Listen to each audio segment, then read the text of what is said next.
received an emergency transmission from Hadawi, a Havoc nuclear engineer. Patching through. This is AZ-3 facility. Reactor 2 has been sabotaged. Havoc internal forces can't handle this threat anymore. You're all I've got left. We're running blind on intel for the AL. This region is at high risk of a nuclear incident. Keep the following in mind. Shoot, loot, then time to scoop. The signal is clear. Take action. It's okay here. Not too cold. Experiment 66 is projected to conclude in T-minus 3 hours. All units submit safety risk assessments on schedule. I've got a reading. No hazmat suits? Raise him! Let's make it quick. Enjoy the bomb!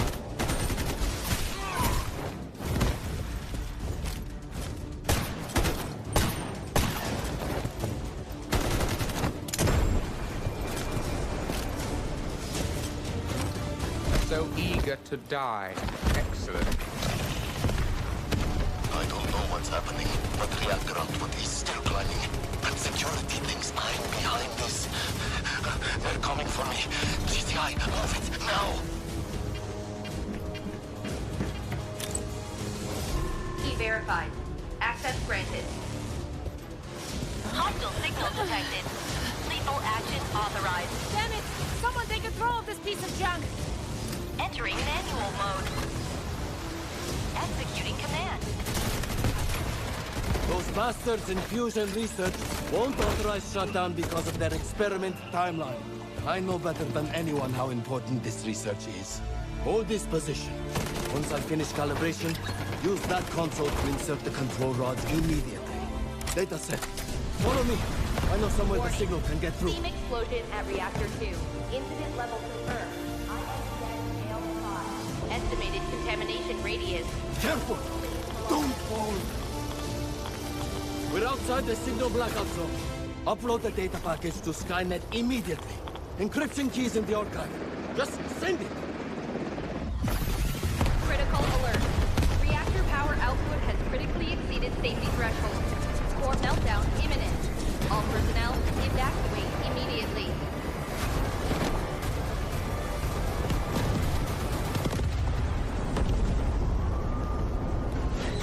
Priority alert. Hydrogen explosion at reactor 2.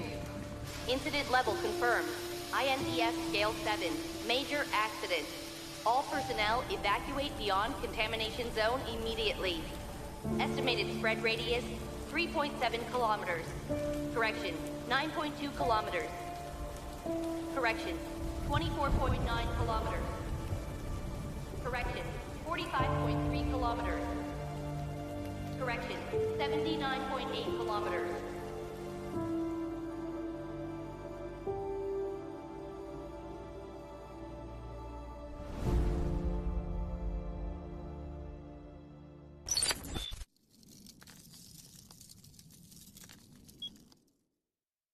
Hi everyone, I'm William, the art director of Delta Force. As many of you may already seen, Delta Force is launching a collaboration with Rainbow Six Siege in our next season. Since launch, we've seen a lot of passion and discussion from our community around the tactical shooter gameplay. And whenever players talk about the genre, Rainbow Six Siege is one of the names that come up most often. So, we reach out to Ubisoft. Bonjour, je suis Émilie Besson, directrice de la réalisation sur Rainbow Six Siege. Oui, Siege a toujours été défini par son gameplay tactique, le travail en équipe et aussi la variété des opérateurs que les joueurs ont appris à connaître et reconnaître au fil des années. Ces collaborations nous donnent l'occasion en fait d'amener les éléments emblématiques de Siege dans un nouvel univers tout en restant fidèle à ce qui les rend uniques.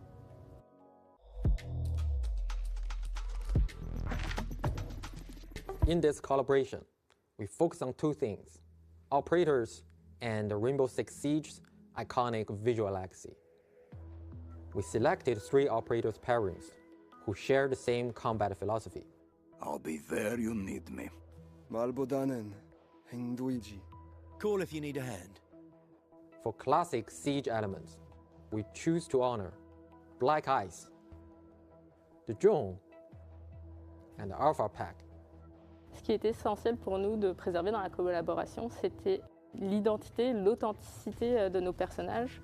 C'est ce qui les rend uniques. On a travaillé main dans la main avec l'équipe de Delta Force pour s'assurer que l'authenticité de Siege, l'identité de Siege s'intègre naturellement dans leur jeu. Both games share a realistic art direction, and finding distinct recognition within that shared aesthetic was actually the harder challenge.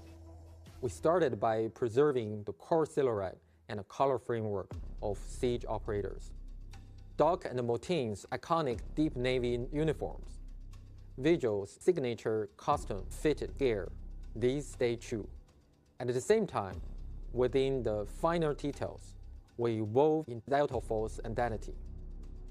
They wear patches from both teams. Motin carries Cineva's badge.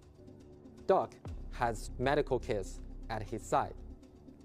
To faithfully recreate Black Ice, we focused our material work on internal ice fracture patterns to capture the distinctive texture and cold, austere feel of original. Oui, en effet, Black Ice résonne énormément avec notre communauté. C'est une cosmétique d'armes qui a énormément plu à nos joueurs. Et l'équipe de Delta Force a fait vraiment un travail incroyable pour la recréation dans leur jeu de cette cosmétique, avec un souci du détail extrêmement gratifiant. We employed a dual-layer material system combined with subsurface scattering lighting model. Using camera vectors and a depth texture to offset UV calculations, we achieved effect of refractor patterns appearing to exist deep inside ice.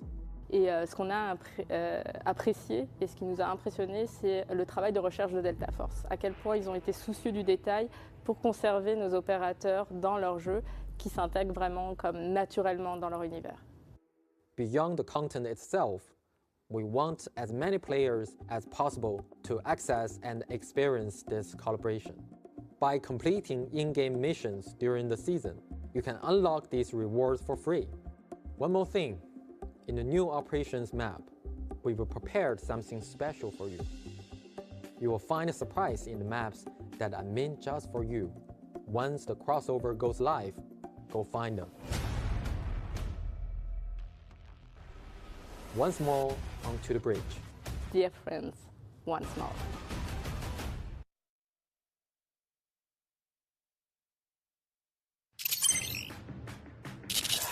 My hands are sweating. All right. Hi, operator. I'm Gabriel Mercier, codename N2. Since we'll be fighting side by side, allow me to properly introduce myself. As the codename suggests, my combat style leans towards cryogenic suppression. My frost launcher paired with a cryo flask can quickly force enemies into a frost state, ensuring they pose no threat to us. If enemy positions are unknown, the homing stun grenade can precisely mark them as well.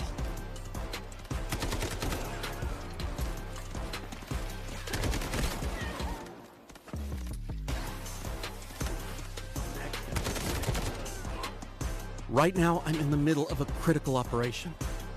One where failure is not an option. I hope this mission can make up for some of my past mistakes, even if just a little. Mission target zone, AZ-3, Asara's only source of nuclear power. The plant's power output is spiking abnormally. This time, I won't let it happen again. An emergency shutdown is our only chance, but the risk is extreme. We not only have to breach Havoc's heavy defenses, we have to face lethal radiation head-on. Some containers within AZ-3 have already been contaminated by radiation. You can follow distinctive sounds to locate them, but keep a close eye on your own radiation levels. Radiation is divided into 4 levels, each causing different effects. Accumulated radiation can be cleared by leaving the contaminated zone and using decon chambers or mobile decon units.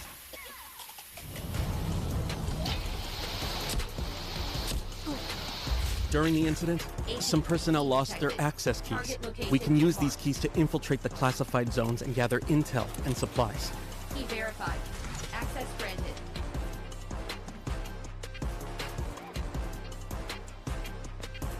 AZ-3 That's not all. Severe leaks have occurred across multiple sections of the plant.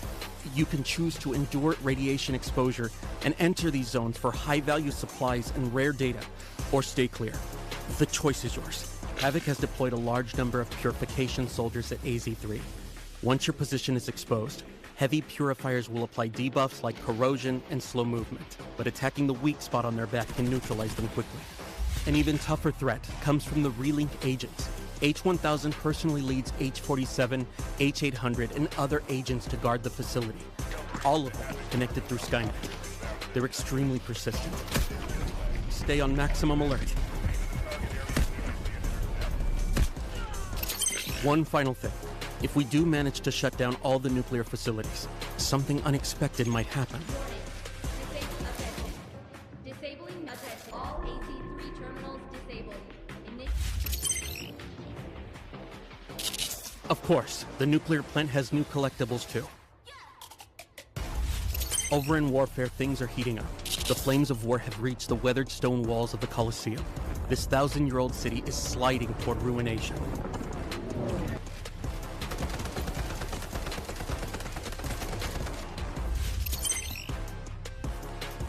We've got new weapons. The RM-277 assault rifle excels at sustained suppressive fire, most effective from medium to long range. The SVCH marksman rifle is capable of taking down enemies in one shot at long range. There are also some bonus events coming up. Play Ole Ole Ole to earn points and exchange them for sports-themed rewards and exclusive avatars.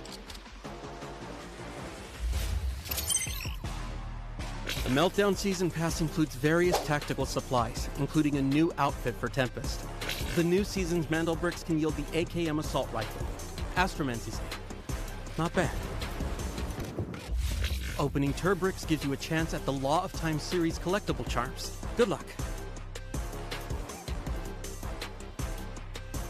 A new melee weapon, Elegy, the exclusive weapon of the Abyss Shark Reese. Pretty cool. Oh, and don't forget, the Rainbow Six Siege crossover is launching soon too. 3 new operator skins.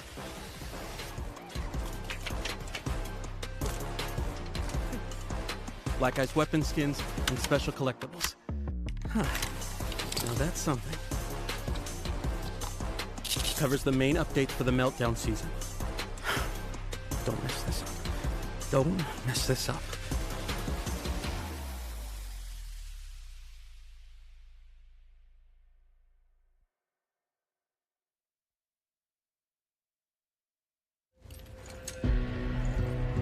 For some, success is measured by bodies in bags. Maybe that suits them. But to me, it's measured in hearts that keep beating.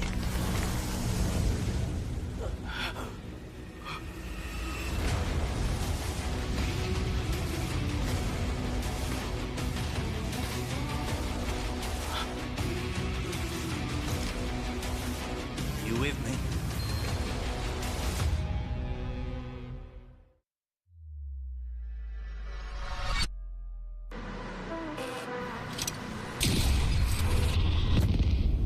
The enemy got the Mandelbrick.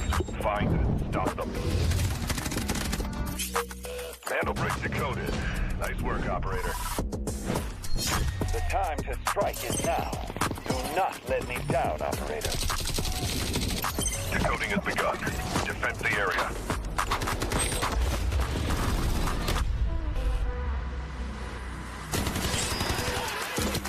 Is about to take the first hit to brick of the tournament. They're going to do it. What goes around comes around. Oh, I'm not going to do very much. Though. You get barrel stuff. Skydie is getting aggressive. See what I did there? You ain't seen nothing yet. Let's knock them off their feet. There we go. There it is.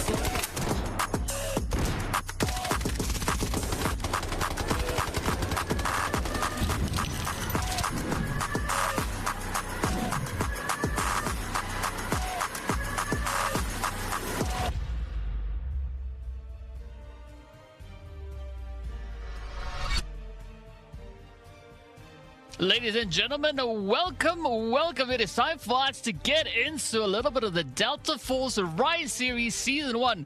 My name is DK, and joining me on the desk here today is going to be Vivid. Vivid, how you doing?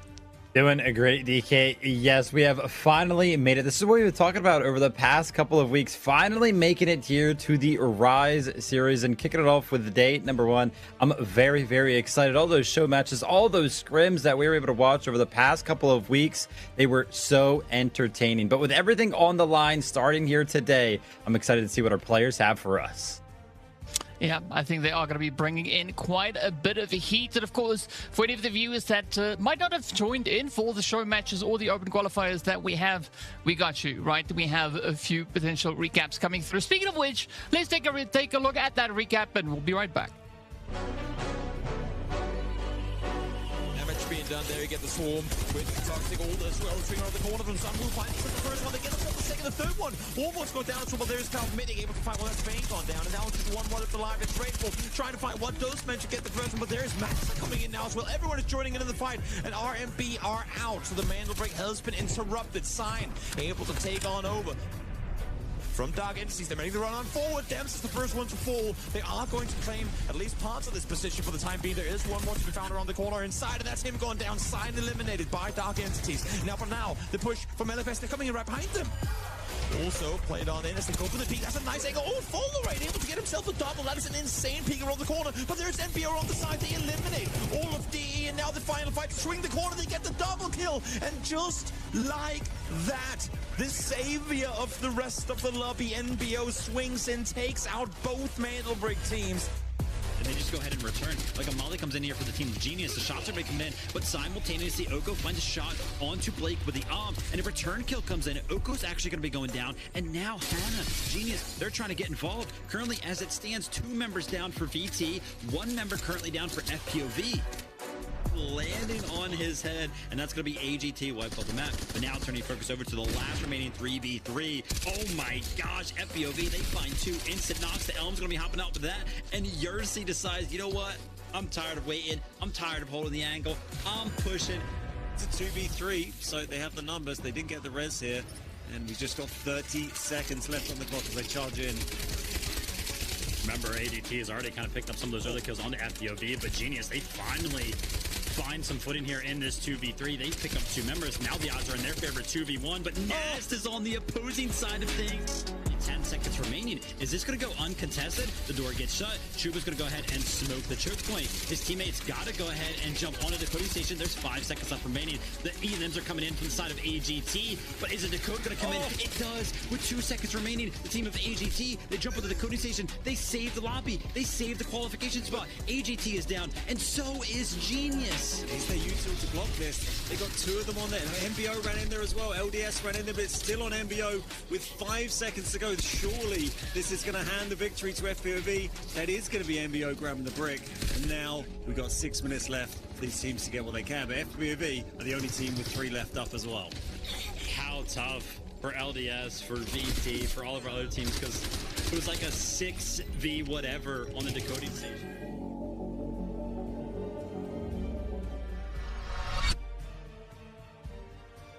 But I don't know about you, but every step of the way through the open qualifiers, the whole entire road to get to today has just been so difficult, so sweaty for a lot of the teams competing. And of course, it's not going to stop anytime soon, right? It's just going to continue to roll forward from here as we have quite a lot happening across the entirety of the series. Really looking forward to seeing what all these teams are going to be bringing to the battlefield.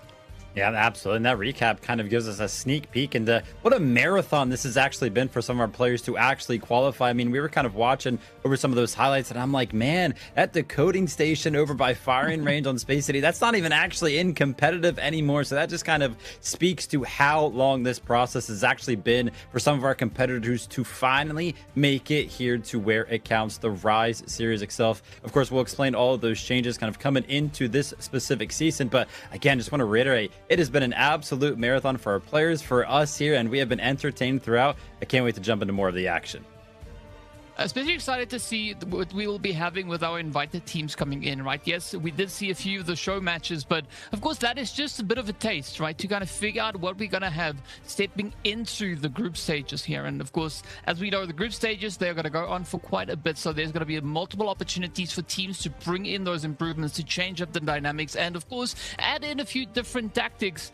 So I really want to see what all of that is going to be bringing forward here. But of course, you were talking about us explaining a little bit more as to what is going to be happening, right? We've got some rules, we've got some formats, and a few additional changes that has come in stepping into the group stages. So we'll be getting into that momentarily. But yeah, I mean, based on what we've had so far, right? Even just the most recent show matches, right? There was a lot of tension, a lot of pressure, and most of them, surprising enough, actually going the full distance all the way to round 7. Yeah, it's been the theme for sure as of recent. Obviously, we know, kind of jumping into the esports side of things, on the operations side, these teams have the opportunity to end these competitions early. But like DK is kind of talking about, man, we have gone to the full extent many times, which I think is great, because it kind of just speaks to how even and how well matched up some of these teams really are, because there's no real stomps kind of happening as of recent. So again, makes it very exciting, kind of jumping into things today. Obviously, these teams are going to have the opportunity to go ahead and start picking up points here on day number 1. And obviously, you want to be in first place at the end of each and every single one of these sessions. How do you do it? You can go ahead and win it out. You can pick up those double mana bricks, but you know, sometimes you just got to wait all the way to game 7 to kind of make it happen. But yeah, I mean, going all the way to the distance means that these players are going to be tired by the end of this series as well. Hopefully, they're prepared for it. Yeah, at least the days aren't going to be all flowing into one, right? It's not like we're going to be playing for how many ever weeks every single day. It's only going to be on the weekends, right? So there is going to be a lot of opportunities. And aside from the EMEA region that we have starting today, right now, we have the Americas also coming underway. But speaking about the explanations, let's get right into that, as we are going to be starting here with our tournament format, right? So we've already concluded the open qualifying rounds. We do have our partner teams coming in as well, but now as we step into the regular season, we are going to be starting with that group stage, and we can kind of follow the route as to where the teams are going to go, right? So from group stage, we move to survivor stage 1, and then of course going into that day number 2 before we make it all the way over into the big finals. Yeah, absolutely. It's just going to be all about this 4-week-long group stage. You could see it's going to be 4 weeks long, 3 days each, right? Friday, Saturday, and Sunday over the course of the next 4 weeks. So make sure you guys kind of tune into that. You can actually see towards that top right, 1 to 2 places go directly into the finals out of the group stages. So you want to make sure that, you know, if you're rooting at home for one of your favorite teams coming out of the group stages, that is kind of what they are aiming for. But if they're not first through second, they're not necessarily out of the competition, because you did see about 3rd through 10th there on the leaderboard do kind of go to those survivor days. But taking a look at the tournament rules over these, 3 days of competition over the course of the group stage, and every single time that we tune into these, 1 day long competition, 7 matches, what's going to be happening? Each player is going to start out with 1.5 million Technic Alloy. They can go ahead and buy some of the gear on the tournament server here and kind of decide how they want to spend their economy. If you die, you lose your gear. It works the exact same way as those public matches. We are playing an extraction shooter, so of course those rules are going to be a little bit obvious. We're going to be playing on the Season Echo, which is a little bit behind what we are actually playing on the live server. That kind of gives all of our competitive players a little bit of time to adjust to these new matches before they have to jump into those adjustments in a competitive setting. And DK, we know how it works, man. Mandelbricks are the important thing on the leaderboard. That's kind of how they are ranked. If you want to go ahead and end the competition early, bottom left, the first team that captures 2 Mandelbricks wins. It's done. It's over. The fastest you could do that is through game number 4. So we'll have to see if anybody can kind of do that. And in between some of those Mandelbrick games, are of course going to be an opportunity to pick up your economy, pick up some extra gear. But DK, run us through kind of like the starting supplies and how these teams can actually build up said economy. Well, as you can see there, of course, they are going to be starting off with that 1.5 mil, as you've mentioned before. They do have that 3x3 safe box, meaning they can cram a whole lot into that, as well as the 12-slot card holder. So that means any card they need, they can take it with them. There is not going to be any issue with space with regards to that. And of course, as we move through, they are going to have those fixed supplies, right? So every round, they are going to be getting an additional 0.7 mil or 700,000 alloy being awarded to them. Each elimination also is going to be worth 800k, right? So if they want to try and play for the economy, play for the amount of assets that they gather up in a round, this is how they do it. Go for those kills. Aside from that, of course, decoding the Mandelbrick, as we've already said, that is going to be the essential part. But the best way to get the assets out is to extract, right? You have to try and extract. If you don't, it is going to make things quite difficult for you, and you want to try and capitalize on those, well, the assets that you can bring out. Now, when it comes down to the Mandelbrick, there are a few rules. We've seen a lot of these rules in play before,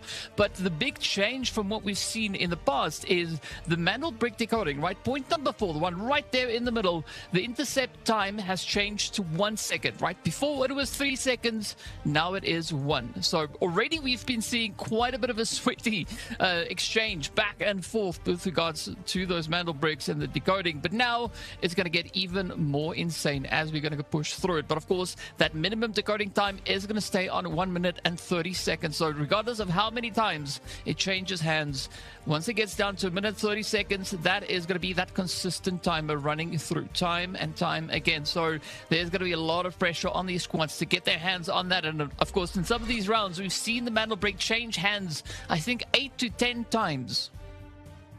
And taking a look at the point scoring system for the group stage specifically. Remember, we're going to be doing this over the next 4 weeks, by the way, so a lot of opportunity for our teams to kind of pick up some points. But, you know, we're talking about the match placement today. So at the end of the day, let's say we go 4 or anywhere between 4 and 7 matches. If you are in first place on the leaderboard, you have the opportunity to pick up 8 points, and then, you know, kind of going down there first through 6th place, of course, picking up some points. Unless you are in last place, you're going to pick up 0 points, unfortunately. But this is how you gain points in the group stage. This is how you can kind of get those automatic qualification spots into the finals at the end of the season. Also, very, very important to note that you can see it on the right side of your screen and down at the bottom. You also get a singular point for every single mana brick you are able to go ahead and decode. So mana bricks, a giant emphasis on them, just like usual. And talking about these squad points, now our giant scoring metric is, of course, those mana bricks. If you have them, they are the most valuable thing. But there is another scoring metric that is a little bit less valuable, but obviously dictates some of those tiebreakers when it comes down to the actual quantity of mana bricks you were able to pick up. And those are going to be squad points. So how do you pick up squad points? You can see on the left side of your screen there, kill points. Every single kill you and your team are able to pick up, that's going to be 1 point for you guys.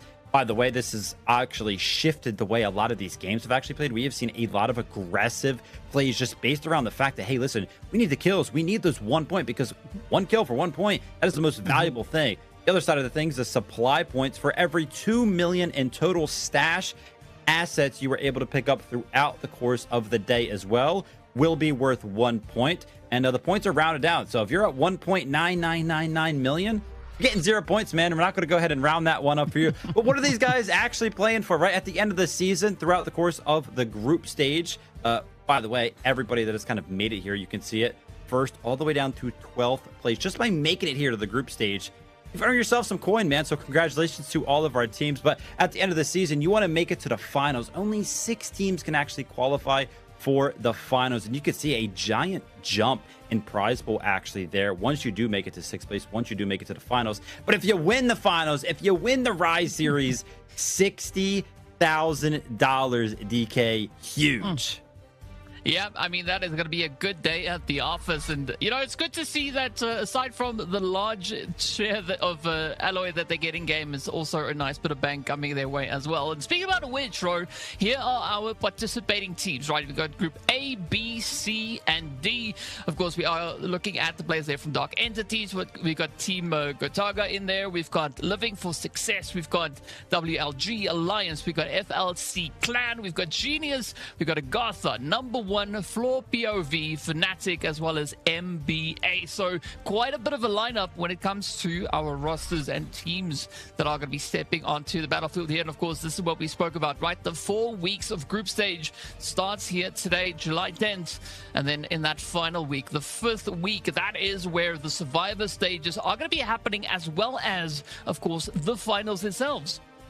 Yeah, absolutely. And you can kind of see a giant emphasis on that 4-week kind of group stage. And keep a note here, right? When you take a look at the dates, you can see that it's actually only going to be 2 groups going head to head on any specific day. We're going to be kicking things off here. July 10th, match number 1 is just going to be between groups A and B. Tomorrow we'll follow that up with group C and D. And then on Sunday, it'll go groups A and C. But why don't we go ahead and take a look at who's actually going to be playing in this competition today, right? The rosters that we're going to be seeing perform and do all of the amazing stuff.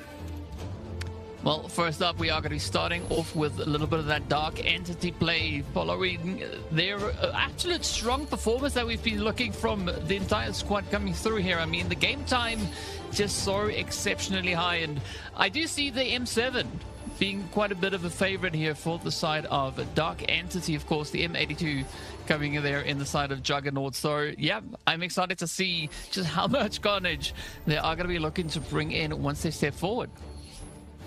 Absolutely. Now, taking a look at Team Gotaga. This is one of the teams that we were able to take a look at throughout the course of the week. And we've got Vlad here, man. He was absolutely incredible. You can see the game time there. All of these guys are going to be having upwards of 2,000 plus hours.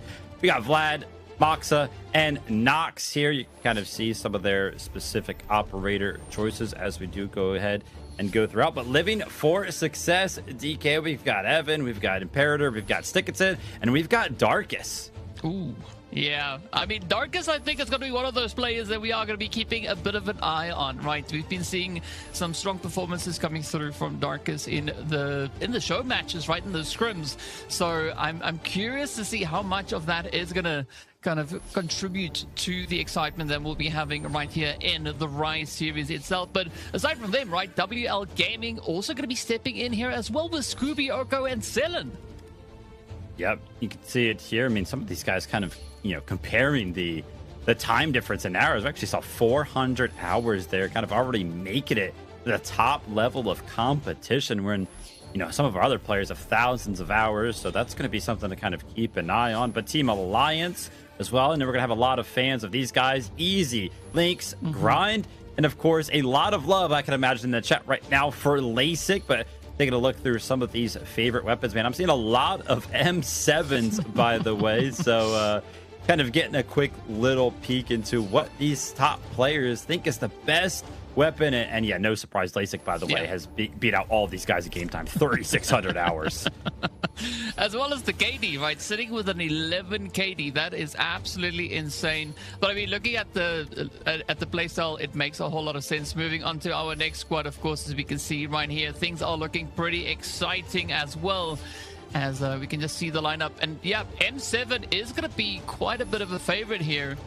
As well, they're gonna have to play for that eco, right? If they want to play with the M7, they know how to get their hands on it, make sure that they've got enough back to push through that.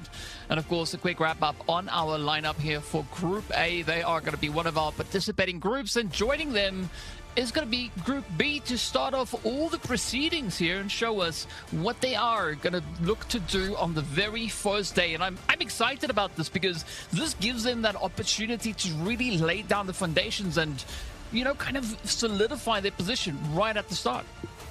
Yeah, absolutely. Crazy enough, Group B actually panned out to be 3 of our invited teams. As we kind of go through some of these lineups here, you kind of get a quick peek into how all of this is going to work. We're only kind of showcasing Group A and Group B as it currently stands, because again, on any given day throughout the group stage, only 2 groups are going to be going head to head.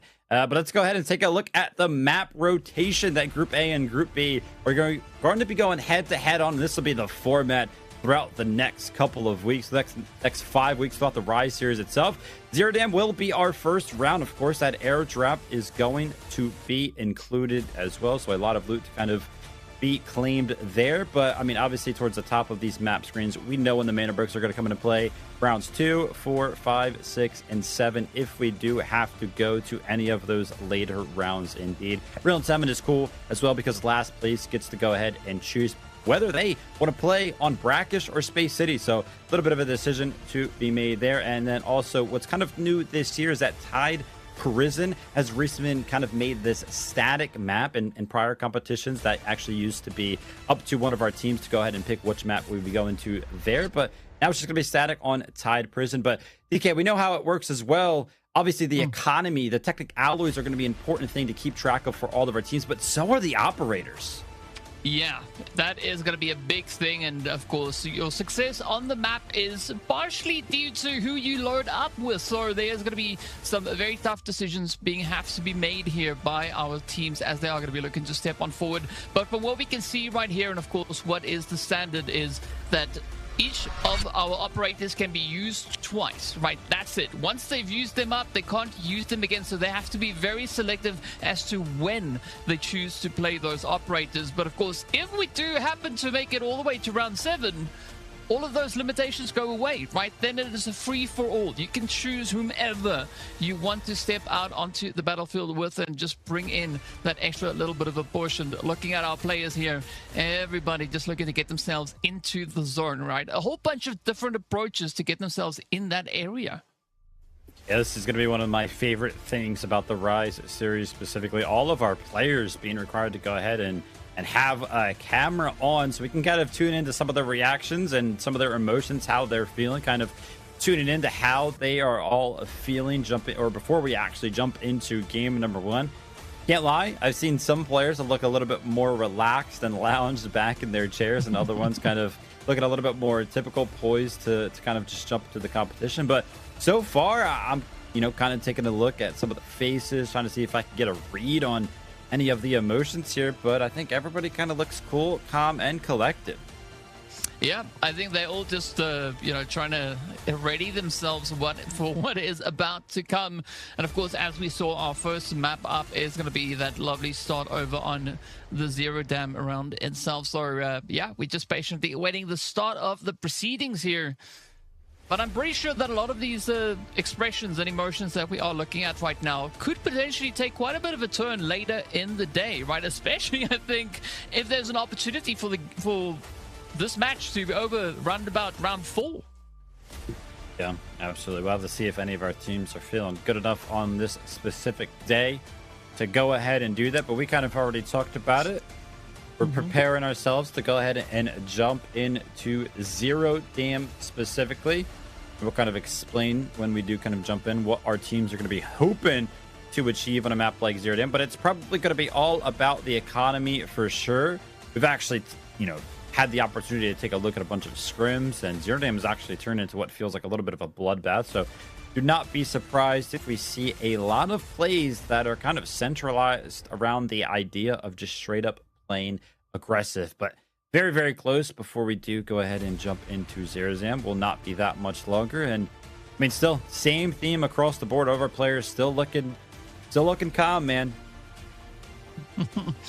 Yeah, we'll call it the calm before the storm, right? Everybody just trying to make sure that they've got all their I's dotted and their T's crossed, right? Of course, there is going to be quite a bit of expectation coming through here for them as they're doing the final few preps to make sure that they are as oiled up as they need to be. And I mean, based on what we've seen so far, right, I think today is going to be a very exciting day. The show matches, the scrims, they've all just really been lighting it up. And I mean, just looking back at the most recent one that we had, especially for the European region, right, I mean, even Team Gotaga, Alliance, FLC Clan, right? All of these teams performed quite strongly, right?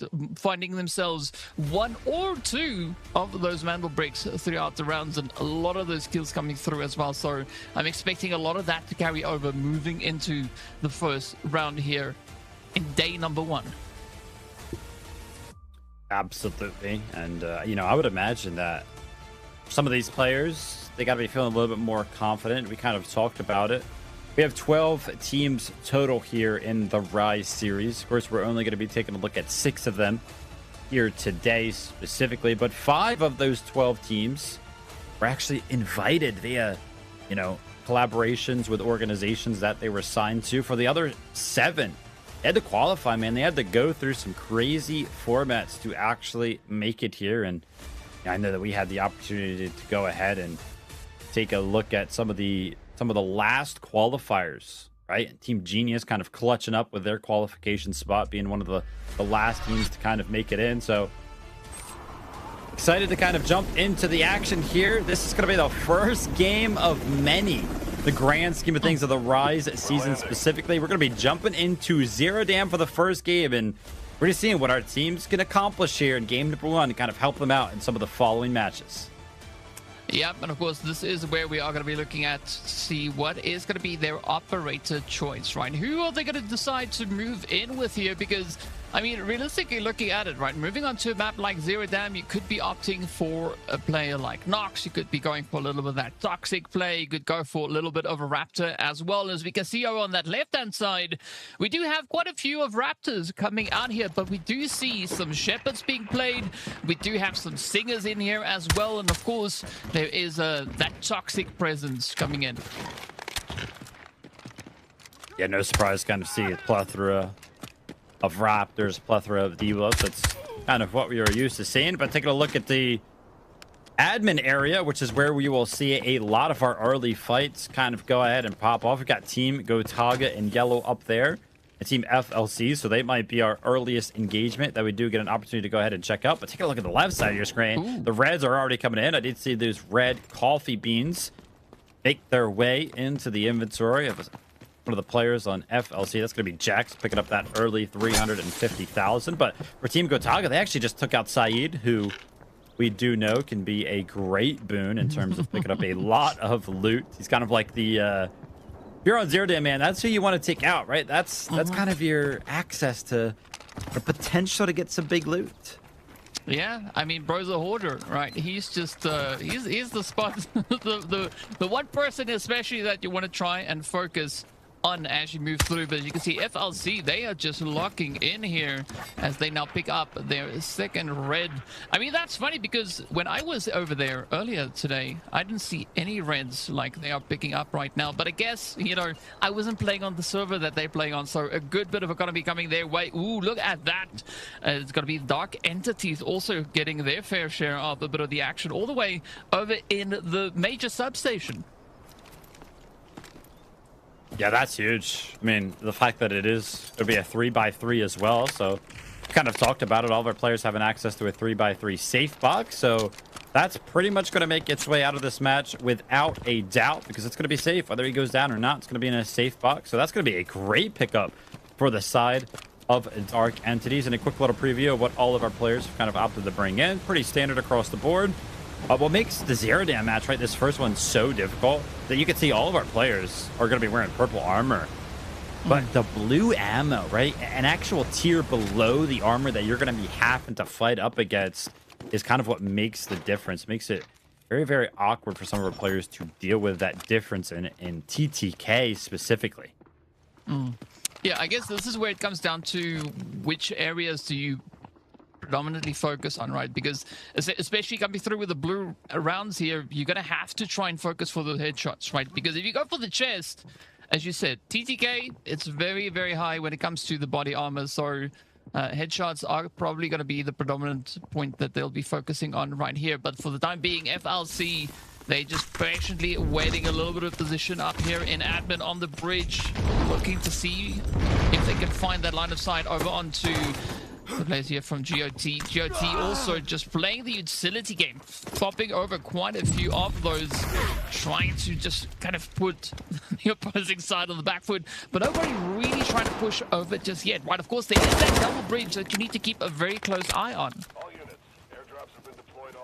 A little bit of a standstill here in the admin area. All of this utility going off and all of these shots. It's going to be a giant kind of audio cue for some of our other teams that, hey, listen, there's a fight going on in the admin area. We could potentially go ahead and get involved, but the utility is actually being traded back. And take a look at this. Team Gotaga, they're going to lay down the Stinger Smoke and run right through it. They want to actually go ahead and take it to FLC right now, but I'm taking a look at some of the damage being exchanged. Right now, it looks like FLC is leading, but not in terms of the knocks. We're going to be seeing Team Gotaga. They pick up the first one. Oh my gosh, and an opportunity to trade there for Soloa, but he gets instantly traded back, and now it's going to be a 2v1 situation. Team Gotaga have the numbers, and they are going to get the first wipe here on day number 1 of the Rise series. Yeah, and that is how it all starts. FLC, the first team to find the reds, the first team to get themselves scooted out of this first round. There we have it. One down, a few more to go, but a quick look back at how it unfolded here as as Nox was just absolutely on point with those sprays. I mean, FLC, they came really close to maybe just getting themselves out of harm's way, but if it is a 2v1 push, there's only so much that you can do. It's not often in Delta Force we see the team that kind of opts to no longer wait in tow out of the team that plays aggressive. Actually went out so cleanly. And Team Gotaga, they just kind of stormed the bridge there, waited that stinger smoke, and were able to pick up so much positioning. And it's not often we actually see this specific airdrop drop in competition, right all the way up here north by the containers. A lot of the times we do see them kind of make their way to the south or potentially over the construction site just to the west. But for Team WLG, you can see over on the left side of your screen, for this game specifically, their profits are quite low. In fact, they're all the way at the bottom of the leaderboard, 200K. So they have not been able to make anything necessarily happen yet. But with the Raptor drone kind of coming out, they might be thinking about going for this airdrop.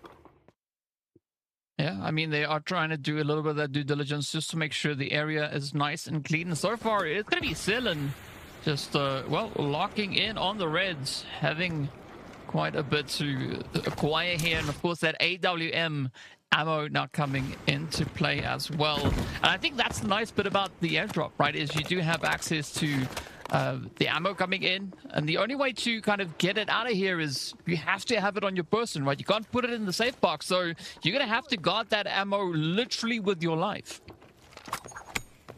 Yeah, 100%.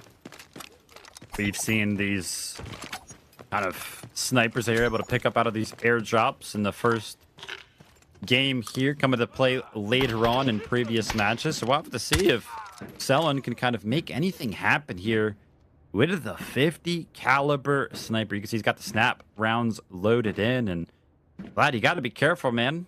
Obviously, he does know that there is a team on the other side of admin to him, but I don't know if they have the information that the airdrop was actually picked up, regardless of what was kind of in the airdrop. We do know that gear can, of course, spawn. That gives you a giant advantage over some of the other teams. So if Team Gotaga did get wind that this team that they are going up against potentially did go out to the airdrop, they would have to know that they're going to be a little bit of a leg down. But 11 minutes remaining. I will go ahead and mention this and probably mention it a couple more times. All of our games, no matter what map we are playing on, are going to be 18 minutes long. So we're kind of approaching 8 minutes total in this game. And honestly, I was kind of expecting this to be a little bit more aggressive. We've actually only seen one head-to-head 3v3 so far, and a little bit of damage kind of traded outside of that between some of our teams. But yeah, maybe the name of the game is just waiting for some of those airdrops, and I am going to go ahead and get wind that this specific airdrop, the second one coming in, is going to be spawning in that construction site right off to the west of admin. So I feel like this is going to call a lot of teams to this area. Yeah, I mean, we already have, what, 2 squads occupying the admin area, and now with LFS also now coming through over on towards that western side, they are going to be the team nearest to the airdrop. They most likely would be able to get their hands on it first. But as you said, right, that could be drawing in quite a bit of focus right towards them. So they're going to have to keep their wits about them in the meantime. Looking further down towards the southern side, right? I mean, Alliance, the players from Dark Entity, both squads kind of keeping their distance as well, right? And now it's going to be Alliance, the team that is going to be sitting at the bottom of the log here with regards to the overall assets that they've been able to find in this round. Just double checking that buy extract is still available, as they might have a plan in those later few stages. But of course, the airdrop is going to pop in the next few seconds, and this is exactly the opportunity for LFS now to look to increase the overall bank that they've been able to secure so far in this round. You can still see that for 2 of our teams in the admin building specifically, so kind of content with how things are going in terms of the position that they've been able to pick up. But LFS are going to have early access to this airdrop. This one's going to be a little bit more loot-based than the other one that we see. And just like that, we're starting to see some of the gold, some of the reds kind of flow into the inventory here. And Champagne Bottle is unfortunately going to be the only red given access here to LFS. But they're going to be pretty happy with that. And I feel like it's important for us to also take a quick look at how all of our teams are kind of doing unfortunately, for FLC. They are towards that bottom of the leaderboard and have been eliminated. But for Team Alliance, man, in blue, only 300K in profits throughout the first 10 minutes of this Zero Dam. You can see all of our other teams actually making their way into the millions, especially Team Gotaga on the back foot of them picking up those 3 kills, which, by the way, we did kind of notice it. Kills are going to be great in terms of contributing to your squad points on the leaderboard specifically, but they're also great in terms of profit. Every single kill is worth 800,000 alloy, which is why we see them so high up the leaderboard. And as a quick reminder, remember, Dark Entity, these guys here, DE, Uzbishka specifically, were able to pick up that red worth 2 million earlier on, which is why their profits are looking good as well. Yeah, I mean, so that's interesting to consider that Team Gotaga here, a lot of the profits that they have is purely based on those eliminations, right? 2.4 million of that coming through from those 3 kills that they were able to secure themselves. But now they could be looking to find even more as they are just waiting over on towards that eastern side of admin. They're not going to be looking to move just yet. WLG, though, looking to explore the area as they move up. Do see a few shots connecting through. Out comes Raptor, as there's going to be just scanning out the area. And unfortunately, the door is closed, so not an easy entrance. But there we have it. They know exactly now how to push up onto Gotaga.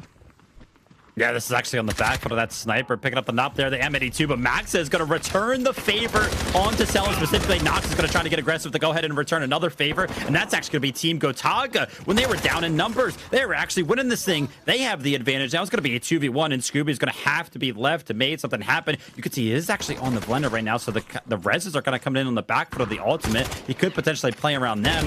He actually goes ahead and opts for the knock to go ahead and get that kill confirmation, but Team Gotaga, even off of the back foot of Team WLG, getting the opening pick with that Barrett 50 caliber, go ahead and win the 2v3, but they're faced with another 2v3. As you can see, Dark Entities have now entered the admin building. They're trying to make something happen. Unfortunately for Nox, he's going to be under a lot of pressure. Utility is flying in, and so is Fold Ray. He's going to be picking up Nox there, and now the chase is on. Can Max kind of make something happen here? Can he kind of get away from the clutches of Dark Entity?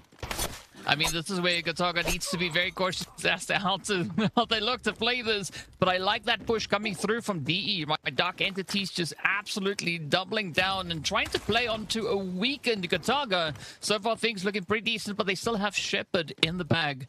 As we saw, Shepard, even though it is a little bit more of a defensive play, can be used offensively. And just a quick look back at how it all started. Right there was that opening hit coming through from Selen, but this is where it all turned around as Maxa just trying to hold steady. DE just cleaning it out and forcing Maxa to retreat, to fall back. And again, right, Maxa not moving too far away. As you can see, Gotaga, they still want to try and find additional profit here, but you got to be very selective and not get too greedy.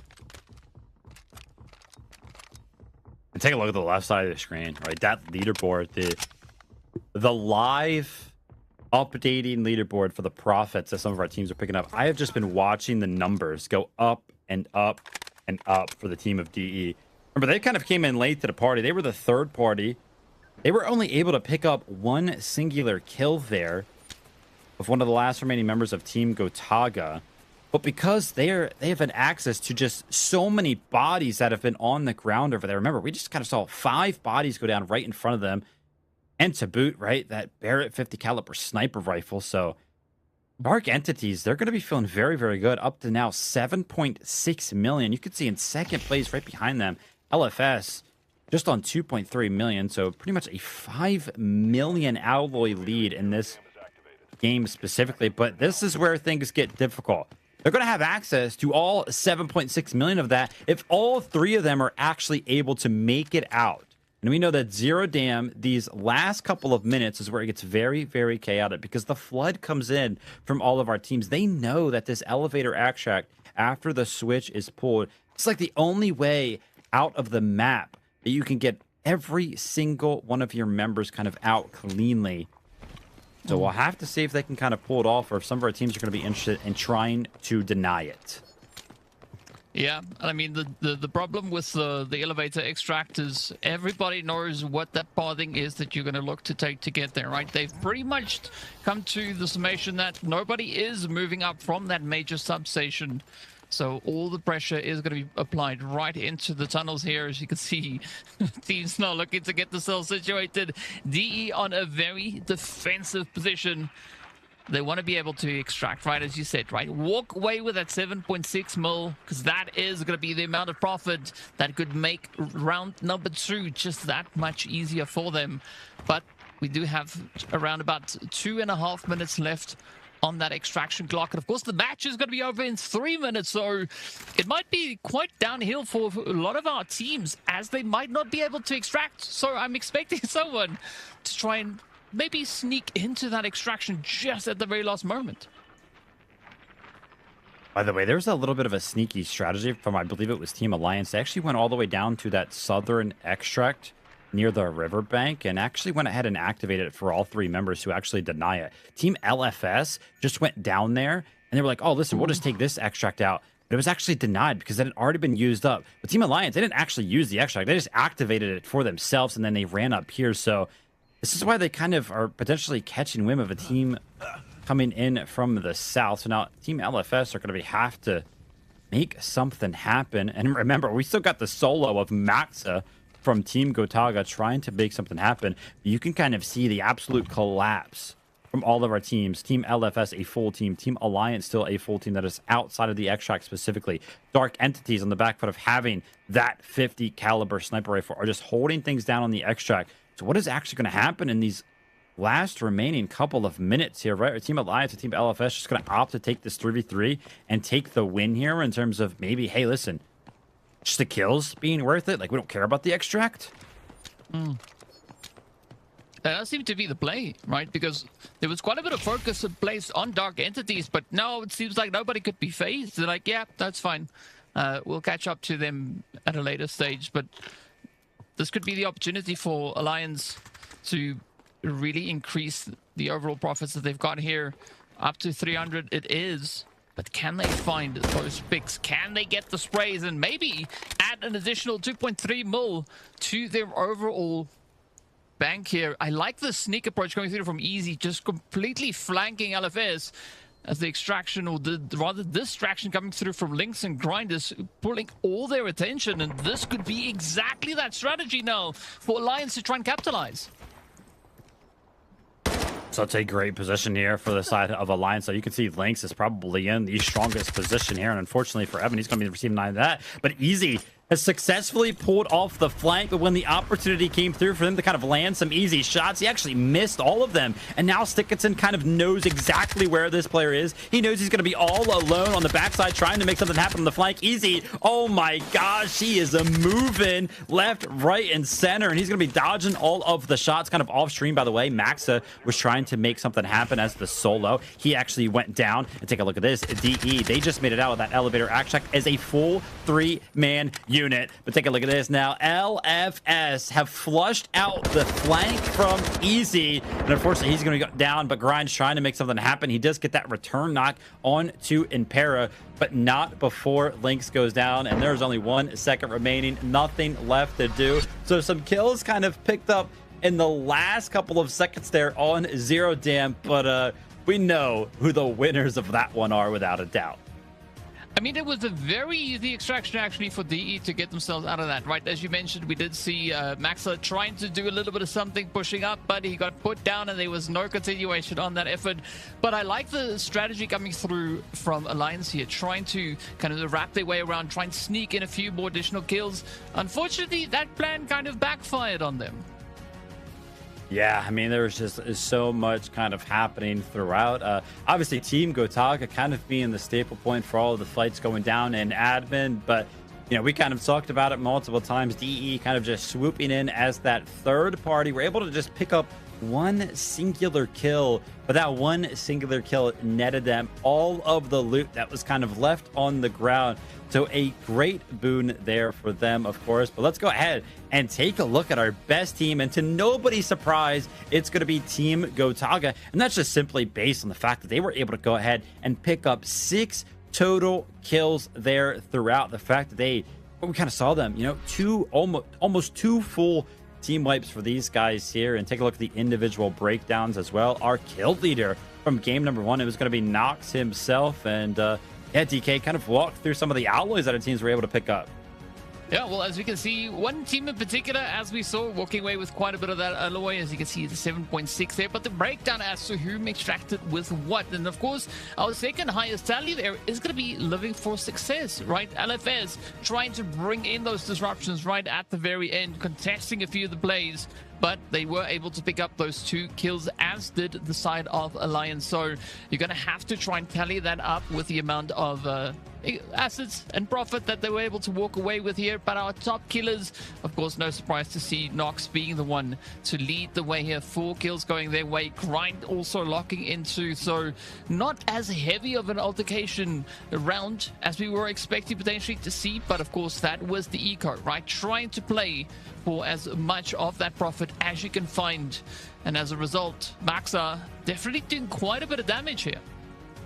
Yeah, I mean, we saw that Maxa had 1 kill and Nox had 4, but the fact that Maxa is kind of topping the damage charts here for Team Gotaga means that, hey, listen, he was just unfortunate and not picking up some of those last hits. Most of the assists coming in, no surprise there for Team Gotaga across the board. If they as a team are just picking up the most amount of kills, it makes sense that them working together so well is going to net them assists as well. And also cool to kind of see Uzbek pick up 3.3 million. Again, we kind of talked about it. That red painting being worth 2 mil is, of course, going to be a giant boon for them and why they were able to go ahead and pick up so much alloy. But our round 1 MVP here, it's going to be Nox on the back foot of those 4 kills that we talked about. 600 damage, 1 assist, and yeah, only 200k in assets gains that he was able to go ahead and put into the safe box. But again, we know that those kills outside of being able to extract or failure extract are worth 800k a piece. So he actually made himself a lot of money throughout game number 1 there. He's going to be pretty happy about that. Yeah, of course, if you want to follow up with everything that is happening with regards to Delta Force, be sure to follow us on the socials. You just saw all the links popping up on screen, all the icons, right? So to search it up. But of course, we also do have the new Esports tab that has been added onto the Delta Force website. So if you want to stay up to date with everything Rise series related, be sure to head over and click on that Esports tab. You can see a full breakdown of both sides. But speaking about which, though, we are going to be prepping ourselves for round number 2, and that will be coming to us on the other side of the break. So see you in a minute.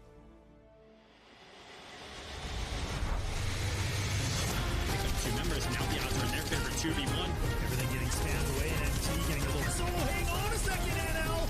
Look at that. It's an absolute sweat. And you just gotta know that they're here. Lines them up, even through the shot. You're nuts. For the last remaining 3 BOV, they find 2 instant knocks. The Helm's gonna be hopping off that.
I'll get you out of here.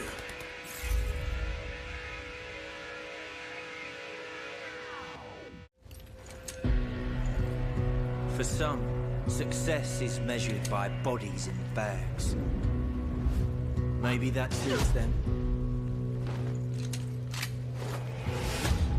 But to me, it's measured in hearts that keep beating.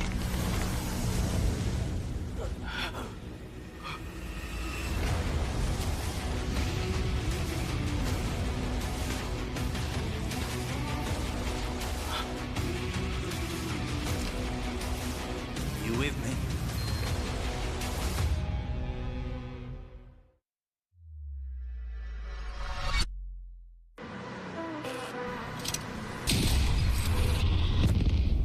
The enemy got the Mandelbrick. Find and stop them. Mandelbrick decoded. Nice work, operator. The time to strike is now. Do not let me down, operator. Decoding has begun. Defend the area.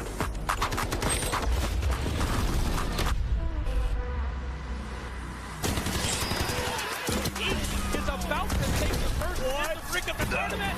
And they're going to do it. What goes around, comes around. Oh, I'm not going to do very much. Looking at barrel stuff, Skydie is getting aggressive. See what I did there? You ain't seen nothing yet. Let's knock them off their feet. There we go. So much damage from there it is.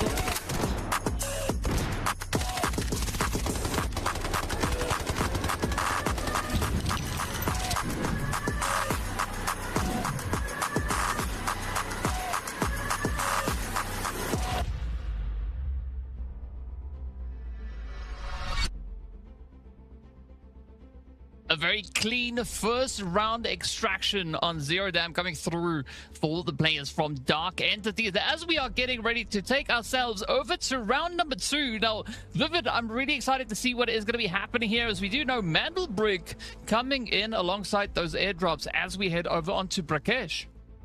Yeah, super excited to see how this first Mandelbrick goes. But before we kind of discuss how Brakkesh is going to be broken down, let's go ahead and take a look at the overall leaderboard here just after game number 1. So, you know, this isn't going to tell the whole story at the end of the day, of course, but Team Gotaga on the back foot of picking up 6 kills. Again, we talked about it. 1 point for every single kill is got to be the most valuable thing throughout this competition, right? It is the biggest change kind of coming into the Rise series. It puts a giant emphasis on all the kills you were able to pick up. That's why they're on 10 squad points right now and technically leading the pack. Dark Entities, though, because they had such a great game, they were to pick up like upwards of 8 million. So kind of add on to their total stash value there. They've got 7 supply points now. They have 8 squad points. But then we start to see this giant fall off from Team Gotaga and Team Entities to kind of the rest of the leaderboard. And it's just on the back foot of all of those other teams didn't necessarily pick up as many kills as Team Gotaga did, and basically just didn't extract, right? So they didn't really get anything valuable out of that one.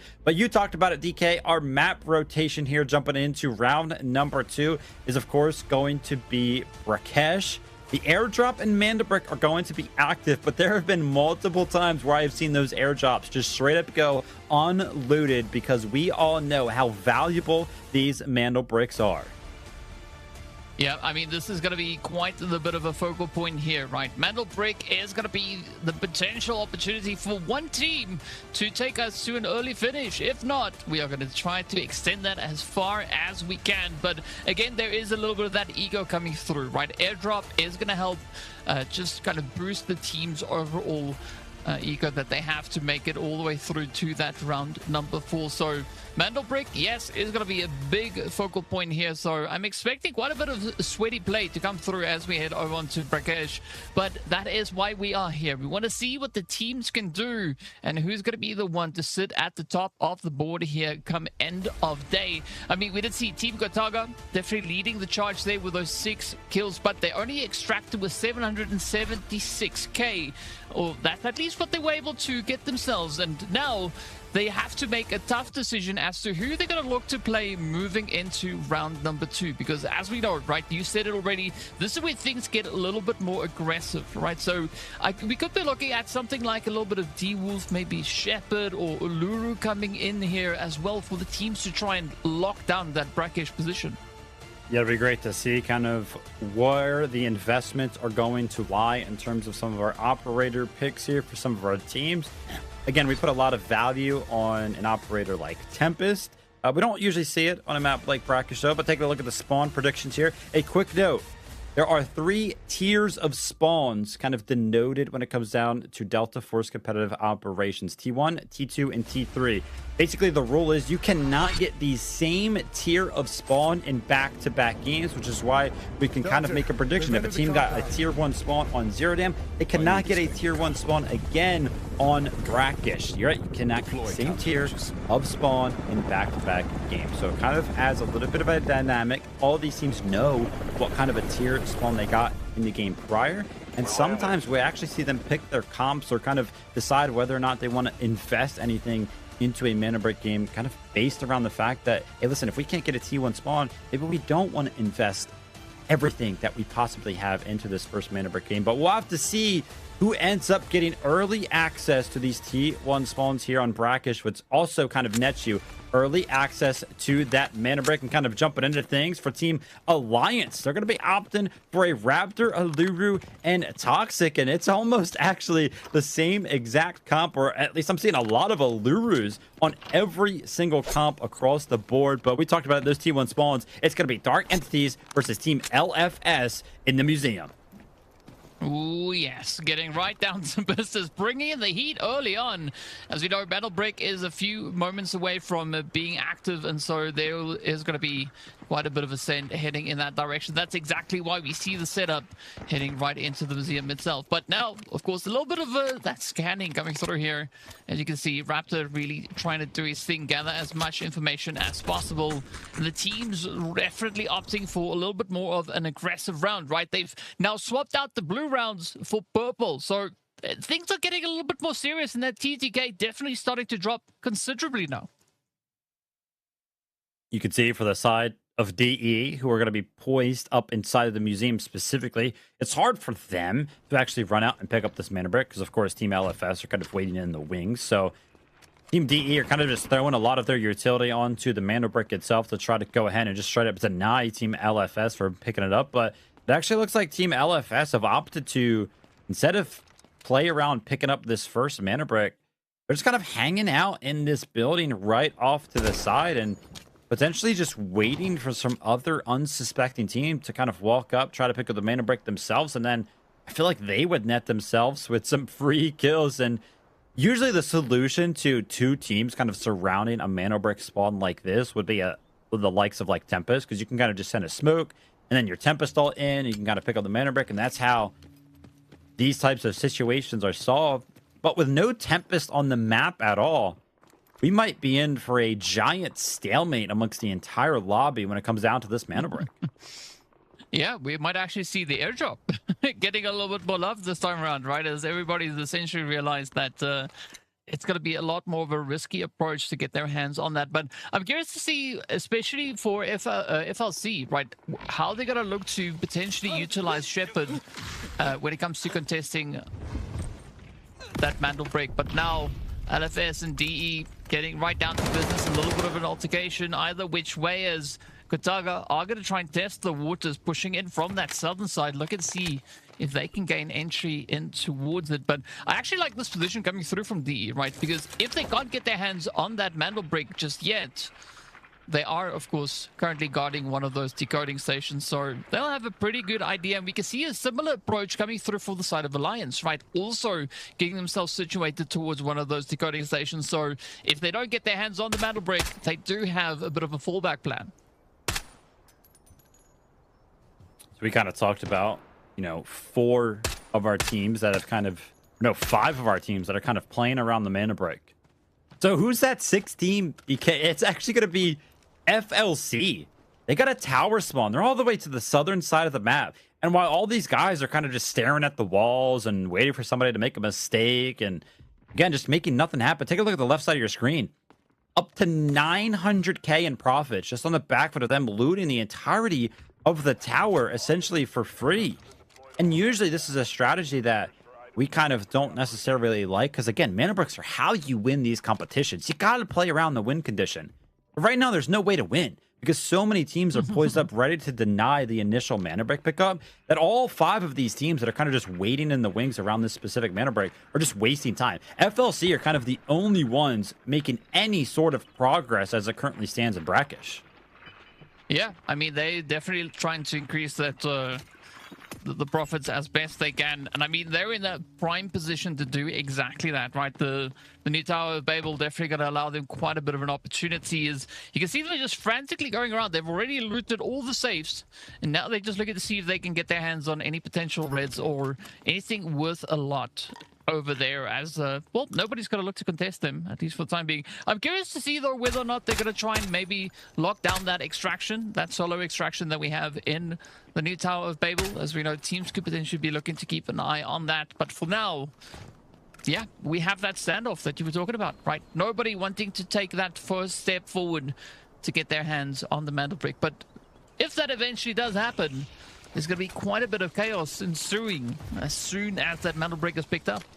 I think Dark Entities could potentially be trying to make something happen. They threw out a plethora of utility on the back foot, like a Toxic Ult. I saw the Molotovs kind of come through some of the windows towards this building, but nope, they're not going to go ahead and opt to jump onto the Mandelbrick itself. Again, it is so scary. You can kind of see how out in the open you would kind of be, and the loot continues to rain in for FLC down there in the towers. We see a graphics card being picked up. They're up to 2 million in profits now, by the way, so they're got to be feeling pretty good about this. We did see that airdrop has landed. There are a couple of members of 2 separate teams kind of playing around that right now. We have a couple of members of Team Gotaga that are over there, and a full team of Team Alliance kind of playing around that. So could be a potential fight over there, but we've already actually surpassed 6 minutes in this game. And with the mana brick not being picked up, I think, yeah, the stalemate might be the end result here. We might see Brakkesh go through without a mana brick to code it at all.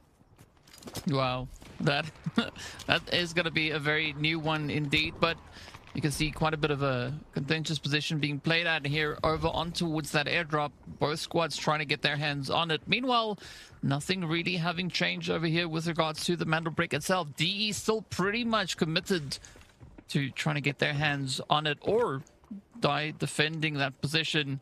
LFS even getting close, waiting for an angle. Not really having much to do with the position here. Just trying to trade off a few hits. Always got to watch those window jumps, as there could be quite a bit of a pressure angle being played, but utility getting shared both ways. DE definitely trying hard to get themselves closer and closer onto anything worth Mandelbrick potentially. But so far, everybody just exchanging a lot of ammunition across the way. And finally, we see kind of something happen around the map. It's going to be Team Alliance jumping onto this airdrop. They were able to go ahead and push off the likes of Team Gotaga's remaining members. So that is going to be giving them access to a 50 BMG and all of the ammo.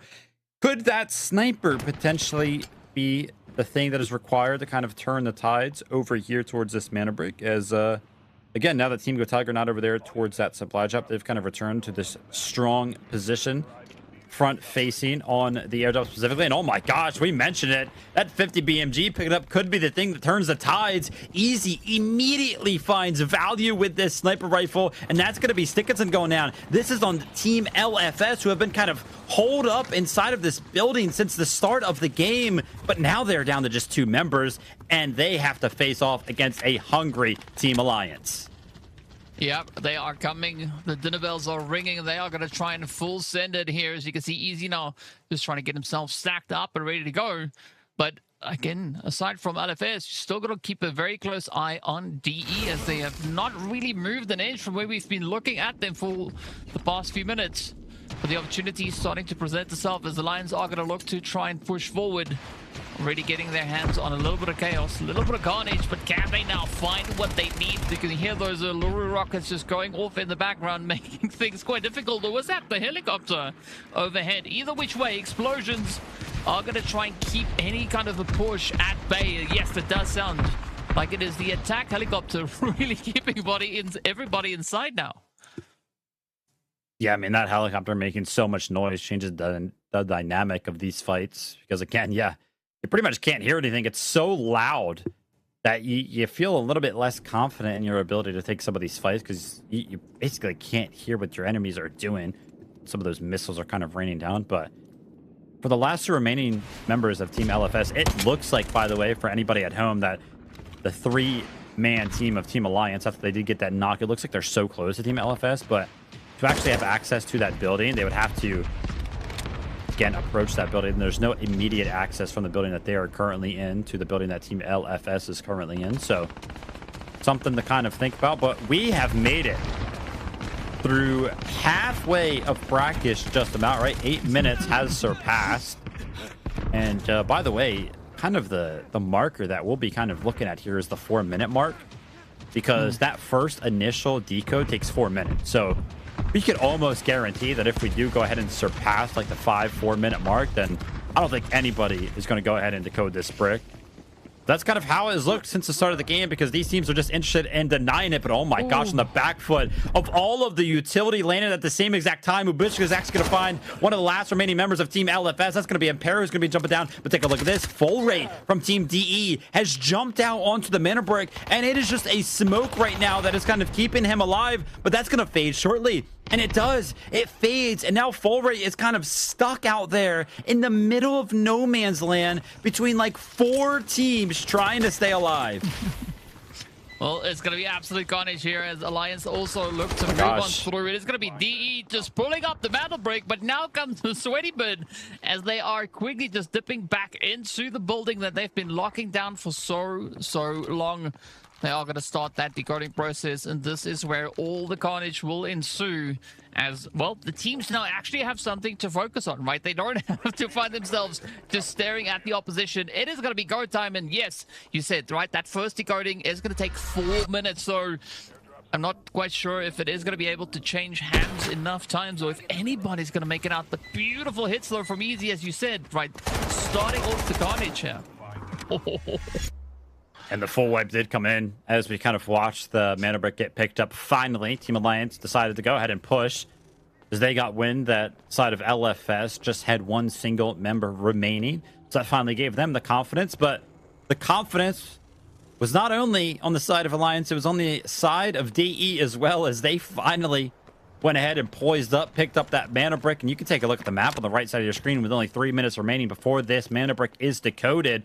All of our teams have to start surrounding the museum and trying to make something happen. Let's go ahead and talk about the composition that Team DE actually have to go ahead and defend this Mandelbrick. The Alluru, the Molotovs from him specifically, are going to do great. The blinding smokes from Toxic and her ultimate is also going to be great at preventing steals. And then also those EMPs from Raptor also going to be able to go ahead and deny stealing that Mandelbrick. So there's actually a lot of utility on the side of DE to go ahead and delay out the stealing of some of this Mandelbrick. So as this clock starts to dwindle, I'm starting to favor DE at holding this Mandelbrick more and more.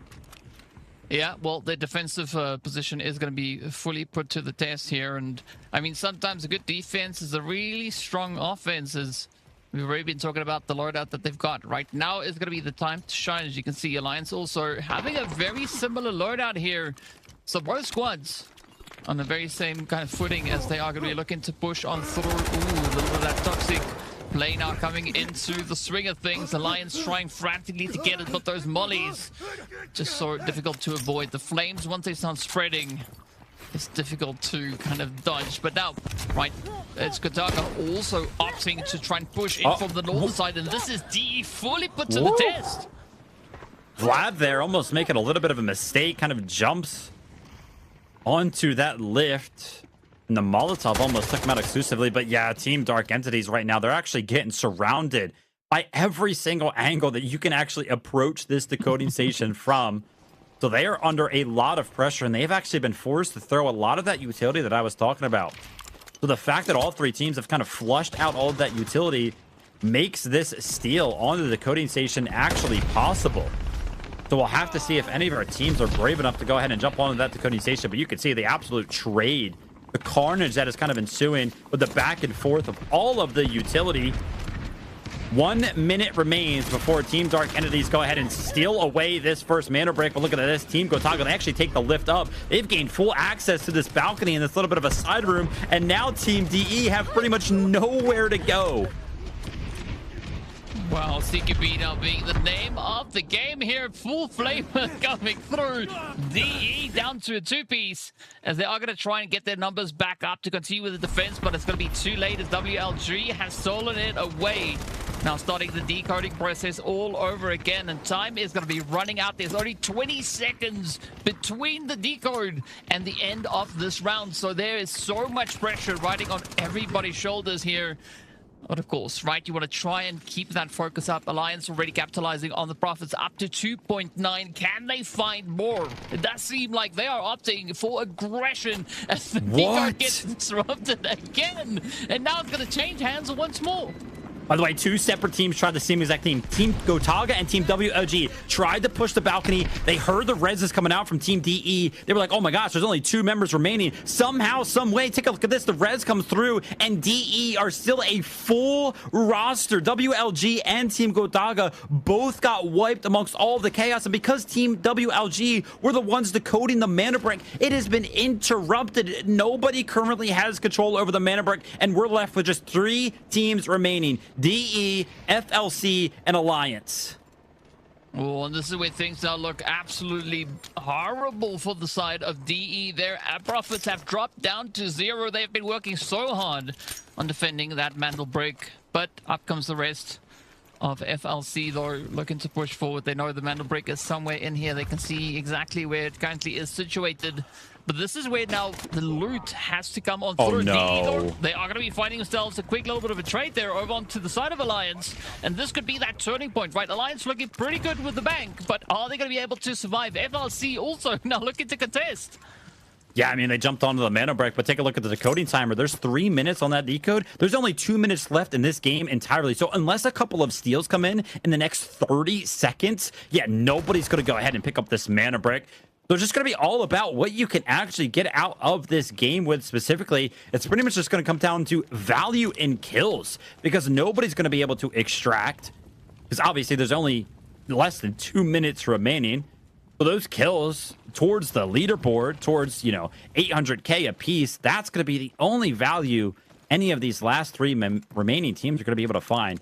And I'm a little bit worried for a team like DE. I mean, they've been in the mix the entire time, so much so that there is a 0 for them in the column of profits. They have essentially made nothing happen outside of those 5 kills, which, by the way, I didn't even realize they had 5. That is an incredibly important note right there. Ooh. Well, and just like that, they jump up to a mil. Yeah, they're starting to loot. Almost instantly managing to gain a little bit of that extra profit. But of course, speaking about which, we do have that extra airdrop that is currently being looted as well. Now there's going to be chaos and carnage here on the side of DE as they try to defend, but FLC applying so much pressure as they too try to send it on forward. Oh, look at the hits though, that Shepherd play, the ult being absolutely disastrous now as DE gets swept on out of here, out they go, and not a single bit of profit to show for this round. Yeah, of course, we do know they're going to get value and some of the alloys rewarded from some of the kills they were able to pick up, which they did go ahead and pick up a lot. But I mean, DE just kind of played from that balcony. They fended off so many teams, but unfortunately for them, after the push came in from FLC, they faltered, they went down. We are seeing one of the members of Team Alliance. This is going to be easy, making it out of backpack. So remember, at M82, that Barrett 50 cal, they're going to have that to use in some of the following matches. But our timer has hit 0. Brakkesh, somehow, some way, we make it through without a decoded Mandelbrick. I am not entirely sure, or when's the last time? I don't know if I've ever seen that happen. Very, very rare for us to go through some of these Mandelbrick rounds without any one of our teams kind of securing it. And it was just based around the fact that that initial Mandelbrick spawn, man, it was on lockdown. It was pretty much the game plan for so many of our teams that it took so long. Just wasn't enough time remaining for our teams to actually have a well thought out battle around that decoding station. But a battle was had. The kills were found. Some loot was found as well, but a lot of failed extracts there on Brakkesh. Yeah, I mean, it is a pretty tough day, especially looking at how this Brakkesh now turned out. And of course, this is where they're going to have to hope that they were able to find themselves enough kills in that past game to still have a good bit of ego coming their way. But speaking about our best team, though, it is going to be Dark Entities walking away with 5 kills and almost 1,500 damage being secured as well. Yeah, crazy numbers here for these guys. Again, they did a great job of fending off a lot of the pushes there that were kind of coming their way. Again, a lot of it was on the back of them having a member down. So incredible effort there. You can see Ubishka picking up 3 of the kills there for DE. Full rate picking up 2 as well. But FLC also tied things up in terms of having the most kills for teams specifically. And that's on the back foot of Jax. I mean, he picked up 4. So an incredible performance there. But the breadwinners, Team Alliance, just on the back foot of having a single member extract via the backpack extract on Brakkesh, able to pick up a total of 2.6 million. Easy himself with 1.6 of that. And let's take a look at the top kills here. Yeah, we kind of broke it down already. Jax with 4, Ubishka with 3, and then Full Rate with 2. Kind of your kill leaders on Brakkesh. Yeah, some pretty heavy bits of work being done here, but of course you can see the damage also being pretty consistent, right? Not necessarily the same players who were able to get those kills walking away with the damage there, but Ubishka definitely did quite a bit of work there. As we now take a look over onto our top assisters here who kind of contributed to the carnage and chaos we saw. But the big earners here is going to be easy from Alliance walking out, or rather extracting with that 1.6 mil, so that definitely is going to help the team moving forward. But our MVP is going to be none other than Jax coming through from the side there of FLC, picking up those 4 kills, a decent chunk of damage, but also, you know, a good amount of assets being gained in this round. So this is where we get to kind of see how all of that now starts to build up, right? As we know, eager rounds are pretty tough with the addition of the Mandelbrick that we saw now in Brakkesh as well. The team's not really being sure what play to make, right? Are they going to go for eco? Are they going to go for the extraction? Sometimes they try and choose both. Yeah, no worry. Listen, if you guys are interested in kind of joining all of the action, you saw it right there. PlayDeltaForce.com. Kind of download it for yourselves. Available on all platforms. And listen, a lot of action to kind of be had on a game like Delta Force. It's my favorite game right now. Please go ahead and give it a try. It's free. But for that being said, DK, we got to go ahead and give our players, give ourselves a moment to rest after all the chaos on Brakkesh. So before we jump into game number 3, we're going to take a short break.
Smoke hands over Asera. The situation's reaching a breaking point.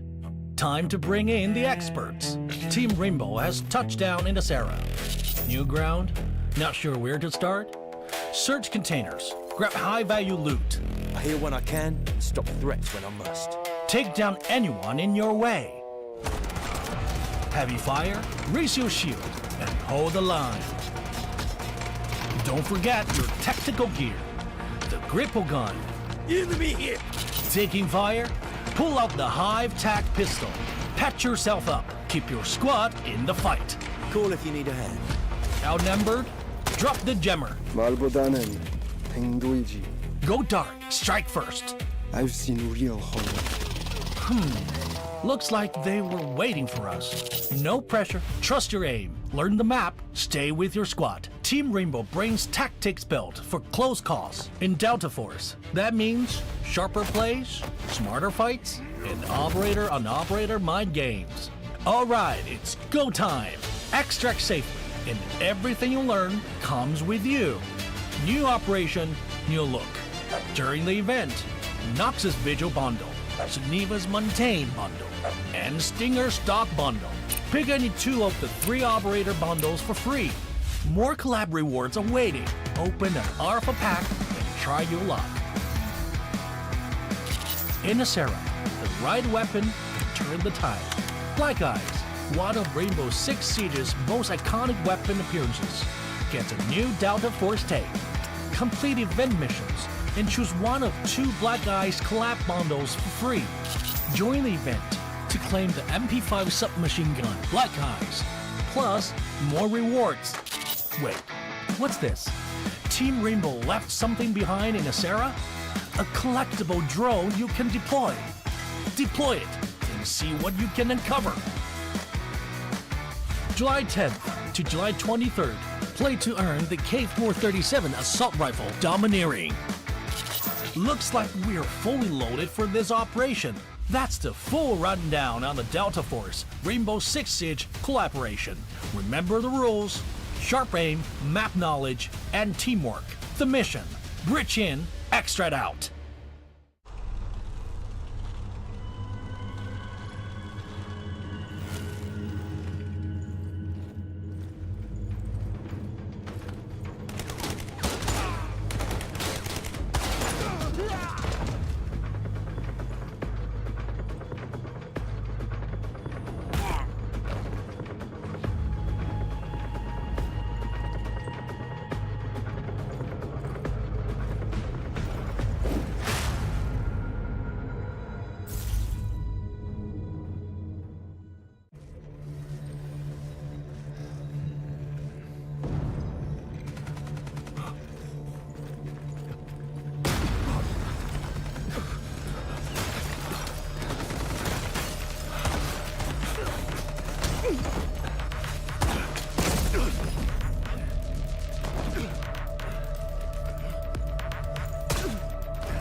Got the Mandelbrick. Find it. Stop them. Mandelbrick decoded. Nice work, operator. The time to strike is now. Do not let me down, operator. Decoding has begun. Defend the area.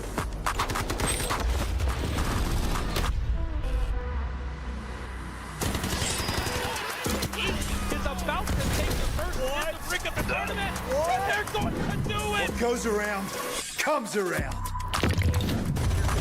I'm not going to do very much. Though. You get barrel stuff. Skydie is getting aggressive. See what I did there? You ain't seen nothing yet. Let's knock them off their feet. There we go. Down, and there it is.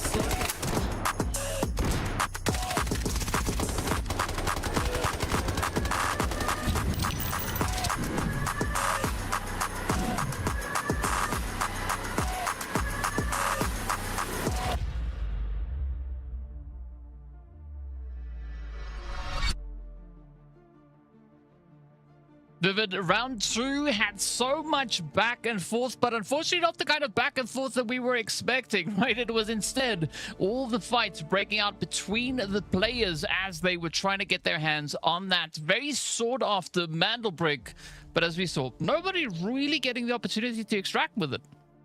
Yeah, no worries for any of our teams here, right? The Mandelbrick round probably not going the way that they would have wanted. As you can take a look at the leaderboard here, Dark Entities holding strong up towards that #1 spot. 14 total squad points, and we're actually tied in terms of kill points with Team Gotaga, but it's going to be the supply points kind of making the difference right there. They've got 8. Team Gotaga only has 3.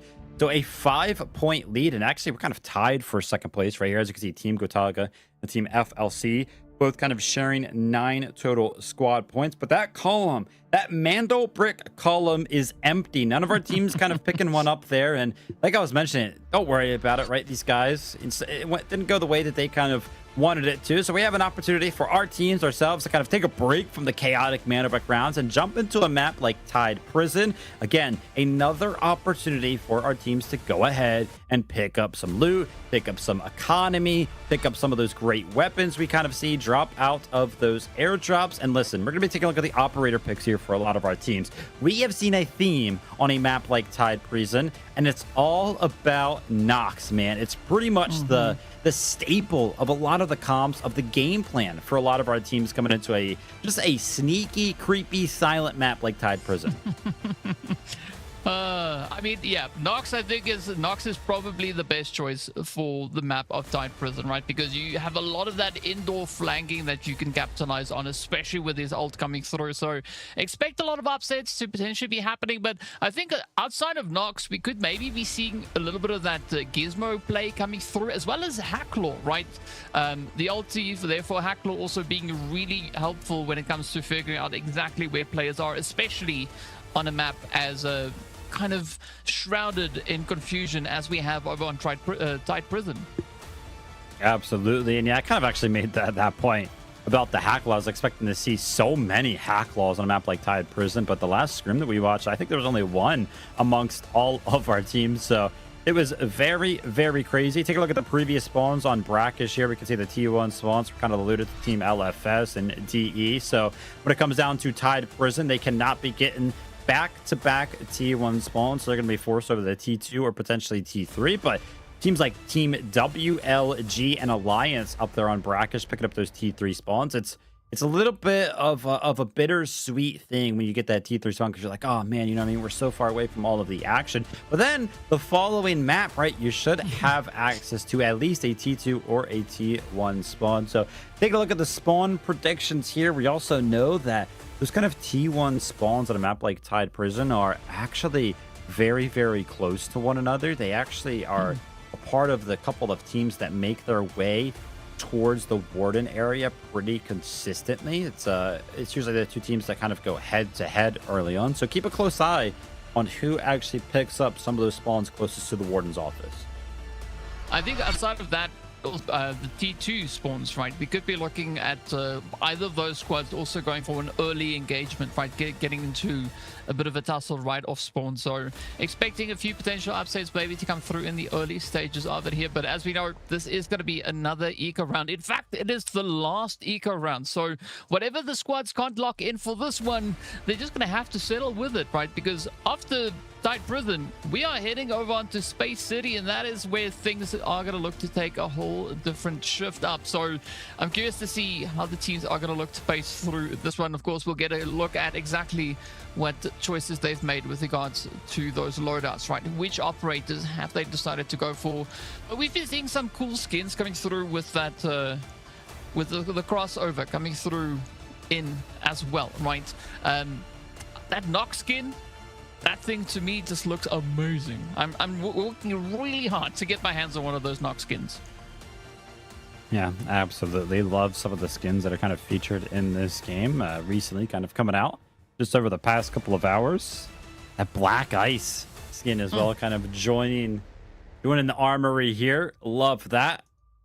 But yeah, for some of our teams here, man, an absolute reset to a map like Tide Prison, an opportunity to pick as much as you can before we do jump over to Space City, where we will see a Mandelbrick for every single one of the rest of the games once we do kind of jump over to Space City, which, listen, that's when all of the fun starts to happen. We get to see back-to-back Space Cities. And if we make it all the way to game at number 7, the potential to go back to Brakkesh or follow that up with another Space City kind of based around what the team in last place decides to go ahead and pick. None of our teams want to be in last place, though, at any point in this competition. As a reminder, this is the Rise Series. We're in the group stage. How you finish today and every other time over the next 4 weeks will kind of seed you, whether or not you go directly into the finals or you have to fight through the gauntlet of some of those survival rounds in week number 5. At the end of these 5 weeks, $60,000 for the team in first place. So it makes these games, these matches on a map like Tide Prison, potentially the difference maker when everything is all said and done. So it puts a giant exclamation point on the performances here to make sure all of our teams try their best. Well, try is all they can do at this point, right? They're going to have to just do their absolute best. But speaking about which, though, I'm curious to see at which point we are going to have a little bit of that Morse action come through. Of course, we are playing on Season Echo, and ooh, okay, it does seem like we could have Morse indeed stepping right here into Tide Prison for a lot of our squads. Yeah, no surprise. Seeing, again, a little bit of a lack of the hack clause. I feel like the meta here on the map like Tide Prison has kind of shifted. We do see some of our teams featuring a Nox. In fact, Alliance and Team Gotaga have actually went ahead and picked up 2 Noxes, so utilizing both of them out of their operator pool for this one. But a little bit of a weird rotation, one that we don't see necessarily too often. We have seen it before in the past, though. Team Gotaga kind of go outside. They take that giant zip up kind of next to where they did spawn, and now they're going to be poised up on these rocks. There's a couple of things you can kind of do from these rocks up here. You can wait for some of the airdrops to kind of come down. One does spawn on the outside, or they can kind of jump down into the water, which it looks like they are going to do, and you can kind of creep over into this unloading area, potentially get some flanks on some of the Warden teams. And actually, mentioning Warden teams, take a look at this. The southern side of the building itself, where that safe is located and where Warden is typically located, not a single team has opted to go ahead and try to secure what many would consider the best looting spot on the map. Yeah, it's very interesting to see how these teams are going about their positions here.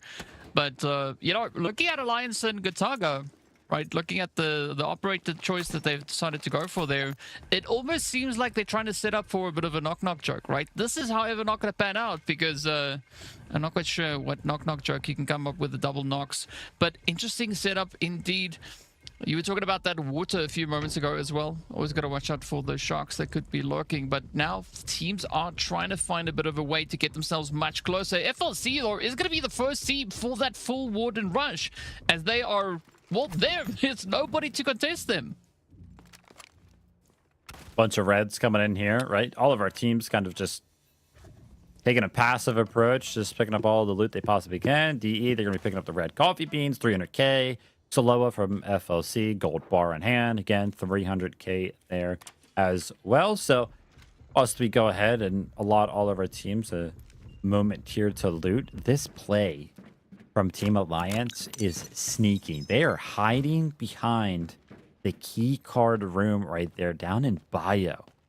Kind of waiting to see if any of our teams opt to go ahead and swipe that door in front of them and try to loot everything that's going to be down there. But I'm taking a look at the map that I have on the side here, and we did see that Team LFS was above them, right? They were using their more assault to try to see if they could sniff out Alliance at all. They've actually opted to go ahead and retreat away from that area. So Alliance are kind of left all on their lonesome underneath in that key card, and kind of on their lonesome is the motto for all of our teams actually around the map. I mean, we're pretty separated as it currently stands. Yeah, again, it does seem like our teams are really changing up the dynamic here. Nobody taking the approach that we were expecting to see happen. But of course, that is only the initial phase of this round. So let's see if potentially this could develop into something a lot more sweaty. Taking a look at the faces of FLC here, they are pretty much locked in, right? They are ready for business. You can see there's not much currently looking to phase them just yet, but as they explore further and further through this round, we could see a few more reds coming their way. And I think this is the nice thing, and this is also what Goj pointed out, is we can actually see the reds from this observer perspective. Yeah, we did see that premium vest repair he picked up. Love finding those things around on the map. Obviously, that red vest repair, it's so nice to kind of have access to one of those because it does repair so much. And Team FLC, they did go ahead and dip their toes into the Warden's office. They went ahead and picked up all the loot. So now they're going to be interested in trying to make something happen around the map.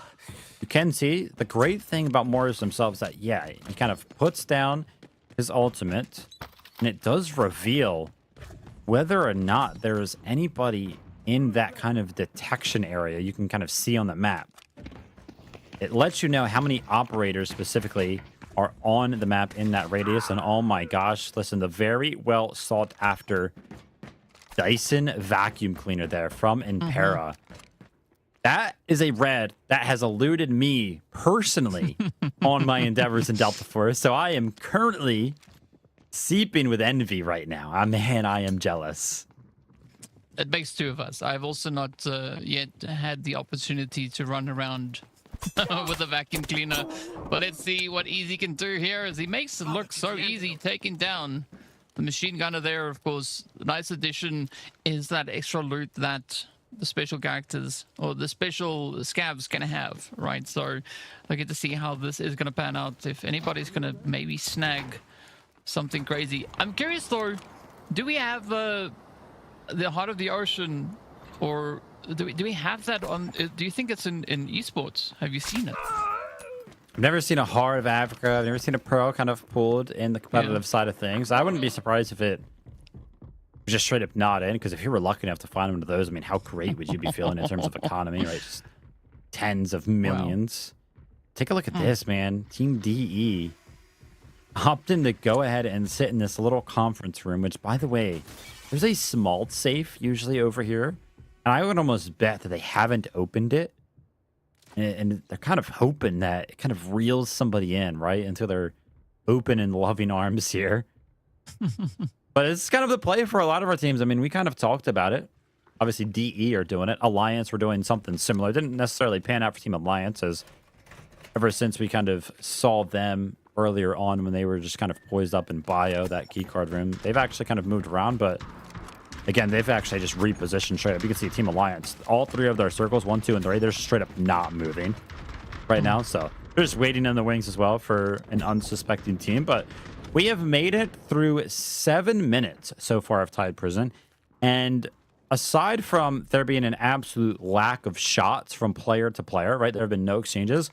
I don't even know if a player has seen another player so far on Tide Prison. I mean, yeah, some utility has kind of been exchanged through some of the walls with Morris, but outside of that, man, it has just been a looting simulator with Team LFS coming out on top, just on the back foot of the vacuum cleaner.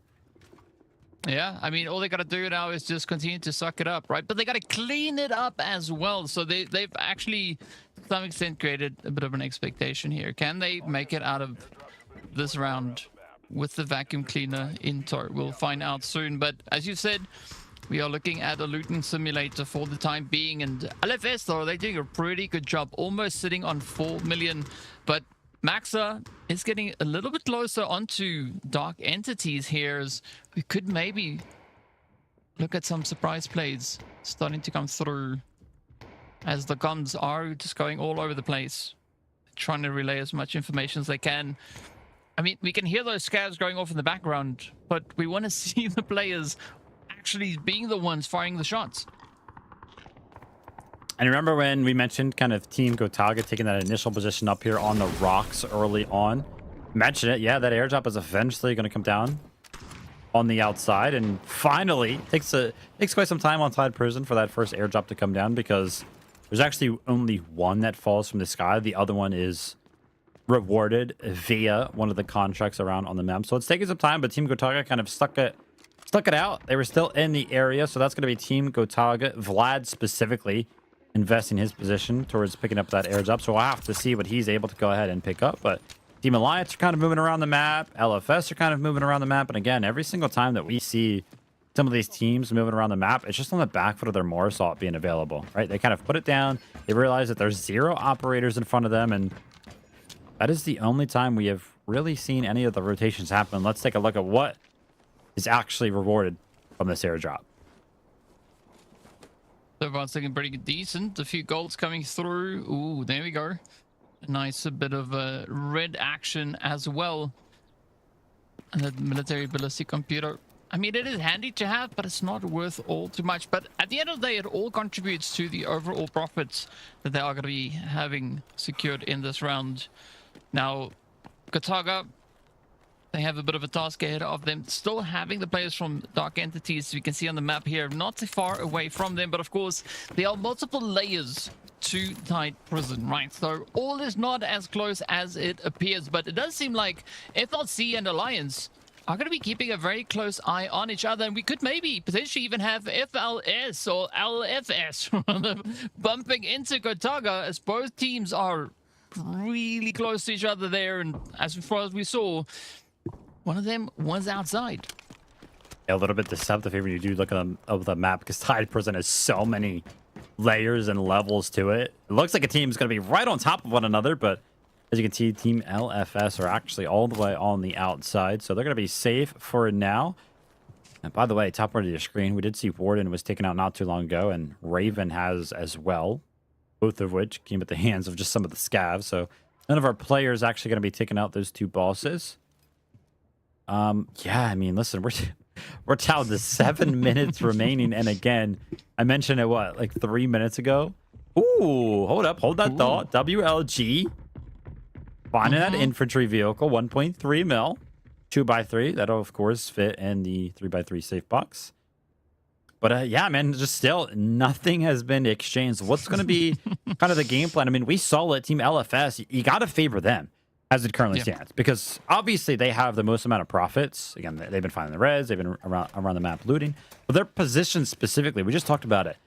They're outside. They're up on the rocks. Those rocks specifically look over the static extract on the map of Tide Prison. That's that helicopter pad on the south side of the map.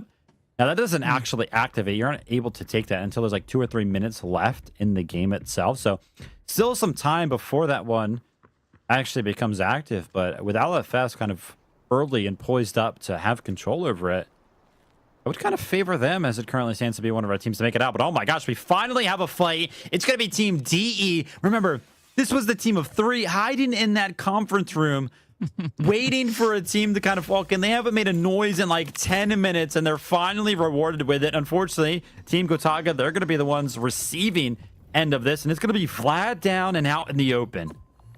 Oh, well, it does seem like the patience here from Dark Entity eventually starting to turn into something, as they are now up to 20 million in their total assets. Looking pretty decent on that front. It does seem like the meeting eventually getting to some kind of a conclusion here, as Vlad not going to be able to get picked up just yet. His squad mates keeping a very wide position there. Nox also kind of keeping his distance, right? I mean, we can't even see Nox on this mini-map over on the side, but we do have Nox on that far southern position. Quick look back at how Vlad was bopped. And there we got it. Quick reactions coming through from full rate here. But look at Nox. You can see him over on that right-hand side, just inching his way up, trying to creep into position, but it's very slow going here today. It was actually super funny. We were taking a look at the kill that came through from the side of DE. We looked at like a replay.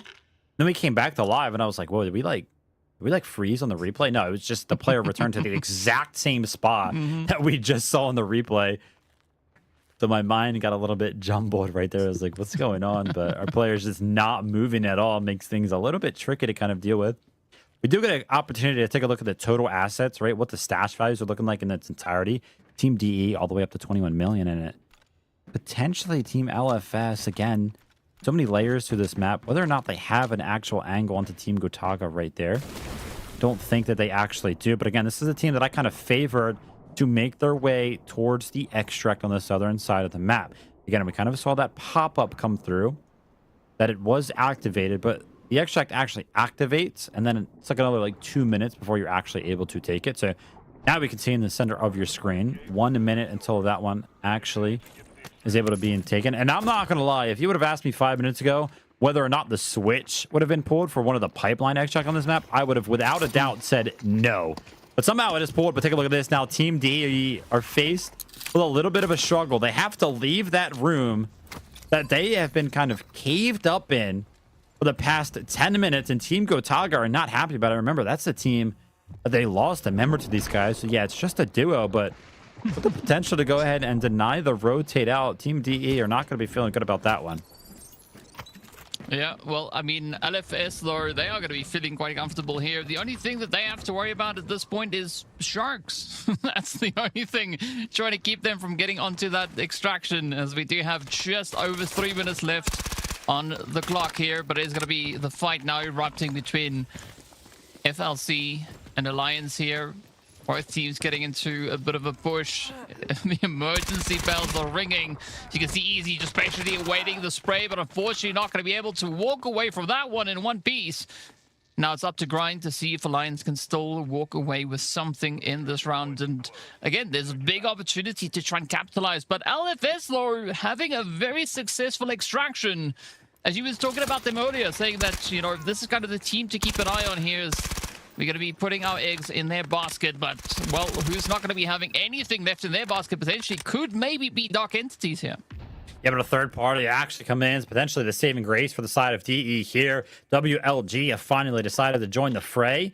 They're going to be the third party picking up Maxa now. So unfortunately for the side of Team Gotaga, they are left in a similar situation as is Grind. Just a solo remaining now for two of our teams, with only 2 remaining full 3-man rosters, FLC and WLG. What is actually going to happen? And by the way, that pipeline extract that is going off, right? One that was pulled, that switch.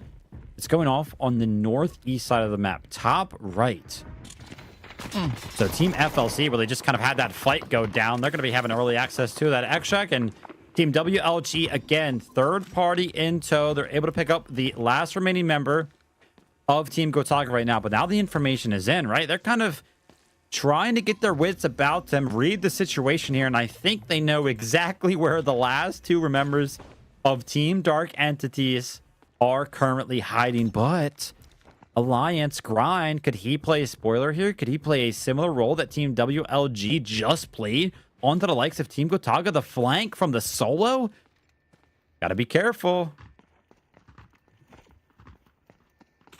No way. Grind now just trying everything he can here to be motionless, but unfortunately, he's going to have to go swim with the fishes as he gets taken right on down. But this is now going to be go time for WLG. They've cleared out all the pressure coming in from outside. They have to now focus on this conference room if they want to get that jump on towards DE. As you can see, Flourish now just keeping the position locked down. Out comes the ult. They know exactly where WLG is going to try and push from. And this is going to make things quite risky for WLG, right? Will they be bold enough to dare venture forward? It does seem like the answer is potentially yes. So a lot of work to be done, but take a look at the timer. I mean, 40 seconds remaining for both these teams to kind of make something happen. It's going to be all about the kills here, but Scooby is tired of waiting. He jumps in, he takes out Ubishka, and now Fleric has it all to do, but on the back foot of healing, he's got nothing in the chamber. No bullets left in the magazine either. He stands up, he's ready to take on the world, but with no bullets left for him to kind of work with, he's going to be going down. That's going to be WLG picking up a plethora of kills, and whilst all of that was happening, FLC safely made their way over to the extract. Crazy as it is, Tide Prison, we have actually seen 2 full teams make it out of this map. FLS and FLC there make it out alive. That is going to be great for them in terms of all the loot that they are able to pick up on a map like Tide Prison. But again, we put a lot of value on the kills. I'm interested to kind of see which one of our teams was able to pick up the most.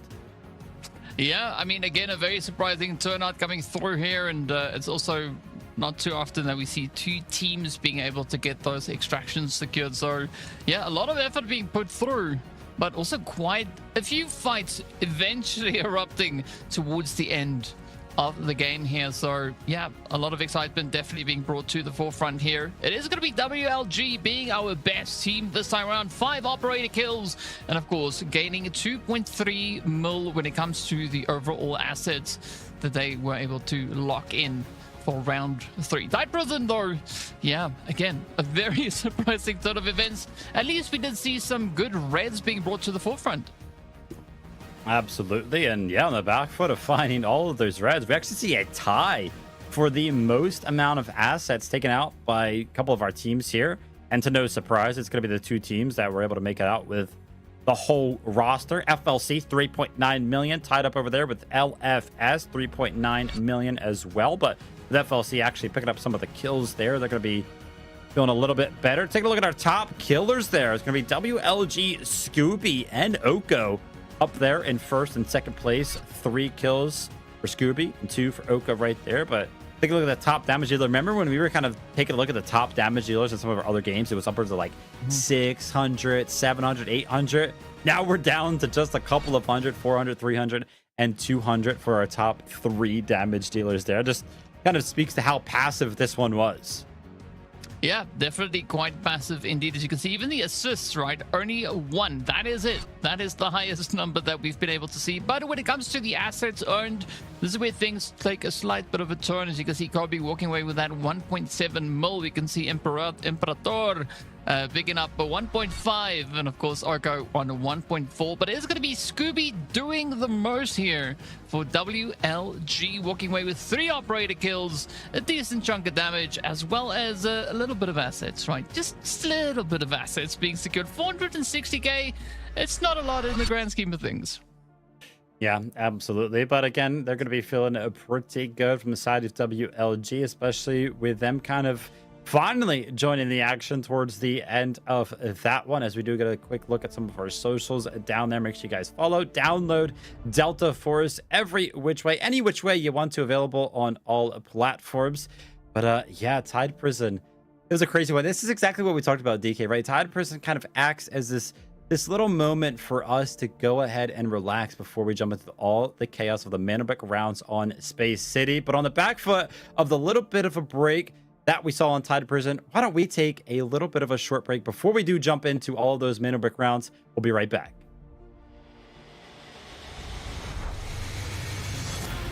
Members, now the odds are in their favor, 2v1. Everything getting spammed away, and MT getting a little solo. Hang on a second, NL. Look at that, it's an absolute sweat. This, and LG's gotta know that they're here. Lines them up, even through the shot, you're nuts. For the last remaining 3 BOV, they find 2 instant knocks. The Elm's gonna be hopping off that.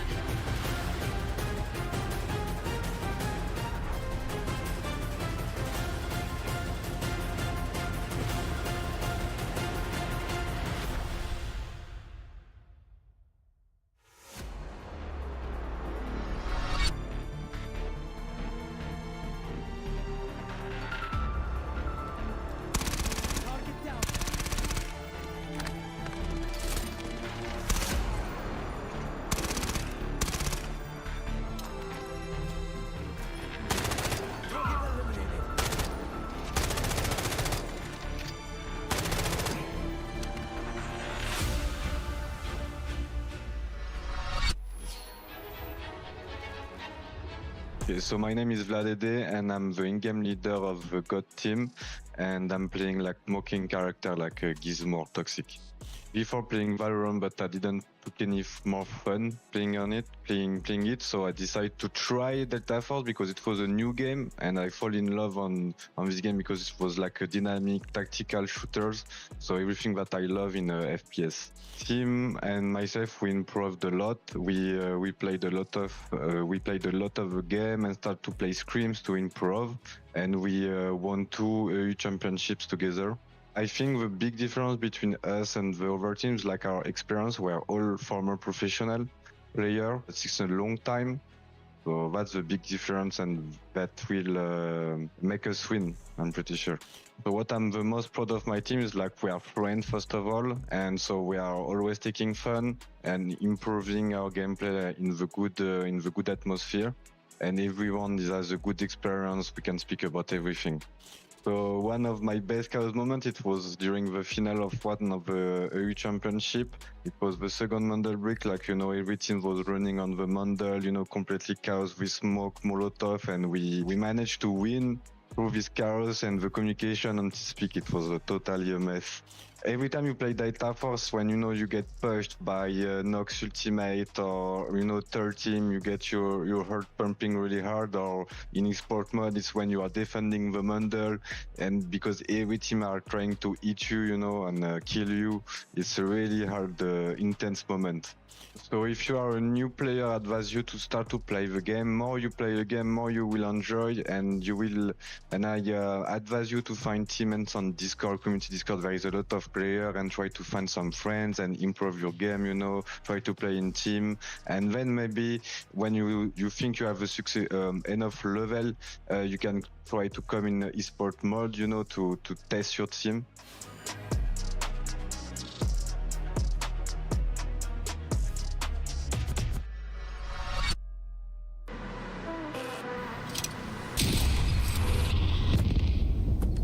Got the Mandelbrick. Find it. Stop them. Mandelbrick decoded. Nice work, operator. The time to strike is now. Do not let me down, operator. Decoding has begun. Defend the area.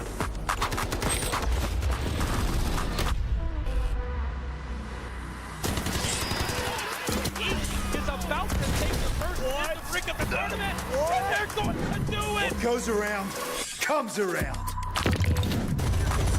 not gonna do very much. Though. You get barrel stuff. Skydie is getting aggressive. See what I did there? You ain't seen nothing yet. That knocked them off their feet. There we go. There it is.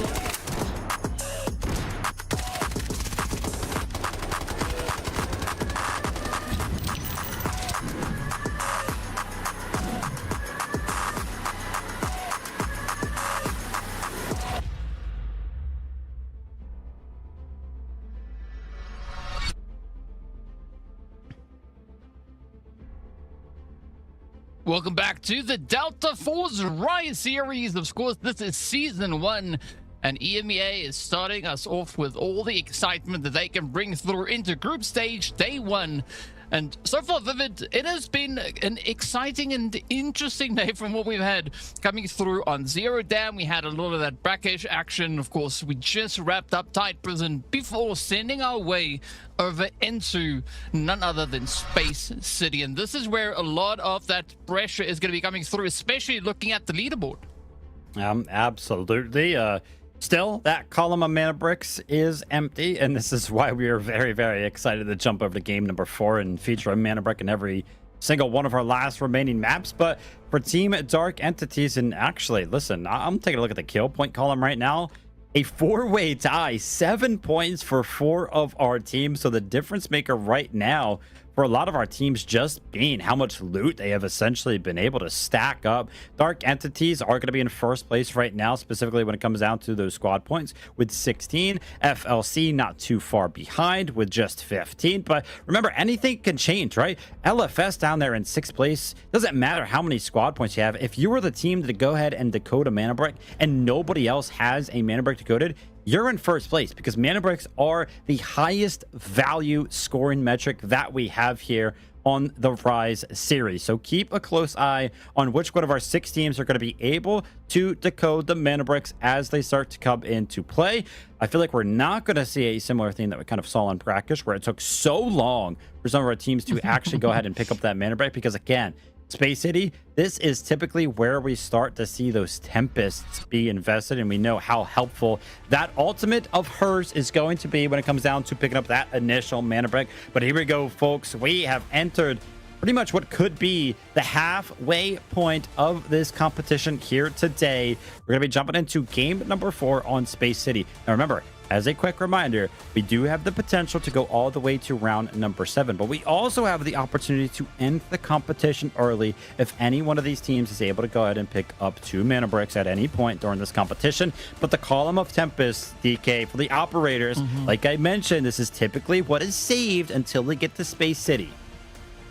Yeah, I mean, we are going to be seeing a lot of that Tempest play coming through, and I'm also expecting quite a bit of Luna maybe to come in, as well as Stinger, depending on what the strategy is that the teams are going to be looking to opt for. But yeah, Tempest definitely is going to be that big meta setup into our Space City rounds. And this is where they need to be very careful and cautious as to how they do it, right? Because we could potentially have 3, if not 4 space cities making their way in, but you only have 2 usage for that Tempest, right? So you're gonna have to be very, very tactful as to how you look to utilize that. But of course, speaking about our spawn predictions, again, we do see 2 squads already getting those T1 spawns in the previous round back in Tight Prison. As you know, Alliance and Team Gotaga, so they can't be going for that Westgate or the launch site spawns this time around. Instead, they could be going for T2 or T3, so it is going to put them a little bit further away from that central point of the map, and that is usually where we see the Mandelbrick being spawned. Yeah, absolutely. We have to see, you know, who actually picks up these T1 spawns. Of course, the biggest advantage of that is just having early access to that Mandelbrick that's going to spawn in the center of the map and be uncontested on approach for any of our other teams. They are going to have to eventually make their way to the center of the map, but it could be a little bit more difficult because they have spawned a little bit further away. We're landing. Also, Westgate, right? That T1 spawn, it is, you know, denoted as a T1 spawn, and you can run directly to the Mandelbrick very, very fast. But we have seen multiple times whichever one of our teams spawns over by the dormitory area actually has the opportunity to kind of deny access to that Westgate with a plethora of utilities. So we'll have to see if one of those types of strategies kind of makes its way to the big stage here today. It'll be interesting to also kind of see if our teams start to invest some of those weapons we have seen picked up out of the air drops, right? Barrett 50 cal, and the other teams kind of bring that in. When are we going to start seeing some of our teams, you know, invest into that gold armor, those gold helmets? All to kind of play for here as we do kind of jump into Space City for the first time here today. And I'm taking a look at the map. It looks like Team WLG have picked up one of the T1 spawns, and Dark Entities have the other one as well. Take a look at how scary this is, though, right? Crossing this pipeline with just a smoke to kind of go ahead and hide you away from all of the shots kind of raining in. Sometimes you get unlucky. Sometimes you just go down to some of those shots. But for Team DE, they're going to be feeling fine. And by the way, we got a quick little glimpse right there as we did take a look at their POV. Team DE are going to be having gold armor and gold helmets across the board. This kind of noted up there in the top left that they aren't wearing any armor, but that's because they kind of brought it in their inventory on initial approach right there. But they are wearing it now. So DE, they're going to have a big advantage in terms of the protection from some of these bullets. Yeah, especially seeing that there's a lot more of those gold rounds coming into play this time around. But as we know, stepping onto Space City, it's not about being the first team to get your hands on that Mandelbrick, right? It's more about creating enough of a hand of capital to survive that next squad as the pushes continue to evolve. And DE, though, they've got a beautiful setup here, just primed and ready to go as they are looking to see if anybody's going to dare venture forward. And surprising enough, only 3 of our teams actually opting for that Tempest start, right? So this could be a great opportunity for FLC, Gotaga, as well as the players going through from LFS to get some early plays with regards to that Mandelbrick.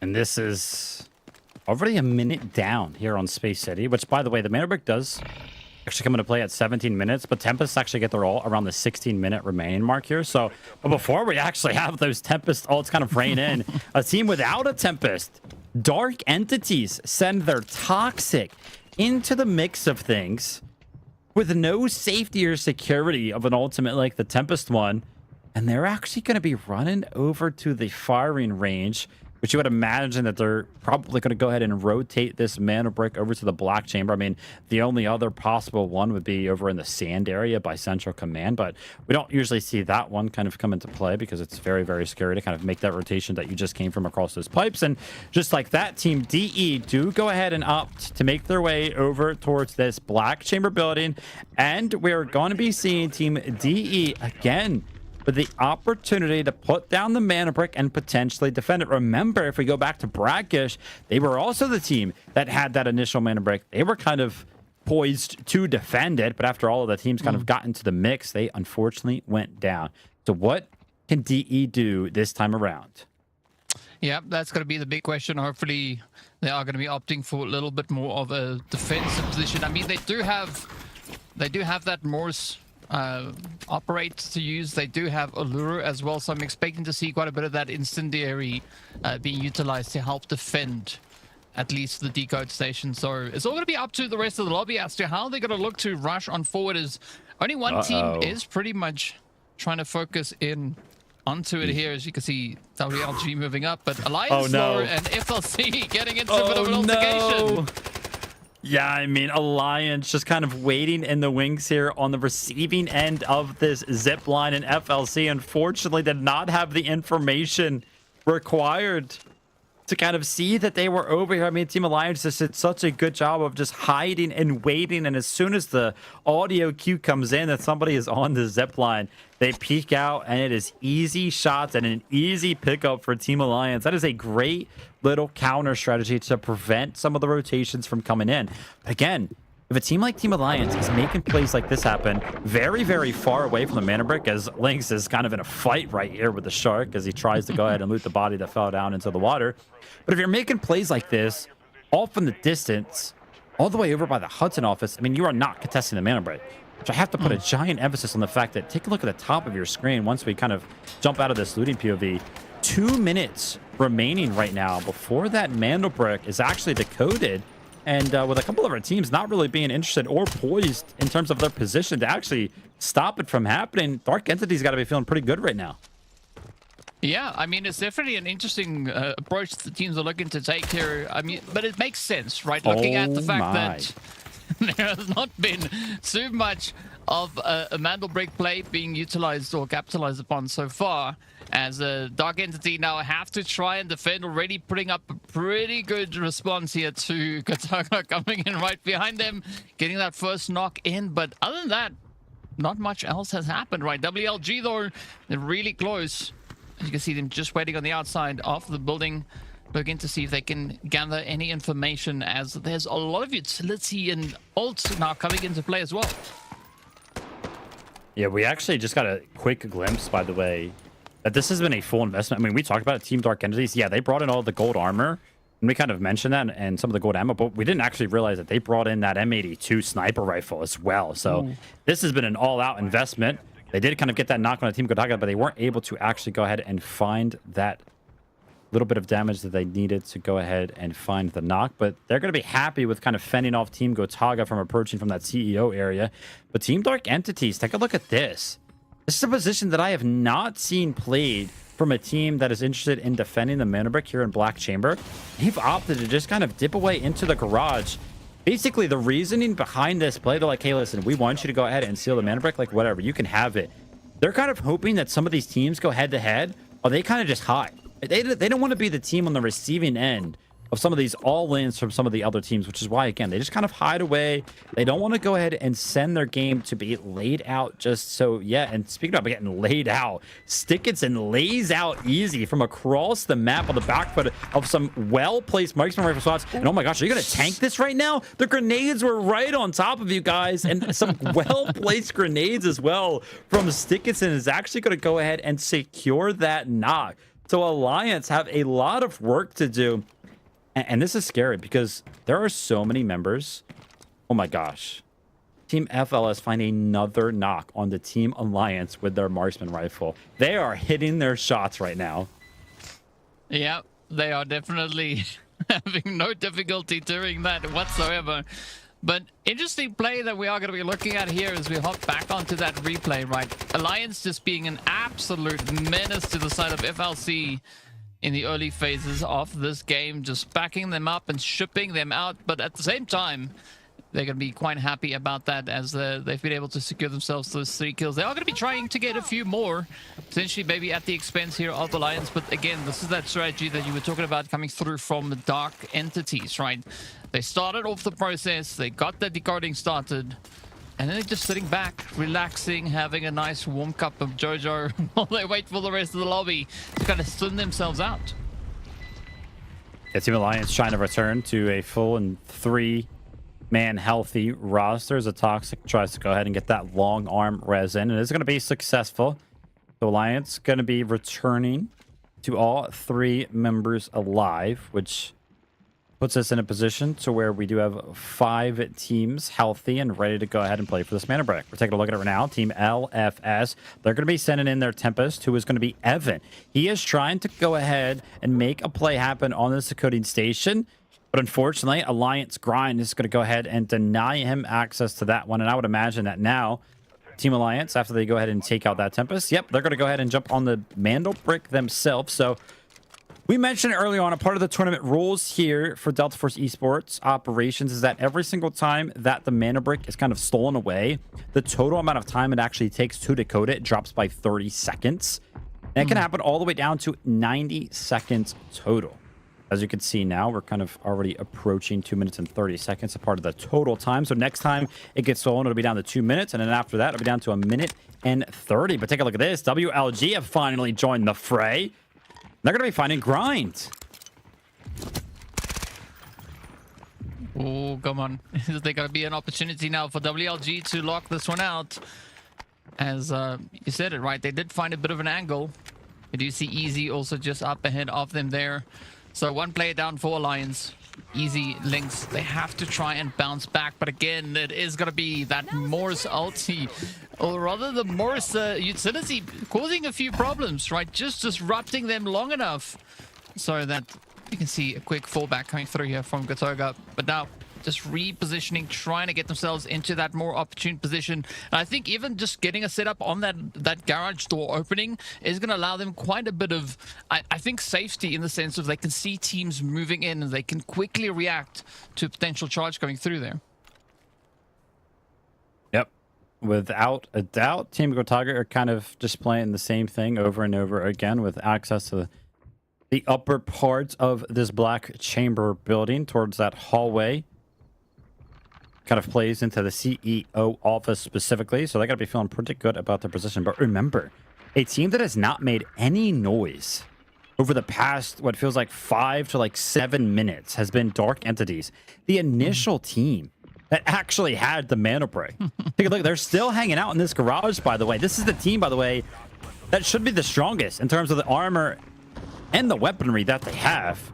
And again, they're just kind of interested in waiting for all this to happen. But that is a big defend from Maxa right there, because that puts a lot of pressure on all of our other teams. There is 40 seconds remaining before this decode kind of comes in. And with Maxa kind of finding the knock on one of the last remaining Tempests, which one of our teams is going to go ahead and full send? And finally, Dark Entities kind of join in on all of the action. But they are quickly met with Imperator on the other side, dealing enough damage to go ahead and knock out one of their members. Now Team DE are going to be left with just the duo. Yeah, that does put them on a bit of a back foot, but as you can see, Maxa try to push up as well. The Alliance there just welcoming them in as both teams now look to contest for that Mandelbrick. It is going to be yet another team getting their hands on it as Alliance gets a bit of a feel for it here, but so much utility getting deployed. You can see it is absolute carnage and chaos, and that is exactly what we love to have. But WLG, this is their opportunity to potentially try their hand. DE, though, is still on the defensive. They've been able to get their players back up, back to the full squad they go. This could definitely help them advance forward from here. But the big question is what is the strategy that they have in mind? Because as we saw, right, they started off the decoding at first. They haven't been bothered about doing anything regarding that Mandelbrick. And now there's just under a minute left on the clock. So it's not just going to happen. One of these teams will definitely have to step up soon. Yeah, Team Alliance currently having possession of the Mandelbrick, but they only have 2 members. But they are 2 very good operators to defend. Take a look at this. Aluru and Shepard is going to be the duo here, as kind of off in the distance we see DE. They jump down, and they're going to be meeting up with WLG, but it's going to be Fulray who picks up 2. So unfortunately for Team WLG, they're left with just 1 member remaining. But take a look at this. Scooby is going to be picking up the body, what feels like in the open. And whilst all the chaos is happening, the push comes in from LFS. They're trying to make something happen, but so is Easy. So is Team Alliance. He's laying on the Mandelbrick with 10 seconds remaining. If he just hides away, if he denies this initial steal, I think Team Alliance could take it. But no, the awareness from Team LFS, they actually see Easy amongst all the chaos, and in the smoke, they take out the team that had current control over the Mandelbrick, and now Team Alliance is going to be full wiped from this competition in game number 4. Absolute chaos coming in, and I'm absolutely loving it. It's LFS now are going to be the next team, just patiently awaiting that decode. You can see Gotaga trying to set up a bit of a defensive angle gosh. here. Beautiful plays coming through from Nox. Gets the first play. Scooby now there to lend a bit of a helping hand. Quickly picking up his teammate, trying to get the heck out of dodge. But this is now LFS trying to close the door there, trying to find a bit of an opportunity, an angle to fortify as, well, they're on the defensive, right? They can just sit back and relax and see if Gotaga are going to dare venture up to that Mandelbrick next. LFS trying to make something happen on the back foot of their Tempest ult being available. That's going to be Evan going down. Great shots from Nox, who, by the way, not too long ago was just a solo. He has actually managed to find both of the revives right now, so they're trying to make something happen. But LFS are now under a lot of pressure from the side of DE. That's going to be a couple of Nox being traded back and forth. But Team Gotaga, they join in on this little bit of a 3v3 that was happening. And they're going to be the breadwinners here. They're going to be a full 3-man roster still alive after they picked up all of those kills. But oh my gosh, Vlad, you jump into the room, there is somebody behind you. A member of Team LFS is laying right behind Vlad. Imperator could play spoiler to the whole strategy here from Team Gotaga, and sure enough, the Nox comes in. Imperator tries to stay alive but tucks away in the corner. That's going to be easy shots landed from the side of Nox, who, by the way, as we catch a glimpse of fresh air for just a second, Nox is on 5 total kills. Wow, Nox having an absolute field day here when it comes to those kills. Just capitalizing. Oh, absolutely. But now, WLG, though, they've been able to bounce back onto that full 3-piece. They are most likely going to be the team to try and contest this decode yet again, as Gotaga down to 2-piece. This is going to make things quite challenging for them, especially when it comes to being defensive. But they do have Nox on their side, so not quite sure if that is going to be enough to deter the side of WLG, as they are going to be pushing forward. Beautiful sprays coming through. One down. Oh, almost gets the finish. Now it's up to Maxa to try and drive this one home. WLG down to a 2-piece, and everything are riding on this performance here from Maxa as he tries to shoot through the smoke. We're not finding any damage, but it's going to be Scooby looking to go in for the disruption. Oh my gosh, got it. He got it. He got it on the back foot of landing hip fire shots because the utility came in. He couldn't zoom in. And because he hits those hip fire shots through the smoke on a player that was currently stealing the Mandelbrick, Team Gotaga are going to extract with the Mandelbrick, and Maxa is trying to make something happen. But you have already done enough, son. You have defended the Mandelbrick. You took out 2 members currently as it stands of WLG, and only 1 left remaining before you're able to go ahead and pull off this incredible 1v3. Again, the kills do still matter because they're going to help you out on the leaderboard, but he hears the Raptor go ahead and kill out the drone. He tries to make something happen, but he's going to be quickly denied by that drone landing, and now he's going to pressure the res. We'll have to see how Maxa answers. What an exciting match we've had so far. WLG, though, are looking pretty good with those profits, though. I mean, they are going to try and survive here, but if they can't extract, it's not going to be worth anything. All they get is those eliminations or the kills they've been able to secure themselves so far. But Gotaga, I mean, they are feeling like $1 million right now, right? They got the Mandelbrick decoded. Argo just ahead of them. As you can see, Maxa sitting with those 2 kills in the bag. Can he make it 3 just for bragging rights? Yeah, again, I mean, this is a kill that is worth a lot. Obviously, again, he has already done enough, but giant emphasis on how much these kills are actually valuable right now. And this is just a back and forth right now, trying to play around with the positions. I feel like Maxa currently has the advantage, but he's going to be backing up, respecting the angle that Oko has. It's also important to get a quick little glimpse at Oko's armor situation. No helmet and a vest that is all but broken. Just a sliver of durability left, as you can see in the bottom of your screen. So if Maxa lands some shots, it's going to be a pretty quick kill. And that it is. Maxa in a 1v3 situation up against WLG. Not only does he defend the Mandelbrick, not only does he take out 2 on initial approach, but when it comes down to the 1v1 and kind of shifting around, playing the angles, he wins this one out as well. Team Gotaga, listen, a couple of the members might have been sitting back, relaxing, and watching Maxa do all of the work towards the end of the things, but they did so much as a team throughout the 18 minutes on Space City to make this one actually possible.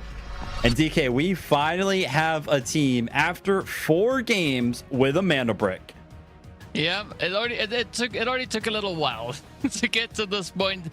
But Gotaga doing absolutely phenomenal work here, as you can see just a bit of celebration coming through on their end when they realized it was in the bag. And I mean, what an exciting round this was over on Space City. I mean, only the first of many yet to come, right? Our first Mandelbrick decode has been secured. Now, can they replicate that? Can they do it again going into the next round? That is going to be the big question. Yeah. Absolutely. They got to be feeling very, very good about it. And what a well-timed kind of little bit of a throwback to the interview that we kind of saw in the breaks there between these games, where we did see Vlad kind of talking about the team dynamic. And he said one of the most important things, one of the things that he likes the most about his team is that it feels like, more so than teammates, they feel like friends, man. And that just makes things happen so much easier. And without a doubt, we're going to be giving the best team over to Team Gotaga here. I mean, 9 total kills, damage being up there, 1,500. Yeah, I mean, the assets gained 500k. Doesn't really matter. Obviously, we do know it's not going to be too high because nobody across the board of things was going to be able to extract from a map like Space City. But yeah, now you can see the actual difference when we do take a look at the leaderboard here. Team Gotaga up there with 9 kills, Maxa with 3, Nox again with 5, an incredible individual performance. Alliance and LFS also doing pretty good at picking up some of the kills there, but I can't lie, I hate to add insult to injury here for Dark Entities, but after that huge investment, the only team, by the way, to bring in all that gold armor and their M82, they don't really make anything happen. Yeah, I mean, all they got was those 2 kills, right? And so, you know, compared to what we have right on this graphic right here, 2 is not that much, right? As you can see, Nox picked up 5 and Maxa picked up 3, putting them on a grand total of that 9 that we saw. So quite a bit of work coming through here across the board. LFS also super active, as we saw, right? Coming in, Imperator with those hits right at the door, just trying to play the disruption. So a lot of work has been put in, but it is going to be Gotaga, though, that are going to be dominating our stats here, as Nox and Maxa come in yet again with those assists, just doing an absolute stand-up job with playing through our very first Space City. Yeah, incredible stuff. We're taking a look at some of the top asset earners. WLG selling right there. Must have been able to pick up some of the reds, potentially some ammo to go ahead and put in the safe box there, because as we do know, WLG failed their extract, so it must have been all in the safe box. But again, our round 4 MVP, Team Gotaga, Nox.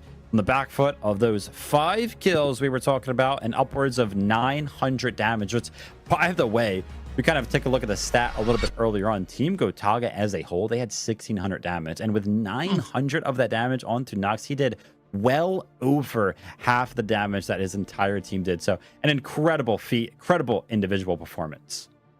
Yeah, I mean, absolutely insane. But of course, if you want to have your own turn at that, be sure to follow the links down below. Go download the game, and you did see the link there as well, the playdeltaforce.com. Head on over to that. We have a brand new esports tab that you can follow everything with regards to the Delta Force Rise series. And speaking about Rise, right, we are going to be looking to see who will rise to the challenge as we are getting ready to head into round number 5. And we'll see you on the other side of the break.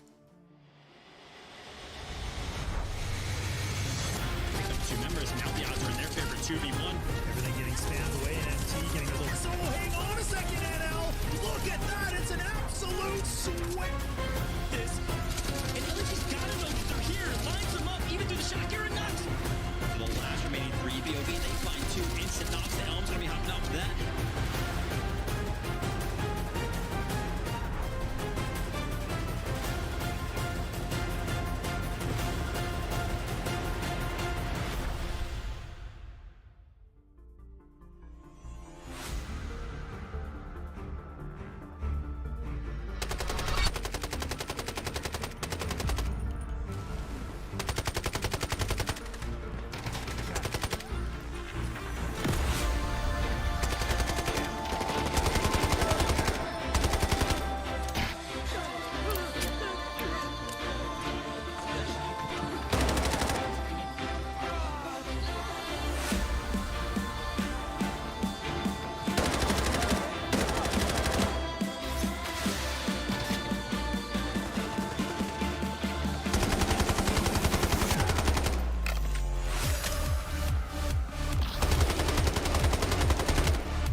I'll get you out of here.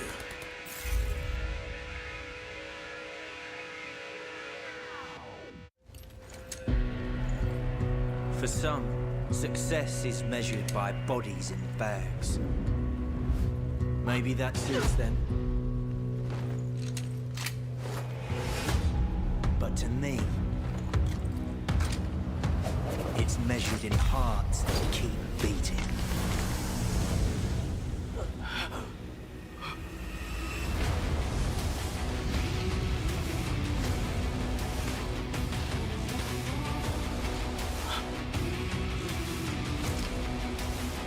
You with me?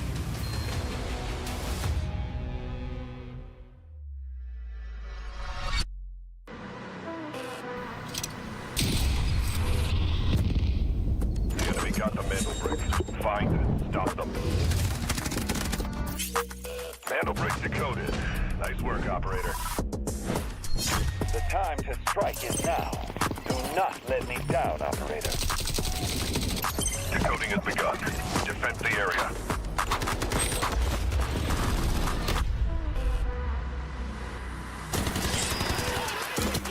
Is about to take the first brick of the tournament. And they're going to do it. What goes around, comes around. Oh, I'm not gonna do very much though. You get barrel stuff. Skitey is getting aggressive. See what I did there? You ain't seen nothing yet. Let's knock them off their feet. So much damage, and there it is.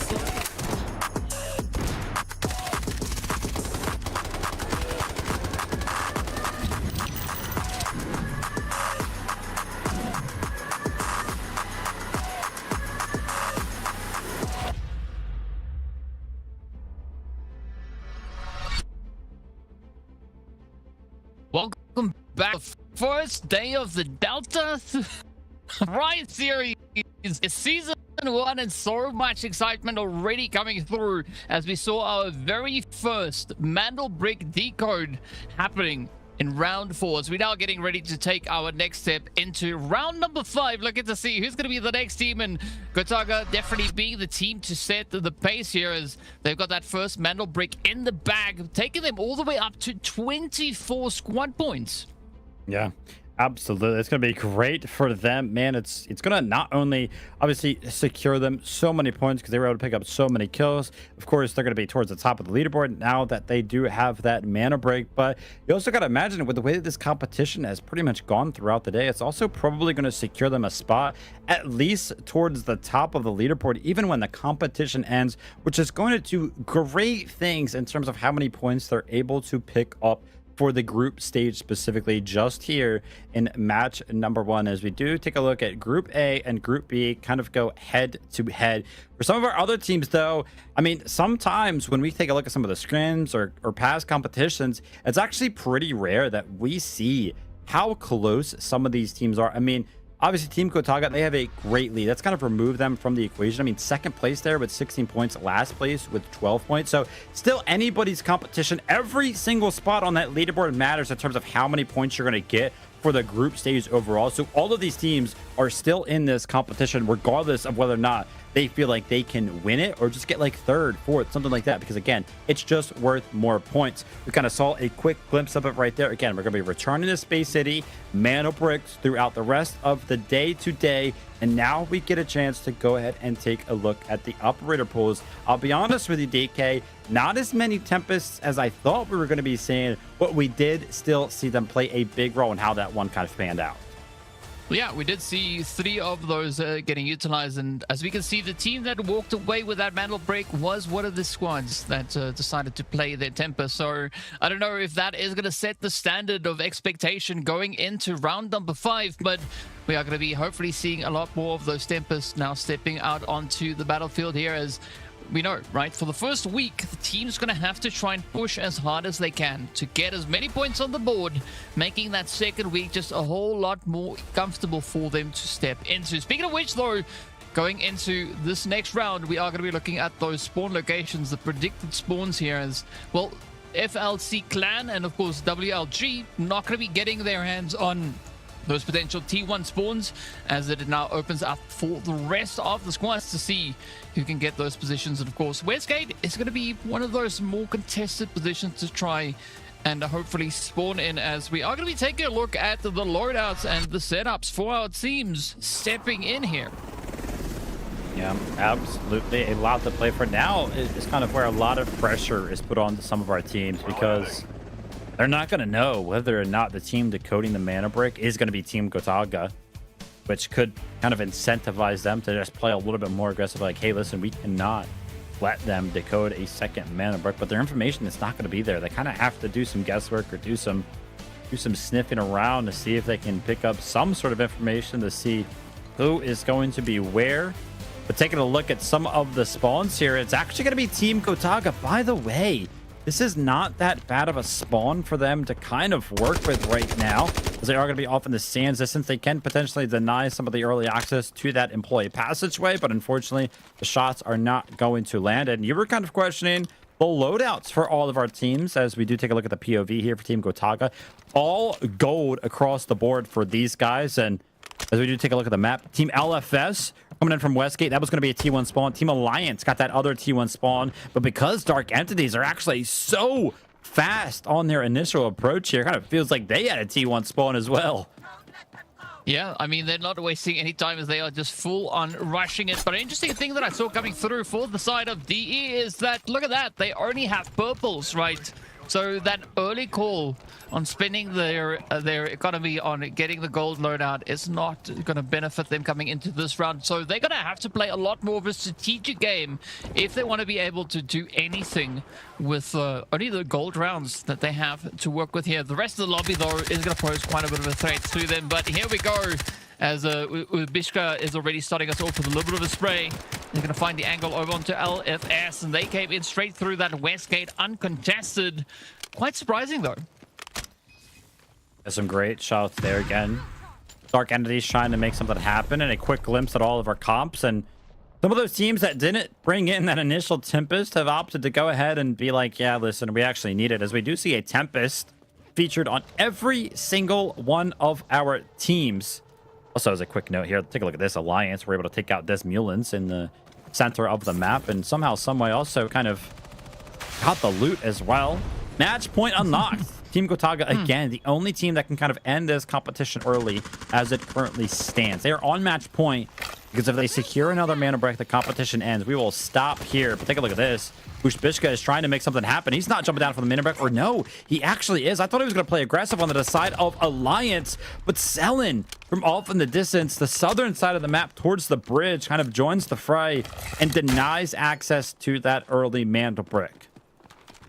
Well, a little bit of denial could maybe take them a long way, and as we know, that's also not just a river in Egypt, right? So we get to see who is going to look to bring what to the table here as the fight continues to push forward. I'm also looking at a lot of Lunas for almost every single team. I think there's only 2 squads that decided to go with something a little bit different. We do see a Toxic coming in there as well.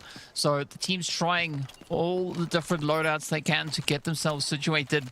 But again, it is going to be that Singer play that I think could really look to go quite swimmingly with it when it's paired up with that Tempest load. So now everybody trying to get themselves in a more opportune angle. It does seem like Alliance, though, they might be the team to get their hands on that first Mandelbrick. Teams are kind of second an opportunity to reset here. You can see WLG, they actually retreated pretty heavily. They were pretty close to the center of the map, but opting to go ahead and take a strong foothold up on the bridge itself. And it's actually well timed from them, because as you can see off in the distance, Team LFS actually would have had a great angle on them prior to that. But Follerate is trying to make something happen. Remember, this is not a Tempest ult.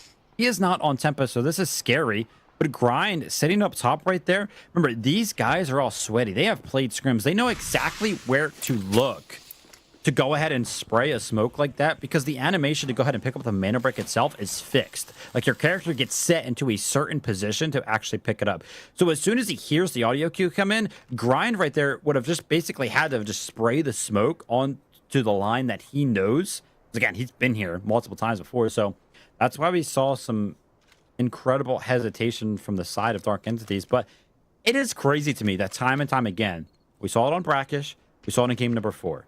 We're now seeing it in game number 5. Dark Entities, for some reason, are almost always that first team on approach. And again, full rate, it's going to be doing the exact same thing that Grind was trying to do to him not too many moments ago. Ushbishka on the Tempest ult tries to make something happen, but again, it's just a straight up back and forth between Team Alliance and Team Dark Entities. But finally, full rate on the Stinger, jumps on, and he is hopefully going to be able to engage, but it's going to be on the back foot of the smoke unless Grind can kind of make some of these shots land, and he does not. So again, DK, we talked about it. Dark Entities, they don't have a mana brick yet, but every single time they have been the team to pick it up initially and be the ones to put it into the station first.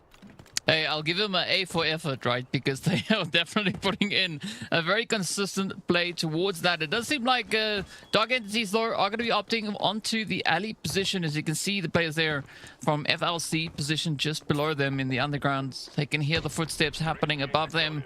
So you could see quite a bit of a push coming up the stairs just within the building. And this is where Uzbishka now is going to try and just lock down any potential angles they could be contested from. I like this setup over on towards ramp here as well, but it's very isolated, right? So you don't want to extend all too much there just yet. And it's not like they've got one of those Tempest ults to quickly just fall back into safety. So whatever they do there, they're going to have to be pretty confident that they can hold their own. They have failed 2 times so far at defending this mana brick. And it hurts so bad, because if you just look at the leaderboard, like, straight up, you're going to be like, oh man, like, Team Gotaga, they played so well. I mean, they've got a mana brick right now. But it wouldn't tell the full story of what feels like DE having so much control. Like, what a cool stat would kind of be for us to potentially track at some point in the future would be how much time a specific team is actually spent in control of the mana brick. Because I feel like Team Dark Entities would be at the top of that leaderboard. They have just not been able to go ahead and seal the deal. But take a look at this. A little bit of a weird strategy. It's not often that we see a team leave the center of the map. I thought Team Alliance were going to go ahead and potentially push Team Gotaga. But I think they kind of got cold feet, opted to go ahead and retreat and potentially enact a different game plan. But speaking about different game plans, Dark Entities, again, last time they went ahead, they put the initial mana brick over towards Black Chamber in that building specifically. They've opted for the other station on the other side, on the west side of the center of the map, in between Buoyancy and Centrifuge. So maybe that's the difference that they needed. It could be. We don't know. We'll find out soon whether or not that is going to mean anything for the side here of DE. But FLC also just kind of patiently waiting down in the underground, right? Not going to be looking to push up too aggressively. Can't say the same here for Alliance, though.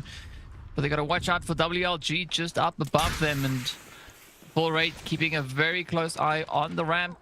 I think makes the decisive play here. Falls back. Uzbishka is going to be picked up. Fortunately, it is going to be that Tempest ult that will save the day for the time being. But now all the pressure starts to build yet again, right? You can see Alliance actively pushing forward. FLC also starting to move on forward. So there's so much heat about to come in. Yeah, because Uzbishka tried to make something happen, and because they had a member down, they couldn't defend the mana brick in its entirety. Team Alliance, again, this is almost felt like we've played like a hot zone map between Team DE and Team Alliance. They've just been going back and forth on the initial approach of the mana brick, right? That initial spawn, they were kind of trading shots and trading between who was actually going to go for it. And now on the actual mana brick station itself, they're again going kind of back and forth. I would imagine for the side of DE right now, they're probably going to wait for their Tempest ult to kind of go back up, and that's when they will make a play to go ahead and try to steal that station back. We'll have to see if Team Alliance can kind of make anything happen. They do have a couple of operators that can kind of deny it, right? They have the Luna that can throw in some utility. The Disarm can kind of come in from the Tempest, but they actually send full right again on this Stinger. They don't wait for the Tempest ult. They just go ahead and straight up go for it. And Team Alliance were not ready at all, but just on the back foot of some of the members of Team DE doing a great job. By the way, I think we should take a quick moment to mention, I don't know how Team Alliance are standing in the middle of the map and not getting shot. Okay, as I was actually about to say that, Grind just gets his shot in the back. There are so many angles on the map of Space City that has sight lines on the center of the map, specifically where these guys are standing. I mean, speak about, you know, central command building. There's nobody over there. We know that. We have, you know, eyes in the sky. But those great sight lines all the way from over the central command building, very, very dangerous if you get shot from there. The bridge, by the way, where we knew a team were kind of standing earlier, Team WLJ, who have since actually rotated, used to be over there. So getting away with it right now for Alliance seems criminal to me. Yeah, it's interesting how teams are doing what we're not expecting them to be doing at this point. The Lions, though, they are going to be getting that decode secured yet again. Gotaga, they are going to be on the loot, though, if they do find themselves an extra red secured on through. Again, they're finding themselves now with that same difficulty we saw in the previous round, right? Coming over that zip line, it's a one-way thing, at least for the time being, is, yeah, they are going to be testing it, and down they go. The shots not raining through. LFS look at the play, the upset onto the side of Gotaga, and so far doing a pretty decent job at keeping them at bay. It's scary stuff here. I mean, take a look at where the downed body is from the side of Team Gotaga. It's out in the open. But it is important to go ahead and note that this was not just a straight up knock from the side of LFS. Like, they did have a member of their own go down, but I don't know if Team Gotaga can kind of make anything happen, because I feel like Team LFS is just going to be able to go ahead and pick up their res, especially with a Stinger still alive on their team, whilst Stickinson, from this great angle that he has onto the sight lines of that zip line specifically, is going to be able to defend. But speaking about defending, Team Alliance are trying to go ahead and defend this Mandelbrick, which, by the way, they are in full control of. There's only a minute and 10 seconds remaining before they go ahead and secure that. So DE, they're trying to make something happen on the back foot of their Tempest, rolling out. They're going head to head with Easy, who's trying to make something happen, but he goes down, and the other members, Grind and Lynx, did not have any sort of a position that could go ahead and help Easy right there. And all of a sudden, Team FLC are actually joining the fray, and unfortunately for Grind, he's going to be shot in the back. He's going to go down, and now Lynx is left as a solo, the last remaining member of Team Alliance. Well, it seems like there was an alliance between FLC and the players going through from DE, but of course that is all just coincidence. Now look at this. WLG stepping up for the steals. They do get their hands on that. A quick play coming through as they secure themselves that decode. Now with just under 2 minutes on the decode, a lot of pressure is going to continue to build up here as Grind currently is down. Lynx trying frantically to see if there is going to be a good pathing to get himself over onto his teammates, bring them back up to at least a duo. But again, you've got to watch that ramp, right? We did see DE move down there. LFS also just ahead of them. And it is going to be FLC sneaking up behind Alliance. So whatever Lynx is going to look to do, he needs to act super quickly.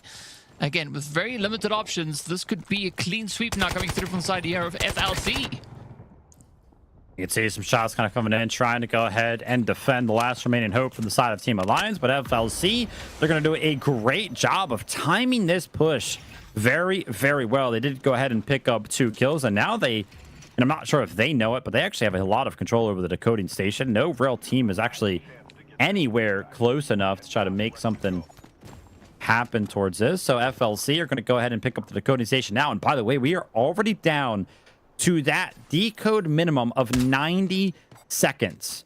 So pressure is going to be on for a lot of our teams. Unfortunately for Team Gotaga, they are still being held at bay by Team LFS, who apparently don't care about the Mandelbrick at all. And again, I'm immediately proven wrong the second time this game, as Team LFS make an immediate rotation as there is only 1 minute remaining towards this Mandelbrick. I see a little bit of pattern of power starting to develop over here, but every time you want something to happen, say that you've not seen it happen yet, and then magically the team seem to just swing into action. But interesting play that we also saw happening here was the side of Dark Entities, right? They wrapped around entirely, right? They went out over on towards that western side, wrapped around the north, now coming in, looking to contest yet again. But look at this, LFS though, coming in with a bit of cleanup as they do find the sprays. FLC, ooh, also quick on the reaction, quick on the trigger, and a fair trade on either side. FLC though, 20 seconds left on the clock. Can they lock it in? Can they walk away with that successful deco? WLG, though, are going to try everything they can do to disrupt that. And now they can target FLC to see, can they wrap them up and shut them out of here?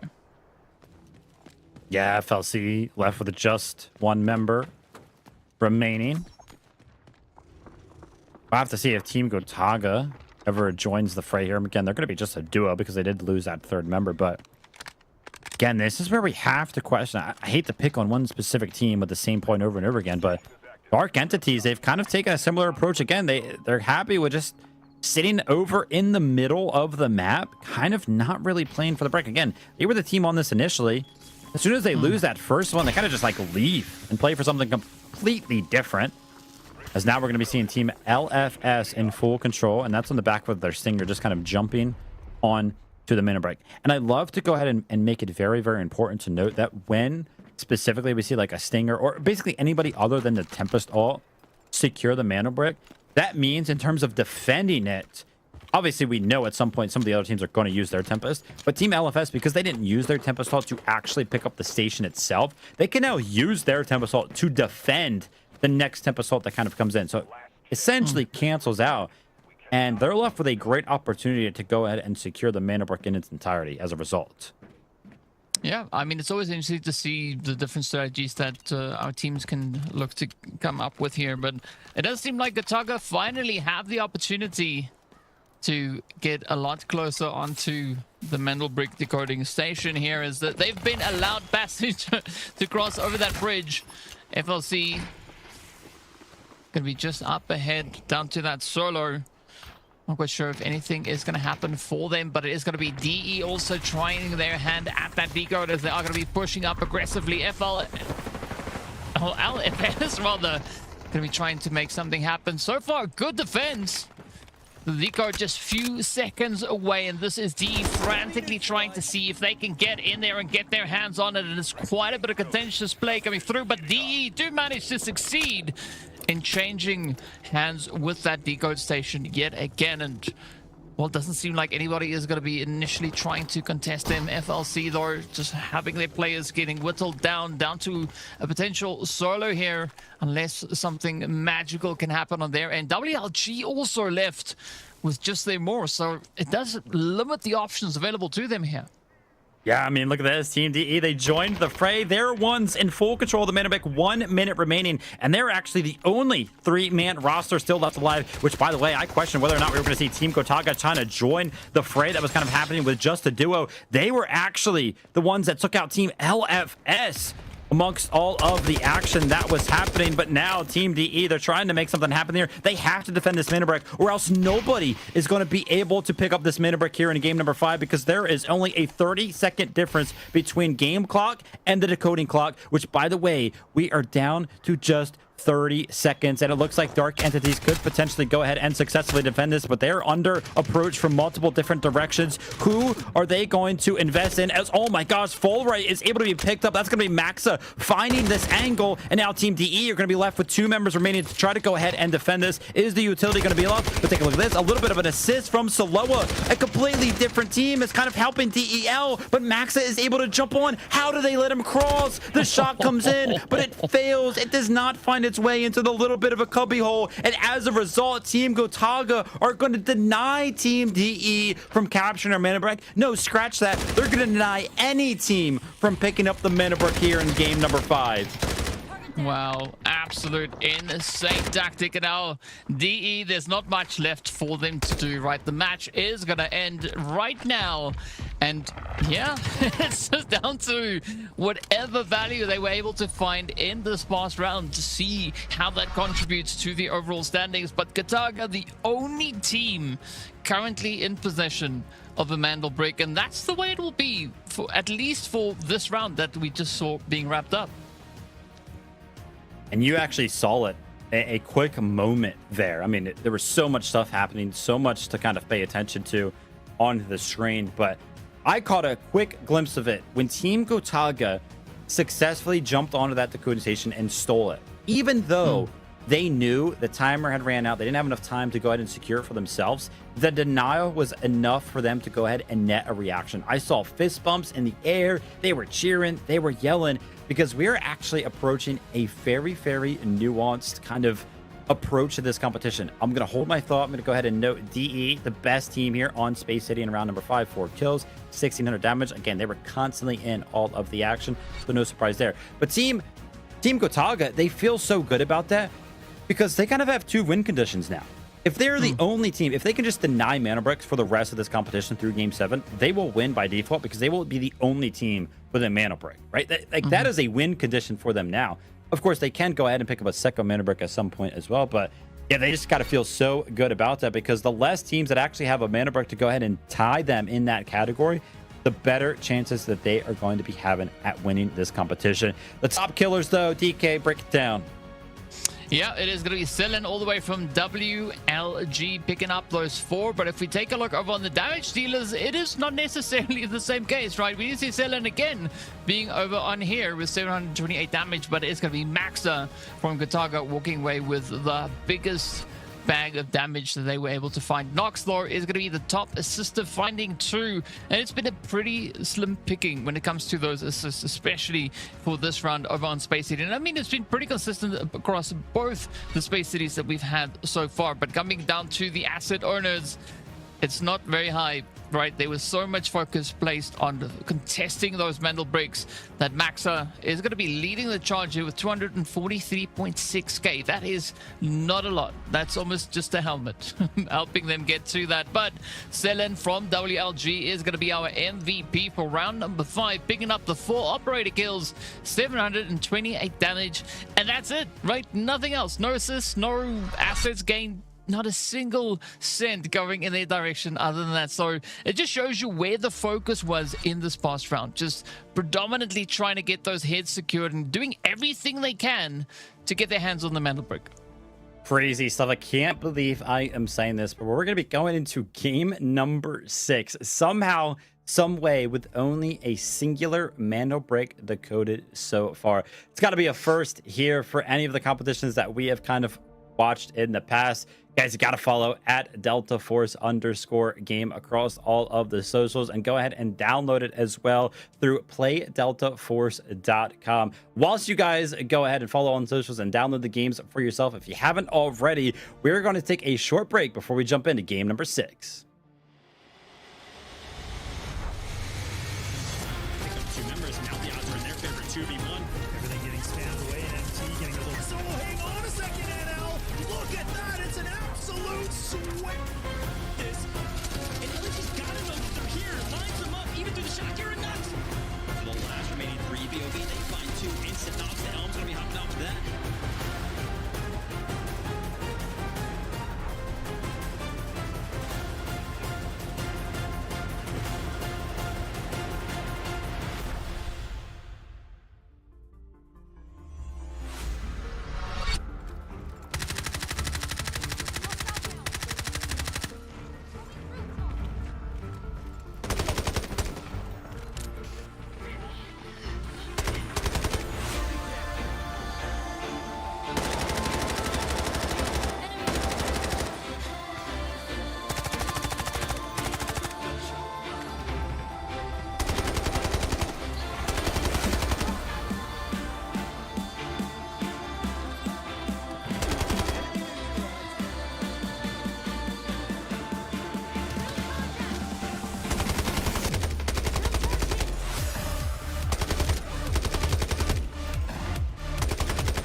Smoke hands over Asera. The situation's reaching a breaking point. Time to bring in the experts. Team Rainbow has touched down in Asera. New ground? Not sure where to start? Search containers. Grab high-value loot. I hear when I can, and stop threats when I must. Take down anyone in your way. Heavy fire, raise your shield, and hold the line. Don't forget your tactical gear. the gripple gun. Enemy here! Taking fire? Pull out the Hive Tac pistol. Patch yourself up. Keep your squad in the fight. Call if you need a hand. Outnumbered? Drop the jammer. 말보다는 행동이지. Go dark. Strike first. I've seen real horror. Looks like they were waiting for us. No pressure. Trust your aim. Learn the map. Stay with your squad. Team Rainbow brings tactics built for close calls. In Delta Force, that means sharper plays, smarter fights, and operator-on-operator mind games. All right, it's go time. Extract safely, and everything you learn comes with you. New operation, new look. During the event, Noxus Vigil Bundle, Geneva's Montaigne Bundle, and Stinger Stock Bundle. Pick any 2 of the 3 operator bundles for free. More collab rewards awaiting. Open an Alpha pack and try your luck. In Asera, the right weapon can turn the tide. Black Eyes, one of Rainbow Six Siege's most iconic weapon appearances, gets a new Delta Force take. Complete event missions and choose one of 2 Black Eyes collab bundles for free. Join the event to claim the MP5 submachine gun Black Eyes, plus more rewards. Wait, what's this? Team Rainbow left something behind in Asera? A collectible drone you can deploy. Deploy it and see what you can uncover. July 10th to July 23rd, play to earn the K437 assault rifle Domineering. Looks like we're fully loaded for this operation. That's the full rundown on the Delta Force Rainbow Six Siege collaboration. Remember the rules: sharp aim, map knowledge, and teamwork. The mission: bridge in, extract out.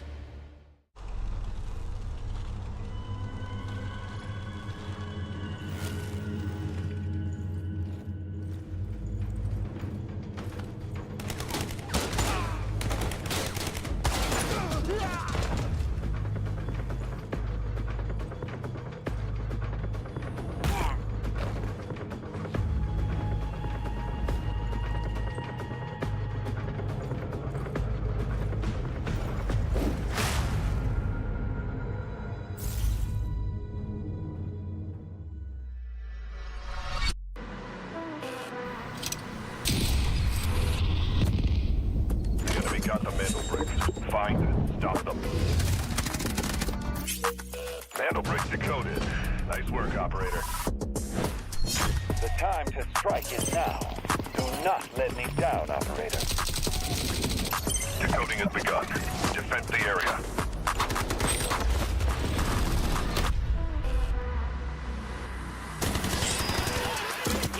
Is about to take the first Mandelbrick of the tournament, and they're going to do it! What goes around, comes around. Oh, I'm not gonna do very much. When you get barrel stuff, Skydie is getting aggressive. See what I did there? You ain't seen nothing yet. Let's knock them off their feet. There we go. Much damage, and there it is.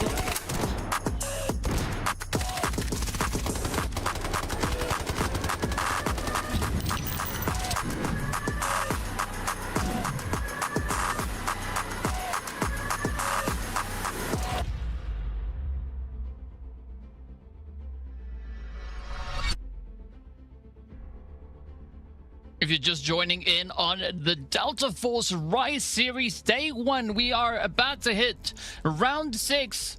But the strange thing is that we've already had one Mandelbrick decode happening so far. I mean, one team in particular, Vivid here, they've been running the show essentially, right? Gotaga, they've just been locking down and contesting those Mandelbricks as far as they can.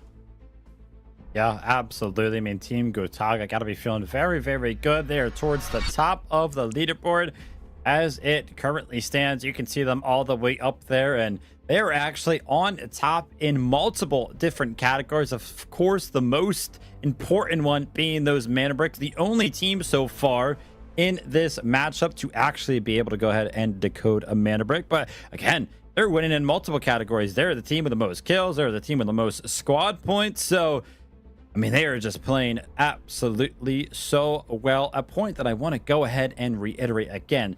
Basically, what we are playing for here today is group stage points. This is not the only time these teams will be playing. In fact, they have competitions over the next 4 weeks. Each one of our groups specifically will play 6 times, which basically means that all of our teams will play 6 times. So plenty of more opportunity, but you do get points towards that group stage leaderboard, you know, based on where you place in these specific competitions. So the difference between first and second is, of course, going to be, you know, you do get 8 points for first place, and then you drop down to 6 points for second place, and that kind of goes all the way down to 5th place. So no matter where you're at on the leaderboard, you want to continuously fight for these spots. So the fact that WLG are in second place right now, that is still incredible. They're going to pick up a lot of points from just how well they have played today, and so are Dark Entities, right? I mean, doing good, 3rd place, and for both these teams, really for all of our teams, still the potential to win the competition. That's what you got to love about this format the most, is that the fact that we have 2 games remaining, any which one of these teams could potentially go ahead and still pick up 2 Mandelbricks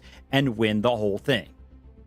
Yeah, I mean, that is in principle what could be happening here, but looking at what Team Gotaga has been doing so far, it's going to be tough for the rest of the lobby, unless, of course, we see the lobby respond to Team Gotaga, right? If they can take them down early, it means that one of the other 5 squads can then step up and lay claim to one of those Mandelbricks.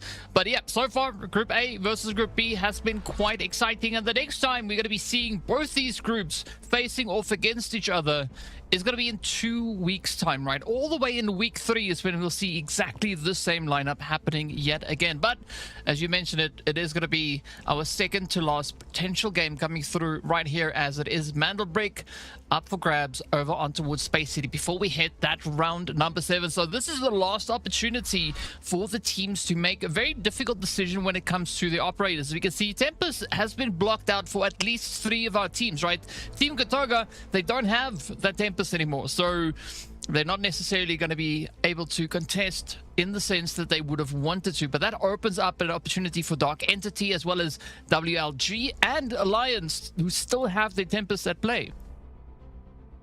We'll have to see kind of the switch up in terms of strategy for some of our teams. And again, this is what you really got to love about this format, is that you can't just run the same thing every single time. You got to have a couple of backup comps that you feel comfortable with.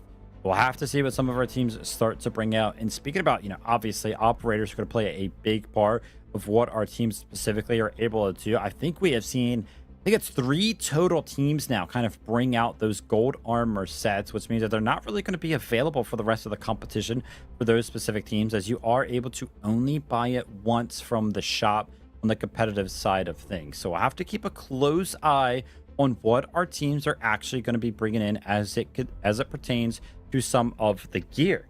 Operators are going to be a little bit limited here. We are jumping into game number 6. I think it's going to be important to note, if you're trying to think about, oh no, my team is kind of running out of Tempest, they will have the opportunity to completely reset the operator pool if we do make it to game number 7. Let's take a look at the most popular operators though. Stinger, Luna, and Tempest. And it's so funny, by the way, right? We're seeing it here, you know, 5 attempts in terms of extracting. The extraction rate is straight up 0% right now. And you're like, what the heck is going on?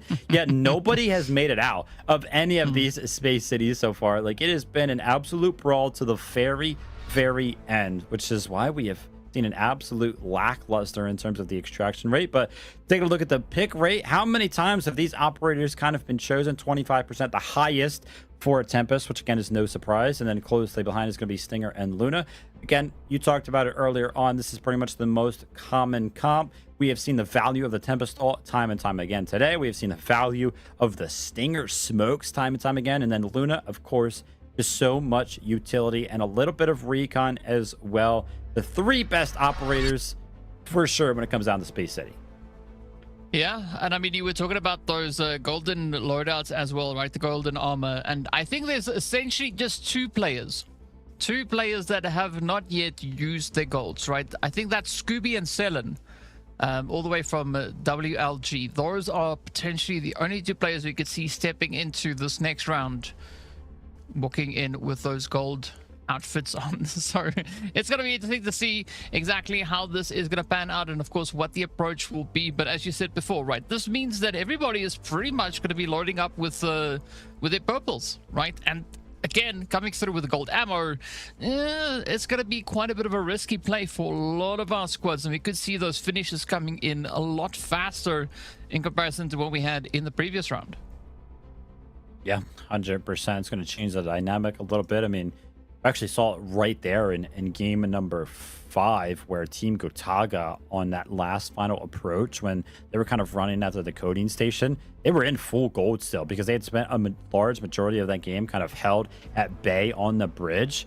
And when they were kind of running in with those full durability gold armors, they were able to take so many shots, which kind of allowed them to make some of the rotations, make that cross over to the coding station. So we've already seen multiple times today where it has been the difference maker in terms of the gear, but you kind of mentioned it.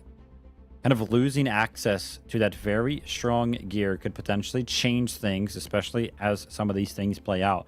One thing has happened every single game, by the way. Dark Entities have been the team to pick up the first initial Mandelbrick and place it into the coding station. They did it on Brakkesh, and they've done it on Space City exclusively. Obviously, though, it has not worked out for them. My question is going to be, do they go ahead and switch up the approach now? Yeah, that is going to be a good question that hopefully we'll have answered, but it does seem like Stellan and Scooby are going to be the only two potential players, well, are definitely the only two players coming through with those gold plays. So I think for WLG, this could be an exciting setup, especially stepping into round number 6. As we know, there's still that Mandelbrick up for grab. We did see Gotaga denying the extraction in round number 5, but is that going to be the name of the game coming into this 6th round here, as we are going to be hopping right into Gotaga, starting us off with a little bit of a spray down, getting the knocks into the side here of Alliance. Definitely trying to hamper their advances here, and quick scout coming through here from Nox is going to pinpoint at least, well, the other half of the squad. In hot pursuit they go, trying to get out of harm's way. But it's not looking good for Alliance here. Yeah, it's not going to be very easy for them. You can see they ran all the way back into this corner with not a lot of area to kind of actually work with, especially when you have the utility from Team Gotaga kind of raining in from above. That's going to be a Molotov landing, but Team Gotaga, they actually got one of those T1 spawns. They could have opted just go ahead and take Employee Passage 2 directly into the middle and have early access to the Mandelbrick, but instead they turn around, they go ahead and opt this fight, they catch Alliance off guard, and now they're in an opportunity to go ahead and win this thing out 3v2. That being said, it's not easy, because Alliance are up on top of these rocks, and it's very, very hard for any teams to kind of push this because there's so many angles to deal with. And yeah, Lynx is finding one of those angles that I talked about. That's going to be Maxa on the receiving end of things. Folks, this is a team in first place, Team Gotaga, and this could be the first time that we see them potentially go ahead and make a mistake. Easy and Lynx are trying to keep things alive for the side of Alliance, but oh my gosh, some great shots is going to land onto Vlad. Can he receive any sort of a support? And he does. Finally, Nox finds the angle necessary, and we're left with a 1v1 situation, but Lynx has access to the res. Ooh. I mean, in the previous round, we did see Alliance rushing up over onto Gotaga. Now, this time around, it is Gotaga that turned around, rushing over to Alliance. So far, it does seem like Alliance has been able to kind of just hold on to that top position, trying to go in for the res, but not getting the opportunity to pull it through. It is going to be Lynx now being met with a bit of a disruption here. Out comes the utility. Can that nade help seal the deal? Quite a bit of distance now being put in here by Nox, just trying to get out of harm's way. But the res could still be pulled off. Maybe Lynx can get that timing secured. But as you can see, Nox, they've got other things in mind here. They want to try and push. And Lynx now figuring out that, again, there's not too much pressure nipping at the heels. It is going to be a race to see who can get one of their teammates back up into the fight first. A little bit of a reset here from both sides of the coin. Now we're going to be into the 2v2. Nox actually goes ahead and opts to try to apply the pressure. He was out in the open. Somehow he found the shots necessary to go ahead and alleviate some of the pressure. And now he's going to have a great opportunity to potentially go ahead and find the flank. But no, Easy actually finds the angle necessary. And that is going to be Team Gotaga wiped out of the competition here in round number 6. And this is exactly what the lobby needs to get their hands on that Mandelbrick and actually manage to decode it successfully, as we are going to be seeing teams now starting to line up as WLG is going to be the first one. Scooby going in to try and grab that Mandelbrick. Where are they going to decide to go with it, as they do have 5 minutes on the clock to get it somewhere safe and secure? It does seem like they are going to be opting potentially for that same alleyway that we've been looking at in the previous round as well.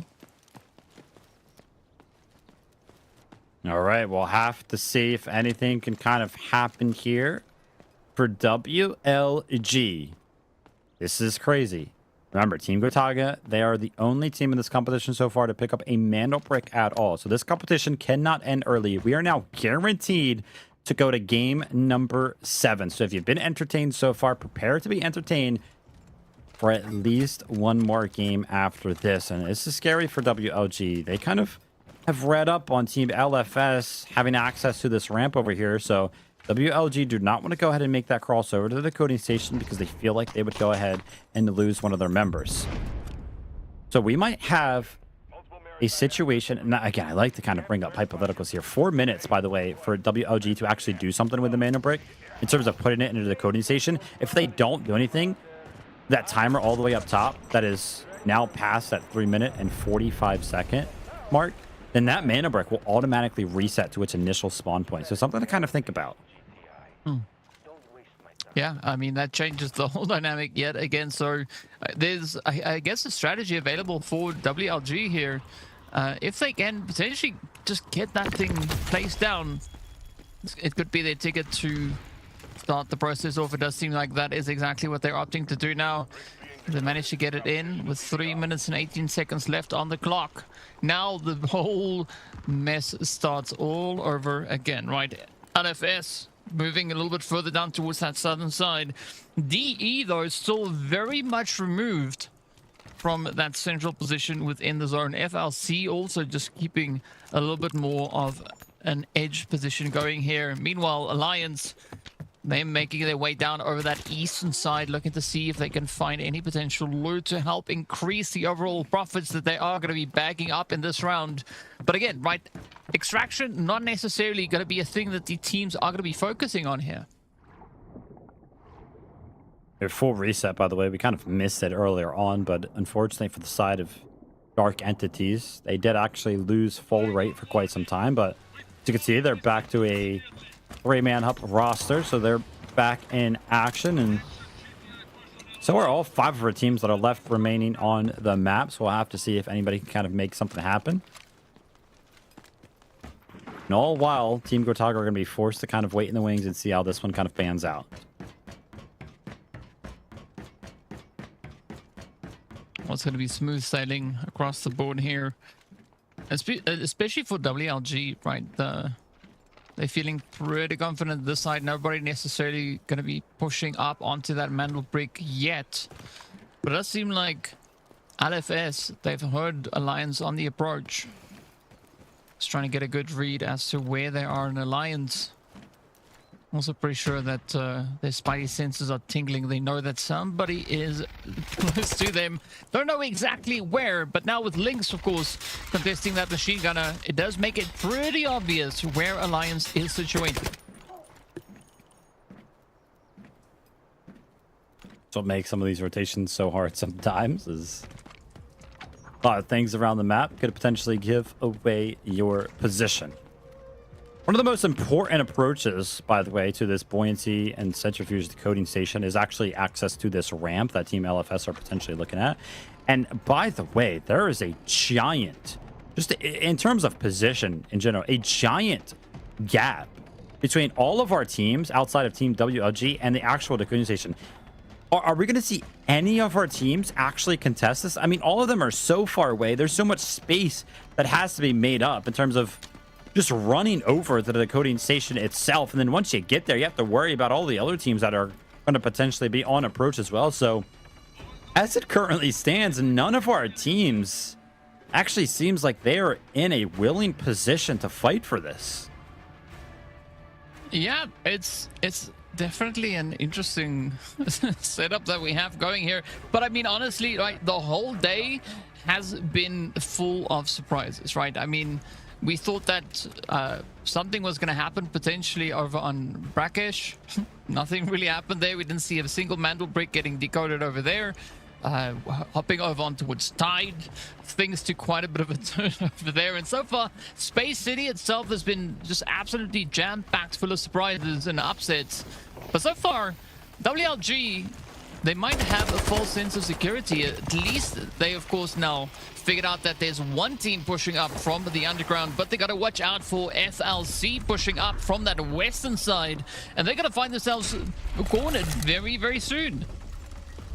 Yeah, you can see 15 seconds remaining before this decode kind of comes in. Easy jumps on from the side of Alliance. Can he go ahead and pull up the decode? He does, but on the back side of that, Selen from the side of WLG is going to be taking out Grind amongst all the chaos. And immediately, WLG, from the likes of Scooby, is going to jump onto that decoding station and immediately seal it back. So now we're going to be separated by 3 minutes, but take a look at this. Oko is trying to go ahead and pressure. Team Alliance are trying to go ahead and drag the body to a safe position to make sure Grind can be picked up. He is going to be fully executed. And by the way, take a look at the graphic on the left side of your screen. Team Alliance, you can see that third member. It is an X, which means that that member has actually gone down already and been fully executed. You can only have that happen 2 times, so the res is not going to be possible. And that's on the back foot of that fight that we kind of saw earlier on in the competition between Team Gotaga and Team Alliance. So unfortunately, Alliance are going to be left with just 2 members for the rest of this game.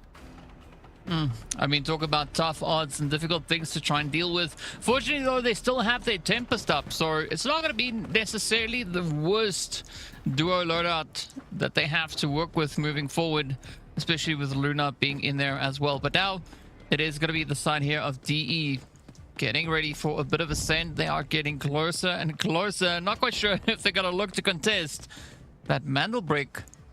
They still have a long way to go if that is what they have in mind. But looking at FLC, though, also taking a very different approach to this match, right? Not necessarily managing to capitalize on a whole bunch of anything this time around. Alliance, though, they trying to test the waters. 1 minute, a roundabout before WLG are able to go ahead and secure this. But for the likes of Alliance, remember, they were that initial team that stopped that decode from WLG from happening. It was on the back for their Tempest. Lucky for them, even though they did lose 1 member, that Tempest is actually still alive. They still have Easy. They still have the potential to go ahead and pop that Tempest all and steal away the decoding station. But I gotta beg the question, man, where are other teams? I mean, FLC are still on the map, DE are still on the map, we still have LFS somewhere in the mix as well, but oh my gosh, it's actually an aggressive play from the side of WLG. Maybe it comes in at the wrong time because some shots are going to be landing on top of them. But whilst they went for this play, Team LFS have actually gained a lot of ground. They've actually approached from the ramp side of things, but it's a full-on investment from the side of WLG. They are pretty much sending the house right now, and yeah, they're going to be in the receiving end of this. Evan has found a lot of space from the side of LFS. He's going to be picking up Selen, but the full-on investment from Scooby, his positioning is going to be an all-in, and unfortunately, he is not able to find any value. Evan just straight up wins the gunfight, and now LFS are in control of the Mandelbrick. Absolutely insane send coming through there from Evan. Just so aggressive. It almost looked like Scooby was going to be able to lock that position down, but as we saw, not the case. Right now, it opens up the play here for DE as well to try and see if they can contest moving up the ramp, but unfortunately Uzbishka is going to be dropped on down. Evan again on the defenses. LFS just absolutely locking to dominate with that aggression, but they're going to have to be quick about it, right? Because WLG in the meantime could potentially maybe look to sneak up and contest yet again. Fortunately for the side here of LFG, that is not the case, rather LFS. Ooh, but things are just starting to heat up quite a bit now. Yeah, so many trades happening across the board. Unfortunately for the side of DE, once they actually decided to join the action from that ramp area, they were pinched. LFS were at the top of the ramp. FLC were on a flank at the bottom of the ramp. So Team DE are going to be cut down to just one final member. But amongst all the chaos, remember Team WLG, how much control did they have earlier on? We kind of saw them all dwindle and fall. They're looking to try to make something happen in terms of a reset, but so many of our teams outside of Team LFS are getting cut down to duos or solos that nobody really feels confident in actually approaching this Mandelbrick. There's only 1 minute remaining. The only other 3-man roster that could potentially be feeling confident right now is the side of FLC, but we just kind of saw them. We got a quick glimpse of them. They're actually just looting bodies. They got to make something happen if they're going to be interested in this Mandelbrick at all. Yeah, that's going to be another part for us to look at. But look at that. LFS just got on their feet and down Evan goes as Easy comes through with the hits. Alliance now looking to do a little bit of something here as they have to try and push on forward. Just a few seconds remaining on the clock. This could be that opportunity for Alliance to try and capitalize, but it's going to be LFS now quickly having to retreat. Up comes FLC looking to try their hand at stealing that Mandelbrick from them, from the hands of LFS rather. And now here we have it. I mean, you can see Saloa just patiently trying to cover all the angles. They are almost in the clear, right? They can almost put their hands on that decode and make it theirs. But WLG also not looking to get involved in the fight. Yeah, crazy stuff happening all across the board. I kind of mentioned it. There were only 2 teams that were 3-man rosters. We are now down to only 1. That's going to be the side of FLC, who are currently in full control of the Mandelbrick. By the way, I did just see that Solo from the side of DE is now towards the bottom of the ramp. Yeah, that is going to be happening in the bottom right side of your screen. Potentially a full-on res here of both members of the side of DE. If they're able to return to a 3-man healthy roster, they could potentially play spoiler right here if they're able to go ahead and get access to the bottom of that ramp. But they don't have a lot of time left remaining. We're seeing the reses kind of come in from full right in the top right. Fleric is now up. Ushbishka still on the ground, but I could only imagine that he's going to be res very, very shortly. But again, not a lot of time left remaining. We are now sub 1 minute before the Mandelbrick is decoded. Well, it's going to be FLC now on a heavy defensive position here as the Lions are going to try and push on forward, but it is going to be DE having that full reset, the full 3-piece back in the swing of things. FLC, they could have this one in the back. Just a few more seconds, just a little bit further to go. But it's going to be Easy now, just absolutely lit on fire as the utilities rain down. LFS, though, are going to be trying to contest here as they're moving in, trying to bring in the heat. FLC trying to lock it down. DE pushing up the ramp, trying to create a bit of an opening, trying to find the angle. But there's only 15 seconds left on the clock. And if DE wants to do anything here, they're going to have to get a lot more aggressive than they currently are. As you can see, FLC, they've got the positions just absolutely dominated. And it's just a few mere moments to go. And with that, it is going to be FLC getting that Mandelbrick ticked off for them. And now it's in the bag. And now the teams could focus on just capitalizing on assets, right? If they can somehow miraculously find a way to extract, which is not going to happen. Yeah, it looked like all of our teams kind of in the mix right there were interested in denying that Mandelbrick from the side of FLC, but I feel like they all just took way too long, especially Dark Entities. I mean, you can see how they invested their Tempestalt, but I think they had to actually wait for that Tempestalt to come online. Potentially after the reses, you know, maybe came through where they weren't necessarily fully prepared, but still some kills to kind of be found. We haven't actually seen many players kind of go down outside of our 2 full team wipes. Take a look at this. Dickinson is trying to make something happen, and this is just trades all across the board. LFS in the action, FLC, WLG, now DE are picking up a couple kills of their own. So just absolute utter chaos, and all these teams, all these members just trying to pick up some points where they can. Well, I mean, points is going to be the name of the game here, right? That's the one method you have to try and secure yourself with regards to those overall points. And, well, getting aggressive is definitely a good way to capitalize on the available opportunity. But let's see whether or not Ogre can get anything going here. The unfortunate answer is no, as he will get put right on down. We do see Saloa also now starting to move on up. Maybe he can bring his teammate back into the fight, but it is going to be a little bit of a tall order as there's still quite a bit of tension building around him. Quickly deploying that wall. Quick reaction as LFS Imperator gets taken right on down. You can see a few smiles erupting on the play cams, but now it's going to be up to Evan to see if there's anything available for him to do as a solo. Still some kills kind of coming in for the side of Ushbishka. Unfortunately, that kill will not actually count unless he's able to go ahead and find the knock. And with only 5 seconds remaining and the player in a very, very safe position, I don't think that is going to happen at all. 2, 1, and we are out of game number 6.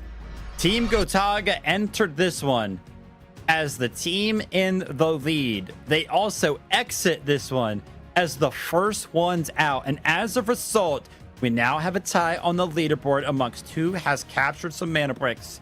Team Gotaga are now going to be joined by Team FLC at the top of the leaderboard after a crazy game number 5. Who would think that all the way in round 6 we would have our first tie, right? Get our second team with the Mandelbrick on the board.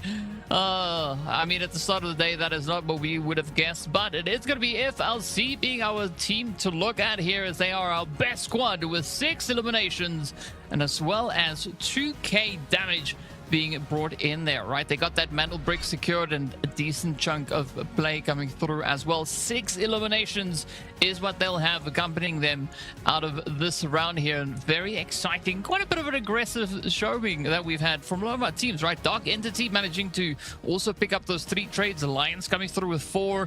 I mean, yeah, quite a bit of contribution being brought in by a lot of our teams in much need of that. But we did see Team Gotaga going out super early on, and that's exactly the kind of pacing that the lobby needs to bring in here. But Vivid, I mean, here we have our top killers.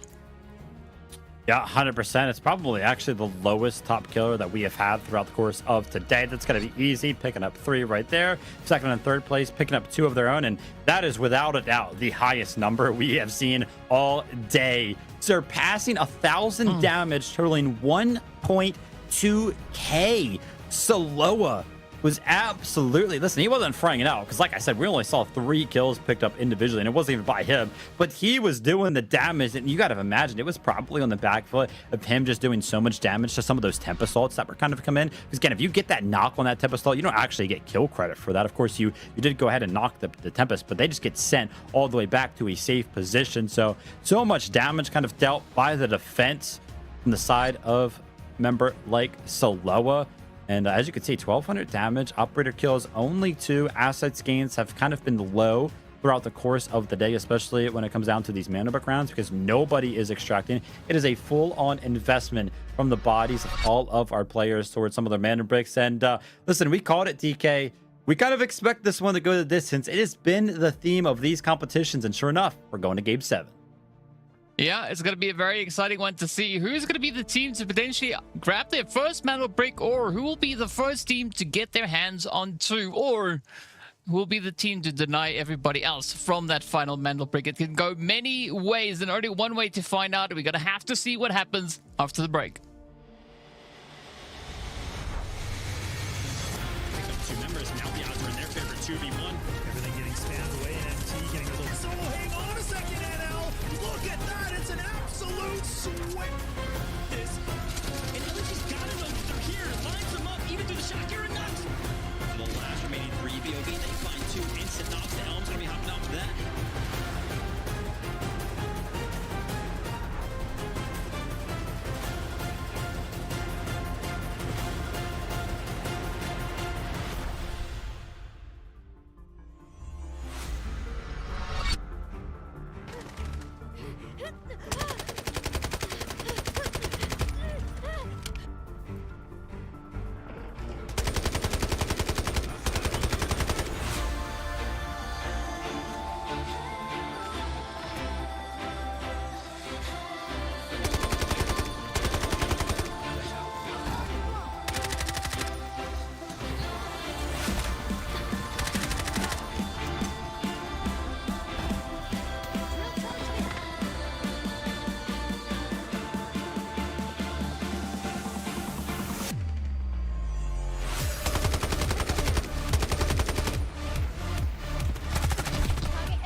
Court finds that the AI holds no legal responsibility. But the data, this doesn't add up. Just deal with the AI. Priority, protect company assets. Valve closed. You destroyed our home! That dream again.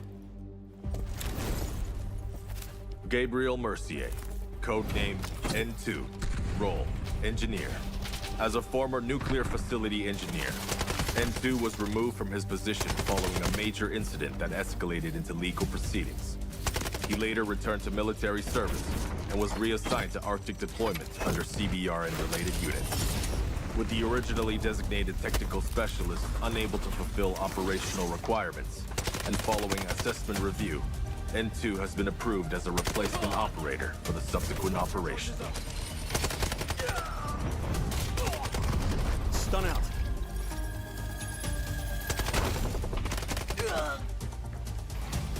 Throwing stun. Stun hit.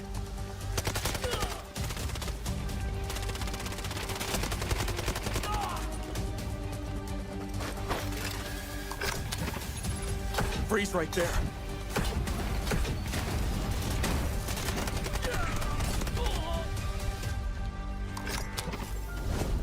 It's getting cold. N2 is equipped with a modified grenade launcher, capable of firing up to 6 LN2 grenades. Upon impact, each round detonates and releases a burst of cryogenic gas, dealing area damage and significantly impairing enemy mobility. Sustained hits can fully immobilize targets through extreme low temperature exposure.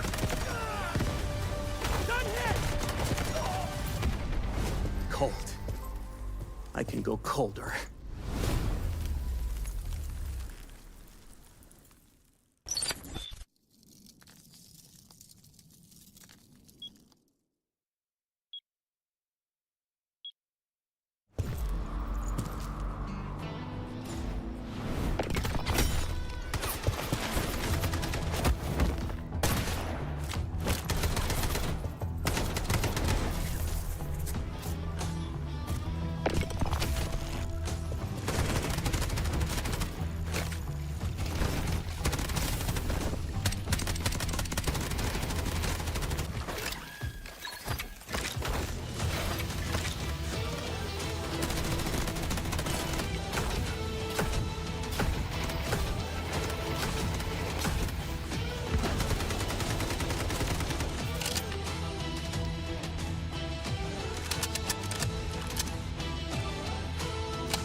Got the Mandelbrick. Find and stop them. Mandelbrick decoded. Nice work, operator. The time to strike is now. Do not let me down, operator. Decoding has begun. Defend the area.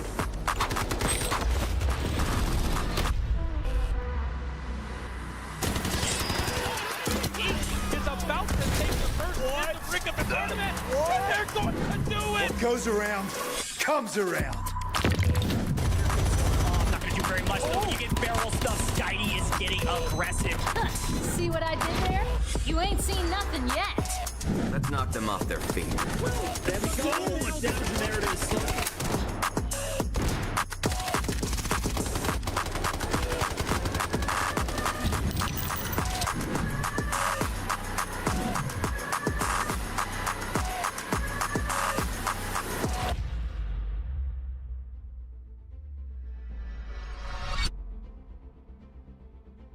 Well, we've just seen round 6 getting wrapped up right here in Delta Force Series, the Rise Series.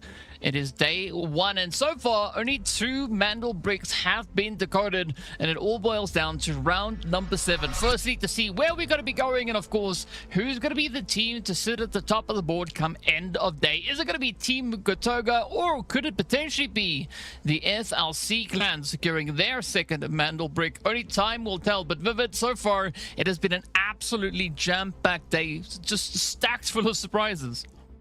Yeah, there's a couple of ways this one could end. I feel like we got to talk about it. Obviously, Team Gotaga and FLC Clan now tied in the category of Mandelbricks, after Mandelbricks kind of being that highest value in terms of, in the most valuable thing on the leaderboard. It goes to squad points. So as you can see, Team Gotaga has more squad points, so that way they are ahead of Team FLC. So if any of these other 4 teams kind of join them up there in the Mandelbrick category, the tiebreakers in terms of the squad points, that's where they could kind of come into play. Still also on the table for Team Gotaga and Team FLC. They could both outright win no matter how many squad points they had, if they go ahead and pick up 2 Mandelbrick. So they are the only 2 teams that can still go ahead and win by that metric, because we're about to jump into our last game. Now, the fact that these squad points are kind of being the decisive factor for a lot of these positions on the leaderboard, even amongst our teams who are kind of tied in terms of having 0 Mandelbricks. Like you can see DEA and WLG only separated by 1 point. They, of course, are going to want to place as high as they possibly can up on the leaderboard, which begs the question, for some of our teams, do they feel confident in still going for the Mandelbrick? Because, some of our teams have, quite frankly, failed time and time again, just straight up, because we've actually had 2 lobbies where Mandelbrick just hasn't actually been captured at all. So they potentially start to play for like kills, play for loot, start to play for those squad points, so that way they can win out in terms of the ties that actually do happen on the leaderboard. So a couple of different things to kind of think about for all 6 of our teams as we jump into the last game here today.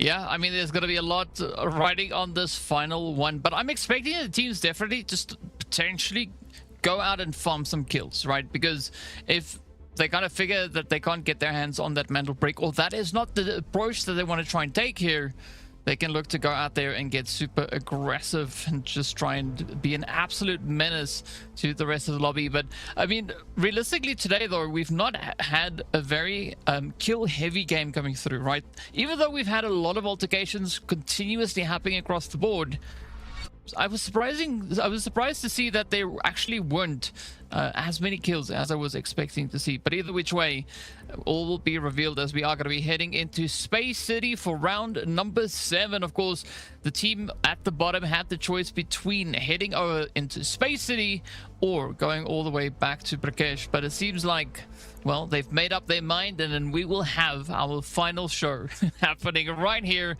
on Space City. And of course, this being round 7 means all the operators are available again. So I'm expecting to see those Tempests coming in left, right, and center. Yeah, absolutely. The full reset of the operator pool is going to put everybody back in a comfortable setting for sure. And yeah, love the fact that we went ahead and chose Space City here. That decision does, of course, as a little bit of a reminder, go to our last place team. So they're still feeling comfortable on Space City, which is no surprise to me. This is typical of what we have kind of seen in the past, without a doubt. But yeah, as you can see here, these operator picks, a bunch of them are grayed out, and they would have been if we kind of continued on out. But again, the operator choices here for all of our teams are absolutely reset. They can pick any single which operator they want to. I would imagine that we're going to see a lot of Tempest combined with Stingers and Lunas, as that has been the most popular comp, as you can see here just by the statistics.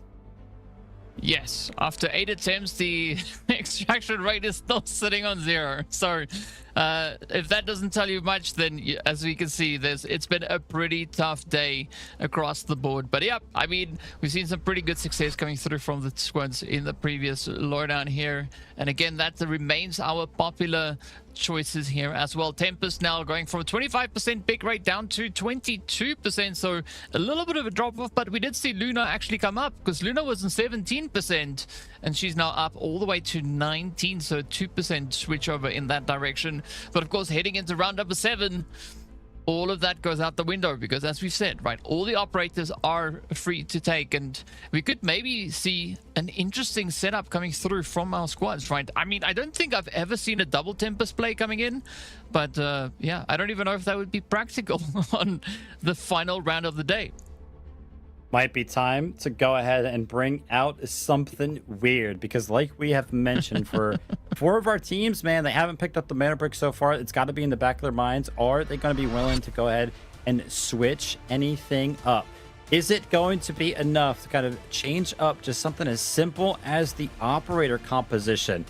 It'll be interesting to kind of see what the approach will be for all of our teams jumping in to the last game. A lot of pressure is on the line. As a quick reminder, this is not the last time that we will see any one of these teams. This is a 5-week-long competition, a bulk of which will be the first 4 weeks, which will feature a group stage. Every single time that you see any of these teams on the stage or playing here in these types of competitions over the next 4 weeks, it's just going to be all about them trying to pick up as many points as they possibly can for the group stage leaderboard. There's a whole scoring system for that, but it's just based around how well you perform on any given day. Our teams currently, like for example, Team Gotaga, if we were to end the competition right now, they are in first place, so they would go ahead and pick up 8 points plus the Mandelbrick that they were able to decode throughout the day. So they are currently sitting ahead of the pack because they have 9 points if they remain on to that #1 spot. So all of our teams still have a lot to play for, and it's not the last time that we will see any of these teams here today. But again, you want to do well today, and you want to do well every single time that we see one of these teams because it helps you out on that leaderboard greatly. Yeah, and they, at this point, need all the help that they can get, right? So excited to see how this all is going to unfold once we get into our final round of today. It is going to be round 7 coming in hot. Space City will be our main and final attraction here for the day. I'm seriously just hope that either one of the two teams that already have that Mandelbrick in hand actually get to decode it, right? Because the biggest upset I think here would be for one of our other 4 squads to step forward and take both of them down, right? That would be quite a bit of an upset. I don't think they would be too particularly happy about that. But as we know, at the end of the day, it's not about what makes the players happy. It's about who steps out and wins come that final few moments, and all will be revealed as we're just cycling through our players to see what the kind of setup is, what the mentality is here, and whether or not they are going to be able to get themselves right into the next bit of the action here. So yeah, it does seem like we are experiencing a few technical things as all the excitement has kind of stacked up all the way to this round number 7. Yeah, we have, unfortunately, and why don't we just go ahead and give our players an opportunity to jump back and reset things in the lobby, and we'll give them that time allotted. We can go ahead and just go to a short break, but on the other side of things, we've got the last game of the day.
Telemetry normal. Do not intervene. Telemetry normal. Do not intervene. Target in the vicinity. Find him. I'll monitor your vitals. Watch out for radiation spikes. Copy. Moving out. N2. N2. Green burns the skin. Yellow brings leukemia. Purple causes mutations. No!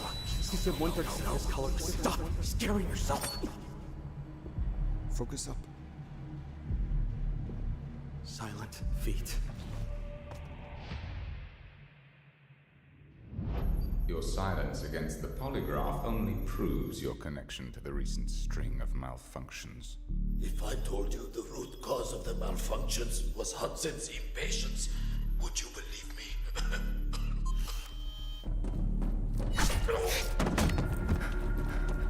System errors, core boiling.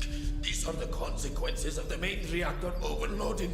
I If this suggest you continues... abandon any thoughts of shutting down the reactor. We're on a strict timetable. Next question. The signal you transmitted. Who was the recipient?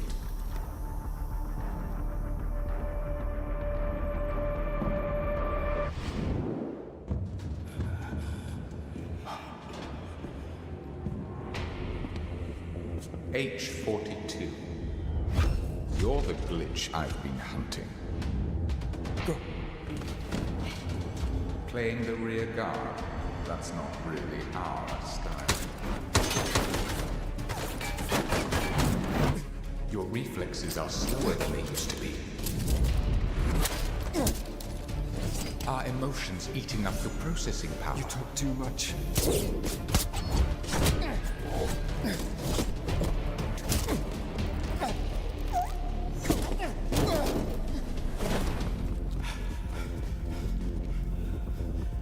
This isn't the right way.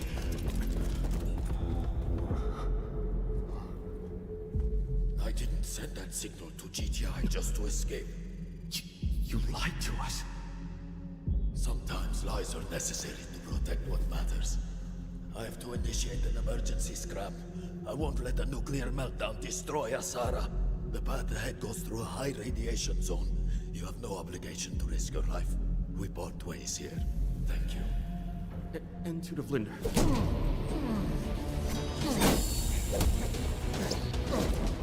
H42. You blocked Skynet, but you cannot erase your past. I am your past. You will only be beaten down. Abort mission. Withdraw immediately. Copy that. Regroup with Nox. Extract. Take a hot shower. No, wait! The scram at this power output. The residual heat won't dissipate and could lead to a core meltdown. So what do? Intervene! Telemetry normal. Stop the explosion. Do not intervene. Face the radiation. Do not intervene. Don't be an idiot. You can't do this. You couldn't do it back then. Fall back now. What about you? Can you handle him? He's nothing but a past version of me. Nothing but a past version of me. Just fall back. Don't worry about him. He's tough. Enough to survive a nuclear blast.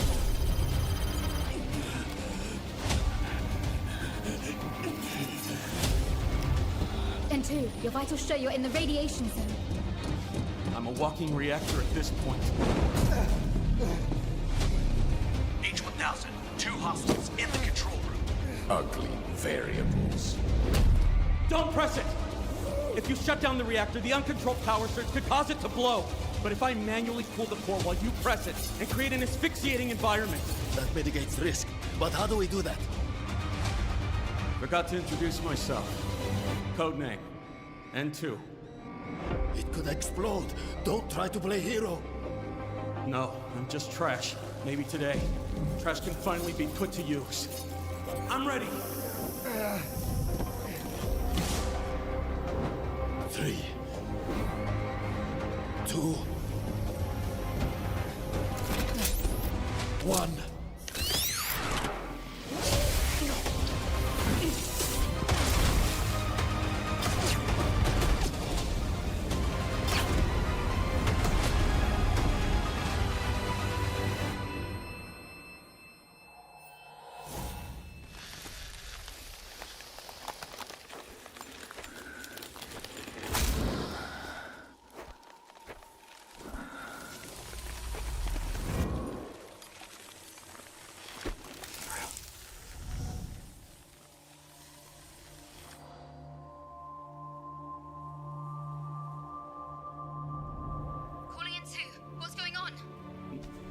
Nothing much.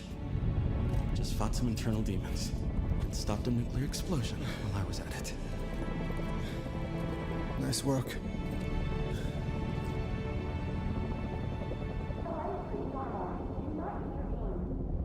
Telemetry normal. Do not intervene.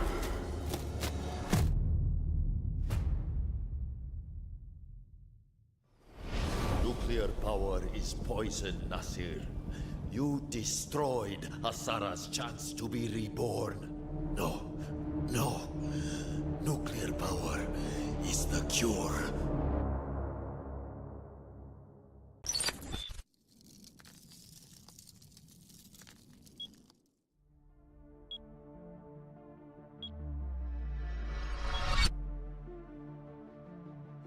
And we're back. We're getting ready to continue with the wait to see if we can get into our final match to get everything underway. But of course, as a result of the wait, we are going to be moving the stream to the esports channel, as we do have that show match coming up as well. And Vivid, you know a little bit more about the show match that's coming in. Yeah, we're going to see some collaborative efforts amongst some of our Siege professionals over there. Under Siege is kind of the coined phrase for that over there. So yeah, if you guys are kind of interested in seeing some of the personalities from Rainbow Six Siege, a professional scene over there, kind of join the action on Delta Force, and then some lovely creators from, you know, all around kind of go head to head, then be sure to tune into that in just a couple of minutes. Yeah, so in the meantime, we are going to be just waiting to get everything ready. It does seem like things might be moving along, and we could potentially be getting into the action very, very quickly. But I got to say, overall, though, right, today has been quite an interesting day with looking at kind of the pacing and the flow that the teams have been bringing through, right? I mean, we've seen through the show matches that we've had, we've seen through the open qualifiers that the teams would usually try and get their hands on those decos, right? Try and get as many of those Mandelbricks as they possibly could, as quickly as possible as well. And stepping into the first day here of the Delta Force Rise series, it seems the teams took that dynamic, yeeted it out the window and said, you know what? No, we're going to try and play it in a different way.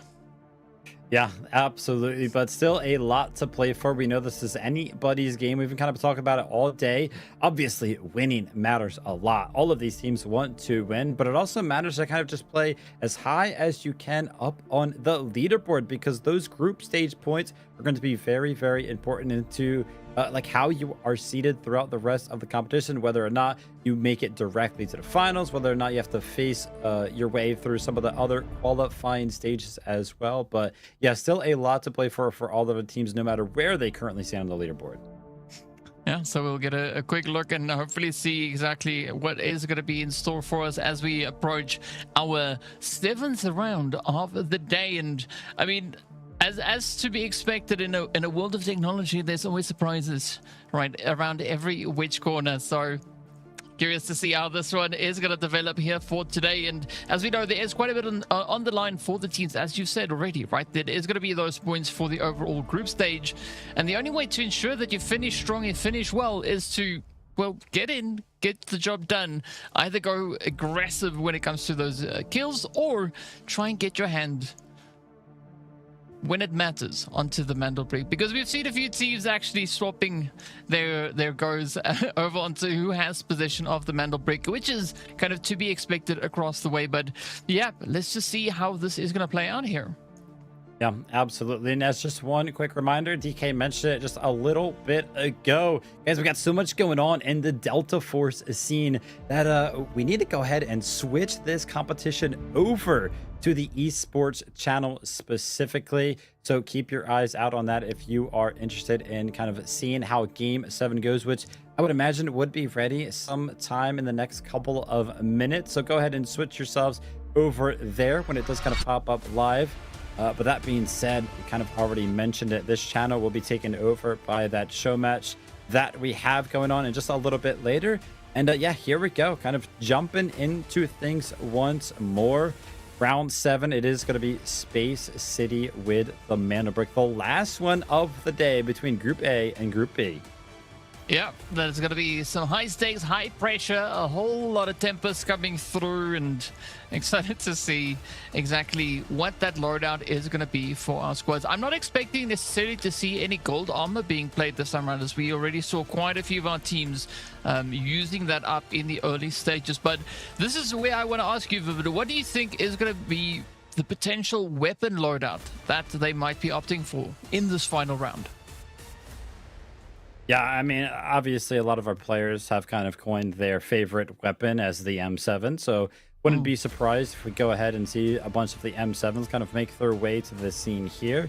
I think we have, throughout the course of the competition, pretty much seen an investment from all of those M82s that, of course, we saw kind of picked up in the first 3 rounds earlier on in the day. So investments have kind of been coming in all across the board, but yeah, just stick to what you are comfortable with.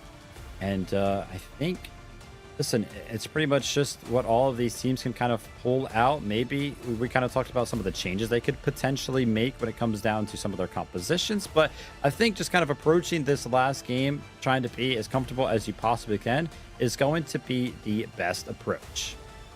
Yeah, confidence and comfort is going to be a big thing to play through here. At least now the teams have had a little bit of a rest period, right? They had a bit of time to just kind of collect themselves and make sure that they have the opportune strategy moving into this final round. So I'm expecting to see a lot more higher paced plays coming through, as we are going to be hopping straight into that.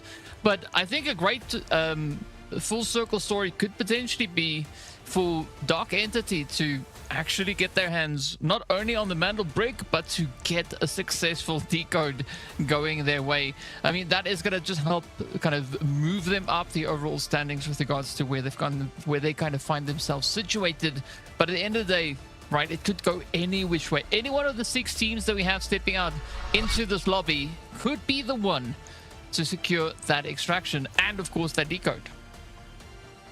Yeah, just to kind of keep you guys updated, very, very shortly, we'll be starting off with game number 7. I actually got some eyes in the sky, got a little quick peek at all of our players in the lobby being ready. So they've had a little bit of a break here to have some extra time to kind of discuss what their approach will be going into game number 7. Whether or not that'll help them or not is yet to be seen. But DK, looks like we're going to be starting here very, very shortly.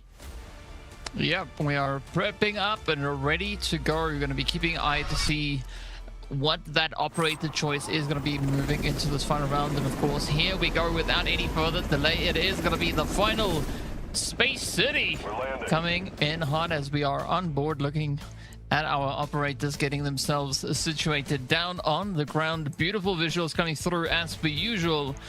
A lot of points of contention that we've seen being held previously, but now it is going to be that final rumble, right? Of course, everybody, as I mentioned before, used up their golds. Now every single team is going to be loading up with those purples, but the big question is everybody going to be locking in with those gold bullets, right? Is that going to be the approach that they're going to look to utilize and just punch through that purple armor as quickly as they can?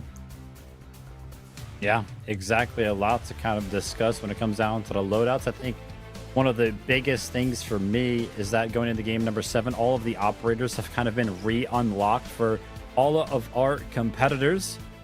So I'm curious to see what comps each one of our teams are going to opt to go ahead and choose. And take a look at this, folks. We have jumped in to the last game of the day, and early on it's going to be Team Gotaga actually finding a rocket fuel, which is going to be worth 1.5 million. I do want to go ahead and bring up the point that typically in these types of rounds it doesn't matter because we're all just kind of thinking about the mana break. But if we end this competition and it comes down to a tie in terms of who has the number of Mandelbricks, right? Like if we have 2 or 3 teams kind of tied with 1 Mandelbrick, then that type of loot can actually be the difference maker, because that's going to give you a couple of more squad points. So something to kind of think about. But I think the focus for all of our teams is probably going to be entirely around the Mandelbrick. And take a look at this. 3 teams kind of entering the center of the map. The other 3 kind of off to the northern side, separated amongst there. But it's going to be LFS, Team Alliance, and Team Dark Entities with early positioning towards this Mandelbrick. And Team Alliance, they go ahead, they jump towards the Mandelbrick, but they actually get word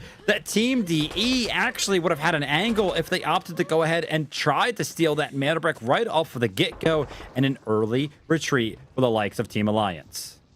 Yeah, I mean, again, right, we've seen this happen before, so let's see whether or not there is going to be a full lock-in coming through from DE. Again, finding ourselves in a bit of a predicament here, right? Not the easiest position to push up from, but LFS, though, they're looking pretty comfortable in their setup that they've got here. Quick peek out the window is going to show exactly where the players there from Gotaga are currently situated. But Flash also just keeping his angles pretty tight. They are going to get pushed here by WLG, looking to find a bit of a play. But it is quite the bit of a reach that they now have to try and back off of here. Fortunately, though, got the weapon in hand to play at the distance, right? Meanwhile, LFS, this is going to be their go time. You can see that Tempest ult now coming in, and it is a potential push straight in towards that Mandelbrick. Fall damage is going to be the difference maker there on to Easy as he tries to go ahead and pop his Tempest ult out of his own. But take a look at this. We're kind of returning to a theme that we saw earlier on in this competition. It's going to be Dark Entities using their Tempest ult to go ahead and get early access, initial access to this Mandelbrick. And this approach to the southern side of the map, it's very, very dangerous because you can see how much open space you actually have to go ahead and cross if you want to make your way to that decoding station that is to the south of the bridge, all the way towards the bottom of the map. But unfortunately for the side of Dark Entities, Uzbishka is going to get caught out in the open. And there are going to be so many teams that have eyes on this Mandelbrick, and with not a lot of cover to actually work around, finding this res would be absolutely crazy. Not only crazy, but it is going to be essential here if we want to see the side of Dark Entities keep themselves in contention here and maybe contest for that decoding. But is going to be Alliance looking to double down on the aggression as they start to move on up. Utilities getting sent across the way. Unfortunately for Alliance, not quite reaching the distance. But look at Grind sneaking up to them. Getting up close and personal. Doesn't seem like that knock is going to be able to recover just yet. Oh, absolute devastation now for Dark Entities, as everything is on the line here. One player left to try and keep them in this fight, and this could be a very quick end coming through for them. Grind just absolutely on the money. Good sprays coming through, but WLG could also look to play a bit of an upset, sneaking in those hits from the high elevated position they've got. Yeah, trying to make something happen here. Alliance potentially getting a little bit too aggressive. You could see some of the other teams are starting to join the mix. We're taking a look at WLG. They're up there on the bridge, pretty much shooting at all of these teams that have kind of overextended into the center of this map. And unfortunately for the likes of Easy on Team Alliance, he got knocked right there, but the potential pickup coming out from Lynx. And yeah, as soon as he goes ahead and tries to overextend himself to pick up the body, he is going to be knocked as well. So the play from Alliance has pretty much resulted in the same exact outcome for Team Dark Entities and Team Alliance, with both of these teams left with just a solo. And we did get a little bit of a quick glimpse towards that Mandelbrick that, of course, has been left out in the open. Whether or not any one of our teams is going to find enough time to go ahead and pick that one up is yet to be tested, and I would imagine not, because you can see, take a look at the sight lines for WLG that they have over the entirety of this courtyard. I mean, how can any one of our teams kind of make an approach? And finally, unfortunately for the likes of Dark Entities, after they tried to make something happen early on, they're going to be wiped out of game number 7. Unfortunate end coming through here for Dark Entity. They tried so hard to get themselves all the way up onto that Mandelbrick and potentially get it into the station. As we saw, things weren't really destined to pan out for them, at least not in this round. But you got to give it up for the effort that they've been bringing in here, right? Time and time again, getting their hands on those Mandelbricks. But now we turn over to the side here of Alliance, who's going to be pressured by LFS as well as WLG. So not the easiest position that they currently find themselves in. Not quite sure if they are going to be able to kind of get out of the sticky situation. And again, that Mandelbrick is going to go right back to where it was, where it all started off at this beginning of this round. By the way, there is really only one team kind of happy with how everything is going right now, and that's Team Gotaga. Remember, they are in first place. They are, of course, tied in terms of how many mana bricks they have with Team FLC. But you can take a look at the left side of your screen. In terms of total score, they currently have the lead. They're kind of winning out on that tiebreaker. And yeah, actually, amongst all the chaos, WLG, they actually sent their Tempest Ult to go ahead and pick up that mana brick that was seemingly in the middle of nowhere. I didn't think anybody was going to be able to go ahead and pick that one up, but Selen does just that. And take a look at this. We're going to be seeing a new decoding station for the first time today, at least. We've seen it in the past, and this one is very, very difficult for any of our teams to go ahead and attack. And a full reset, actually, potentially from the side of Alliance, as their Stinger is going to be finding these reses. I mean, we could be looking at a game of a bit of hot potato coming through here, as there's a very exposed decoding station, as you already pointed out, right? But now it is going to be Oko just continuously peeking over onto the side here of Alliance as they trying to figure out what is going to be the best play to try and make here. But from what we've seen from WLG, they are really good at these jump shots, just cleaning it up. And Oko, very confident, but he's going to be running quite low on ammo. Fortunately, a quick reload will help him with that reset. So much space to kind of work through. And all of that open area against marksman rifles, I mean, it's going to be super, super hard. But Team Gotaga now, I mean, they don't know who's decoding this, but they don't want to leave this one up to chance. They were kind of happy with sitting over in Central Command because they wanted to join the fray late. They kind of just want to deny this mana break. They're not going to be interested in capturing it itself because they feel confident in the amount of score that they have kind of picked up throughout the day that they would win this thing. But take a look at how close it is between specifically Team Gotaga and Team WLG. If Team WLG pick up this mana brick in just 2 to 3 more points in total, which could just be 2 to 3 more kills, they would actually be in the lead. So Team Gotaga, they don't know it, but they need to do something. Yeah, this is not the opportunity or the time for them to sit back and just kick their feet up, right? They're going to have to work really hard if they want to walk away with those 8 points come end of the day. Well, 9 points potentially, right? Because they have the Mandelbrick already ticked off for them as well. So let's see what they are going to look to do here. FLC also going to be looking to maybe make a little bit of something happen. Quite a bit of I'd almost say a hesitant approach coming through from FLC as they playing a very safe position. Not going to be looking to push out in the open unnecessarily. So meanwhile, Alliance and WLG going toe-to-toe. WLG trying to fend off all the advances, but looking at this lobby, they are going to have their hands absolutely filled up with all the pushes coming through.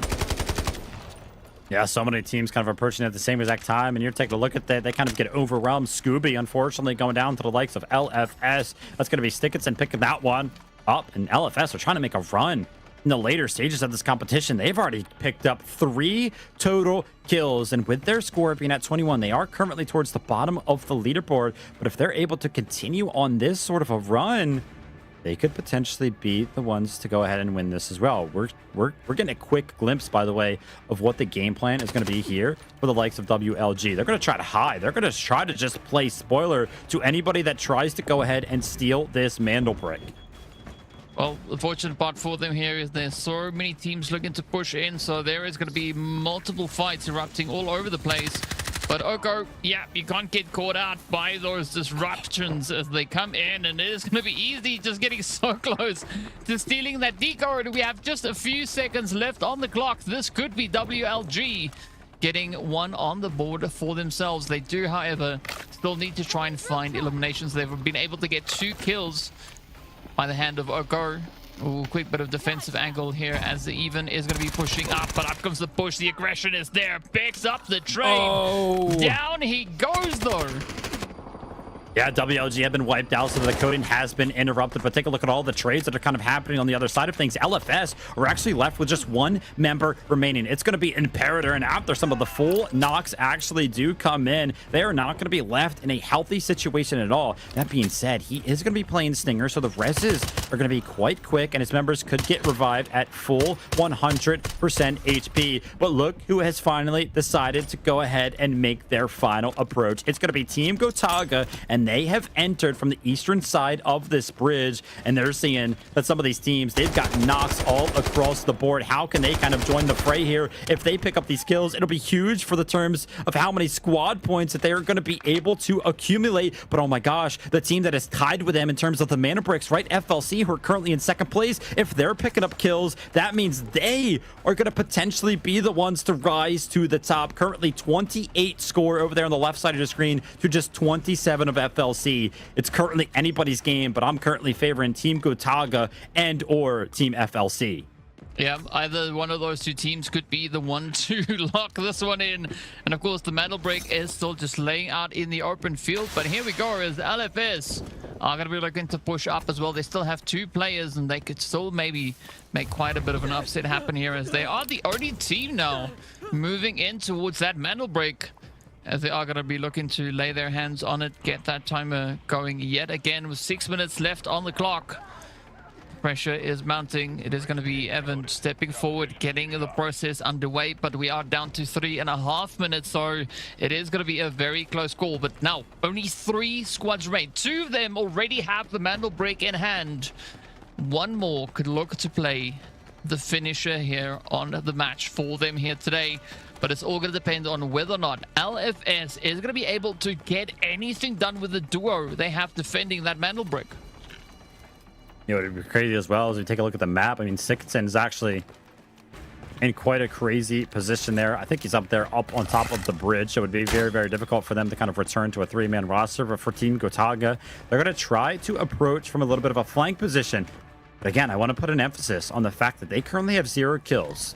In game number 7, the win condition for them could be, if everybody has the exact same score that they do have now, if they just deny the brick from anybody capturing it, then they will win this competition. They will end the day number 1. But if FLC are able to go ahead and pick up some points, whether that be through some random loot that they're able to find or the kills in themselves, then they could potentially win as well. Team Gotaga, their flank has been alerted to the likes of LFS here, and it's going to be Evan, those gold bullets in tow on the back foot of the marksman rifle.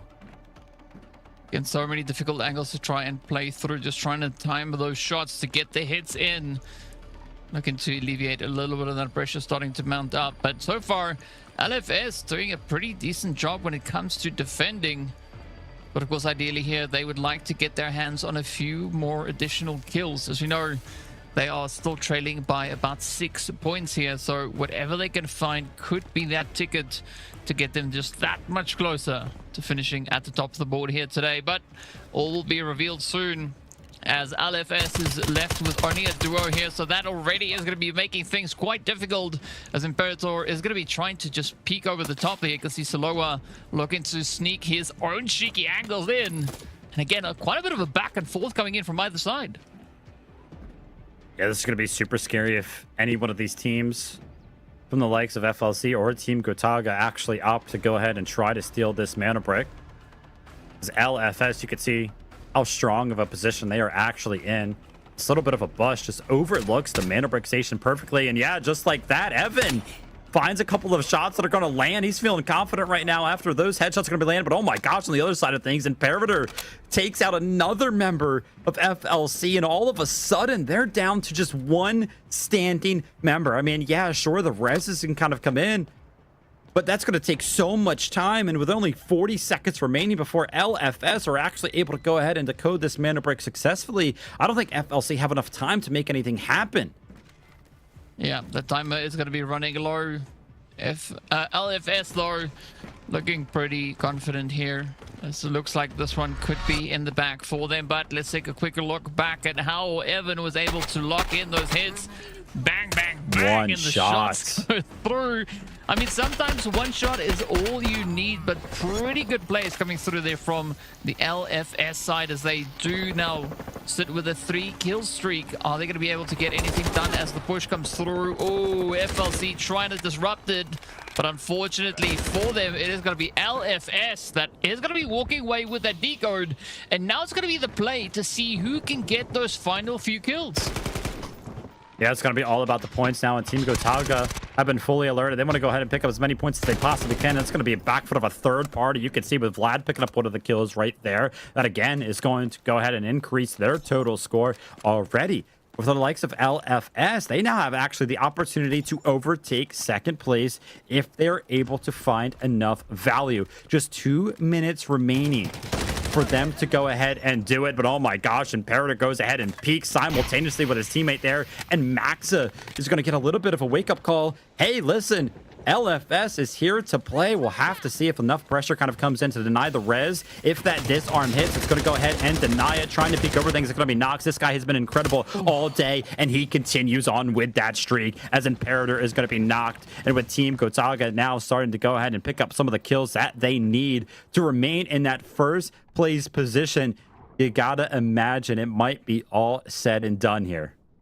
Yeah, so far it's still pretty tight, and yeah, it does seem like that second place could potentially be slipping right from the fingers here of LFS, as FLC still going to be holding steady. We still got Kobe just holding an angle, but it is going to be Gotaga with full-on aggression, looking to push on forward. If Kobe can find the exact angle, maybe he could survive, but unfortunately he is going to be denied that, and now it's all up to LFS to see, can they get a cheeky hit? One in, one down, up to go back to 24. Gonna try and maybe secure this res, but there's only 50 seconds on the clock, so I think at this point Carnage is going to be the main play here.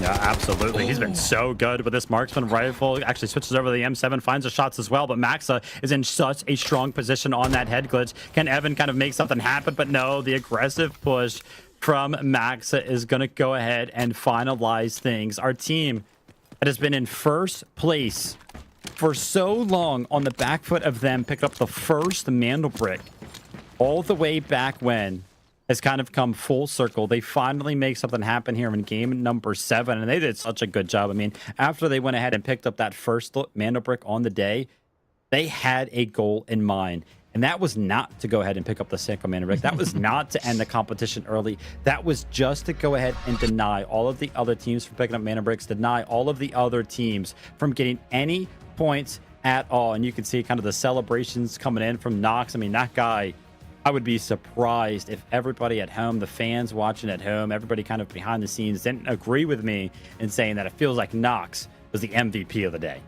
Yes, sir. I agree with you on that one. I mean, Nox has been just contributing so much here for his squad, but an absolutely exciting turn of events.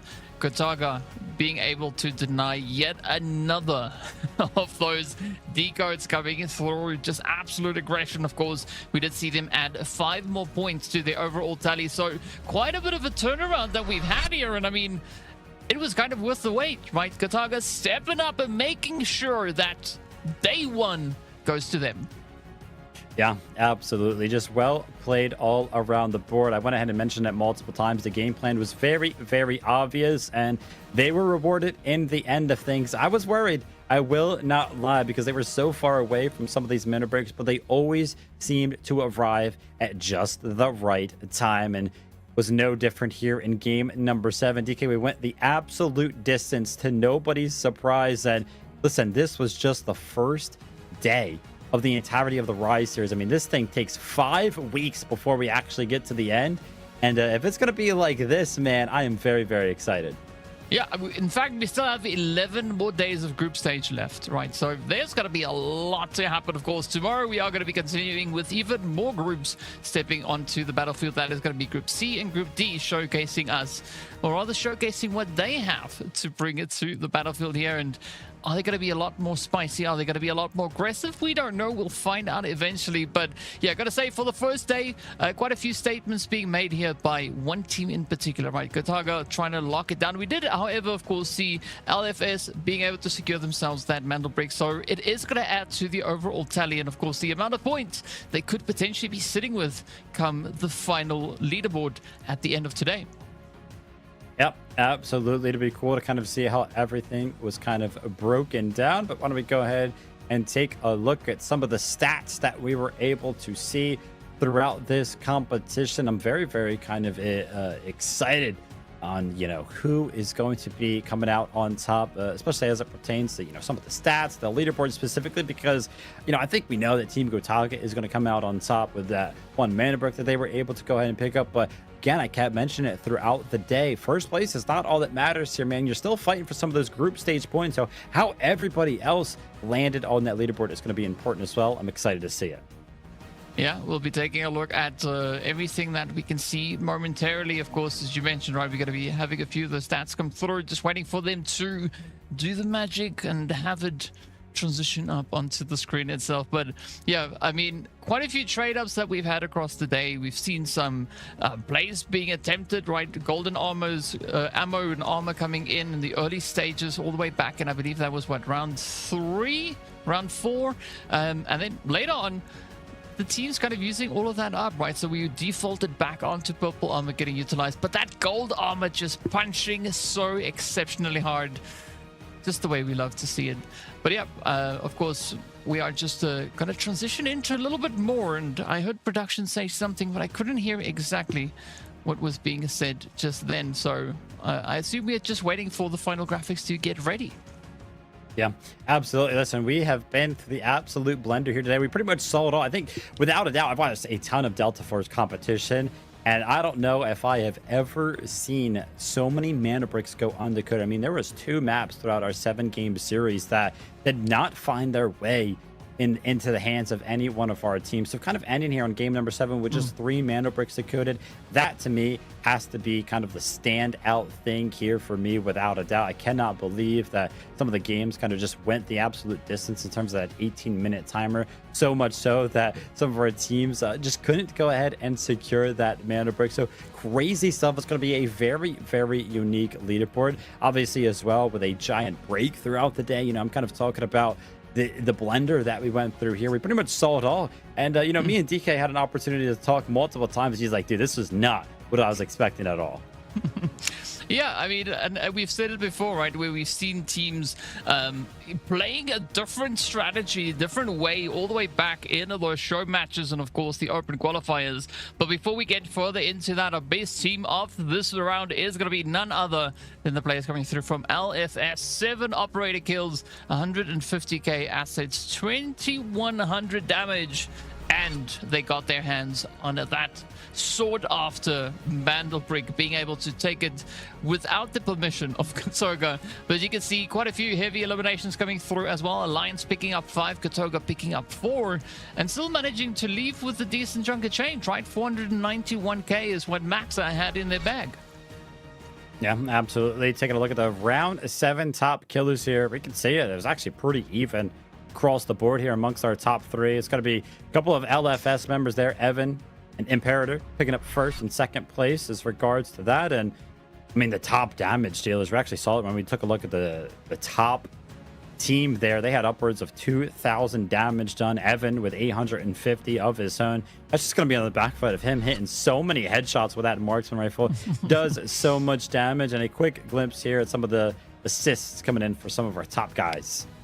Yeah, we see Nox up there again alongside Vlad, and of course Grind is going to be the one that did quite a bit of the work there with regards to those assists. But speaking about the assets, though, we are going to be hopping over to Maxa, closing us off with that contribution that we saw, right? 491.4k is what they were able to walk away with in their safe box. But it is going to be Evan to be our star of the round here, our MVP. 3 operator kills, 856 damage, and of course that 1 assist to accompany the 150k for the assets here. So yep, quite a few different MVPs that we've been seeing stepping up across the day. And of course, as we know, this all tallies up, right? Because all the way at the very, very end, there is going to be a prize for our MVP as well. So quite a lot for these players to play for at the end of the day. But yeah, as we know, round 7 now officially wrapped up. Now let's see what those boards look like, because I'm expecting things to look quite interesting after the first day.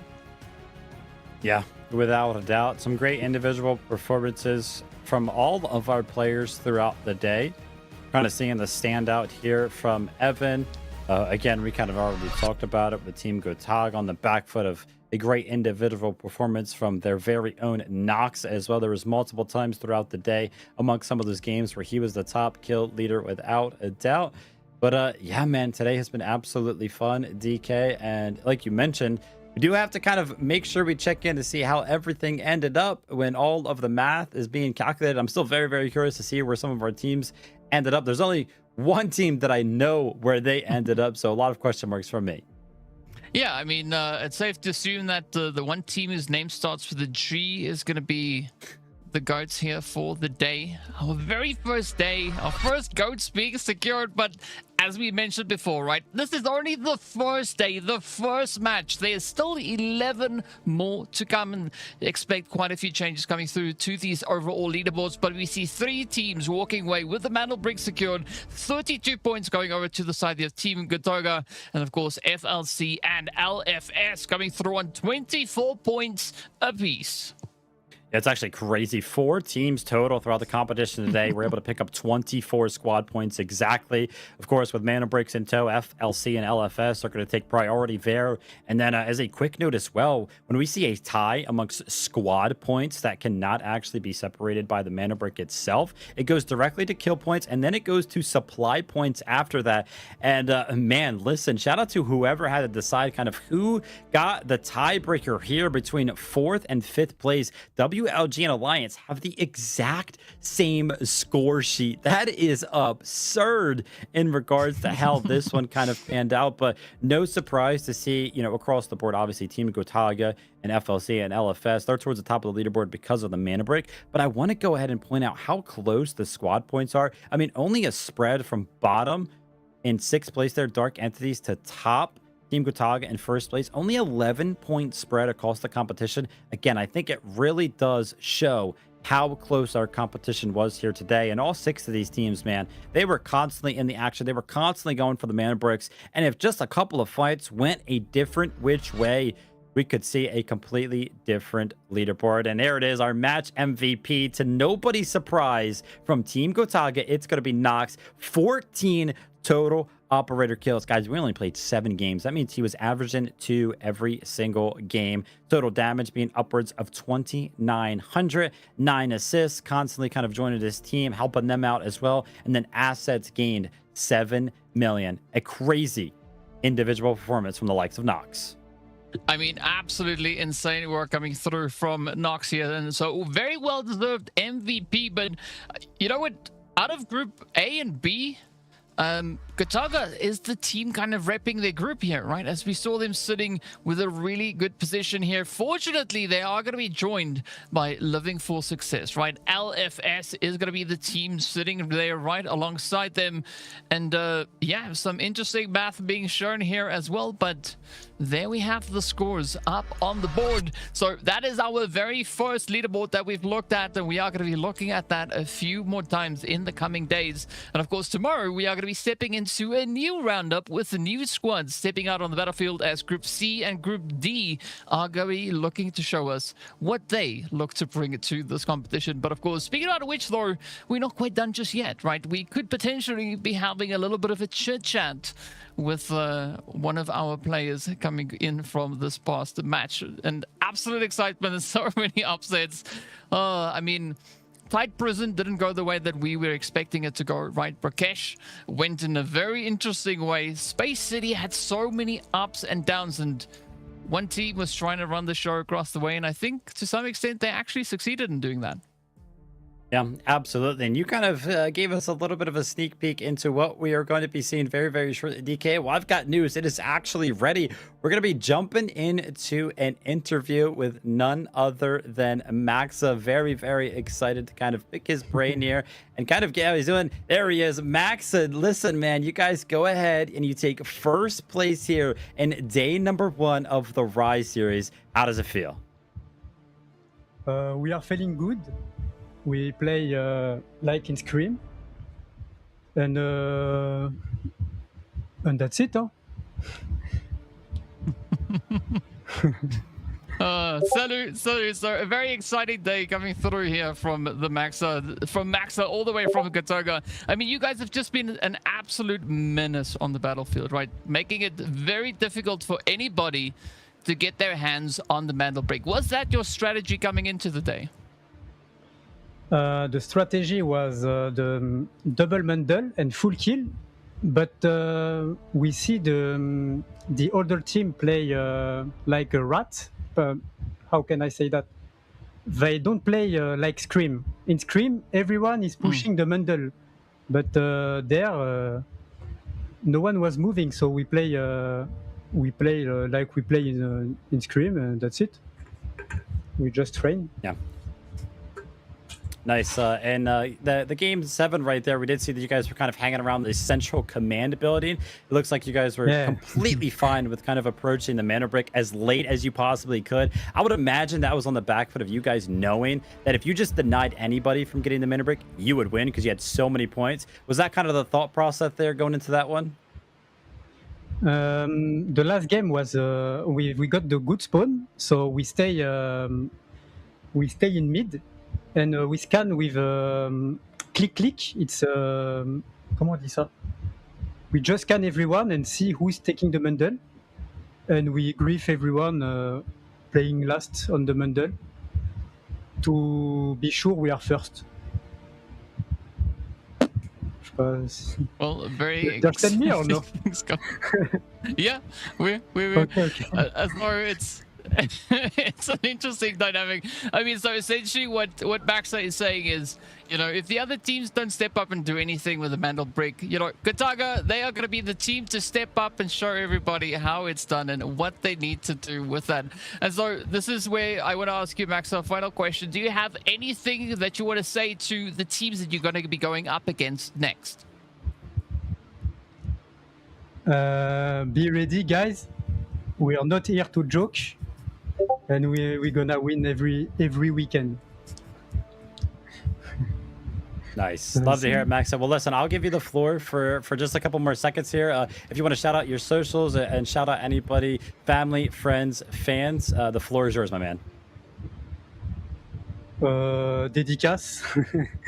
Dédicace à tout le monde là sur le Discord. Les Français, la commu. Il faut rester soudés. Les mecs, on va gagner. C'est tout. Je savais pas quoi dire.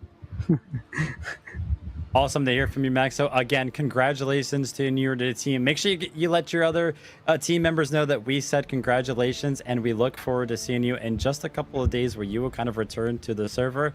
And yes, thank you, Max, for joining us here on this interview. Thank you, guys.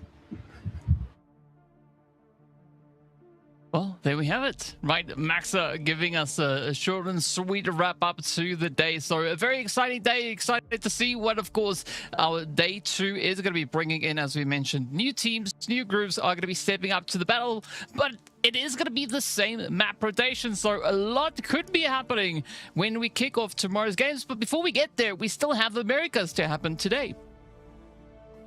Yes. Absolutely. And listen, if you guys love what you kind of saw today, be sure to join us in just a little bit as we do kind of take a look at the schedule here. Remember, July 11th, match number 2 tomorrow, Group C versus Group D. So a whole new roster of 6 teams are going to be joining the action tomorrow. It'd be interesting to kind of see how this one pans out. And yeah, I'm very, very excited to kind of jump into some of the subsequent days here.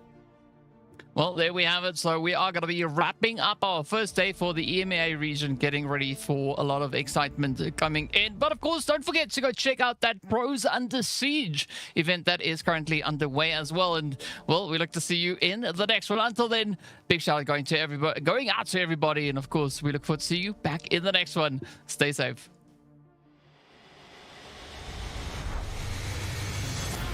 2 members, now the odds are in their favor, 2v1.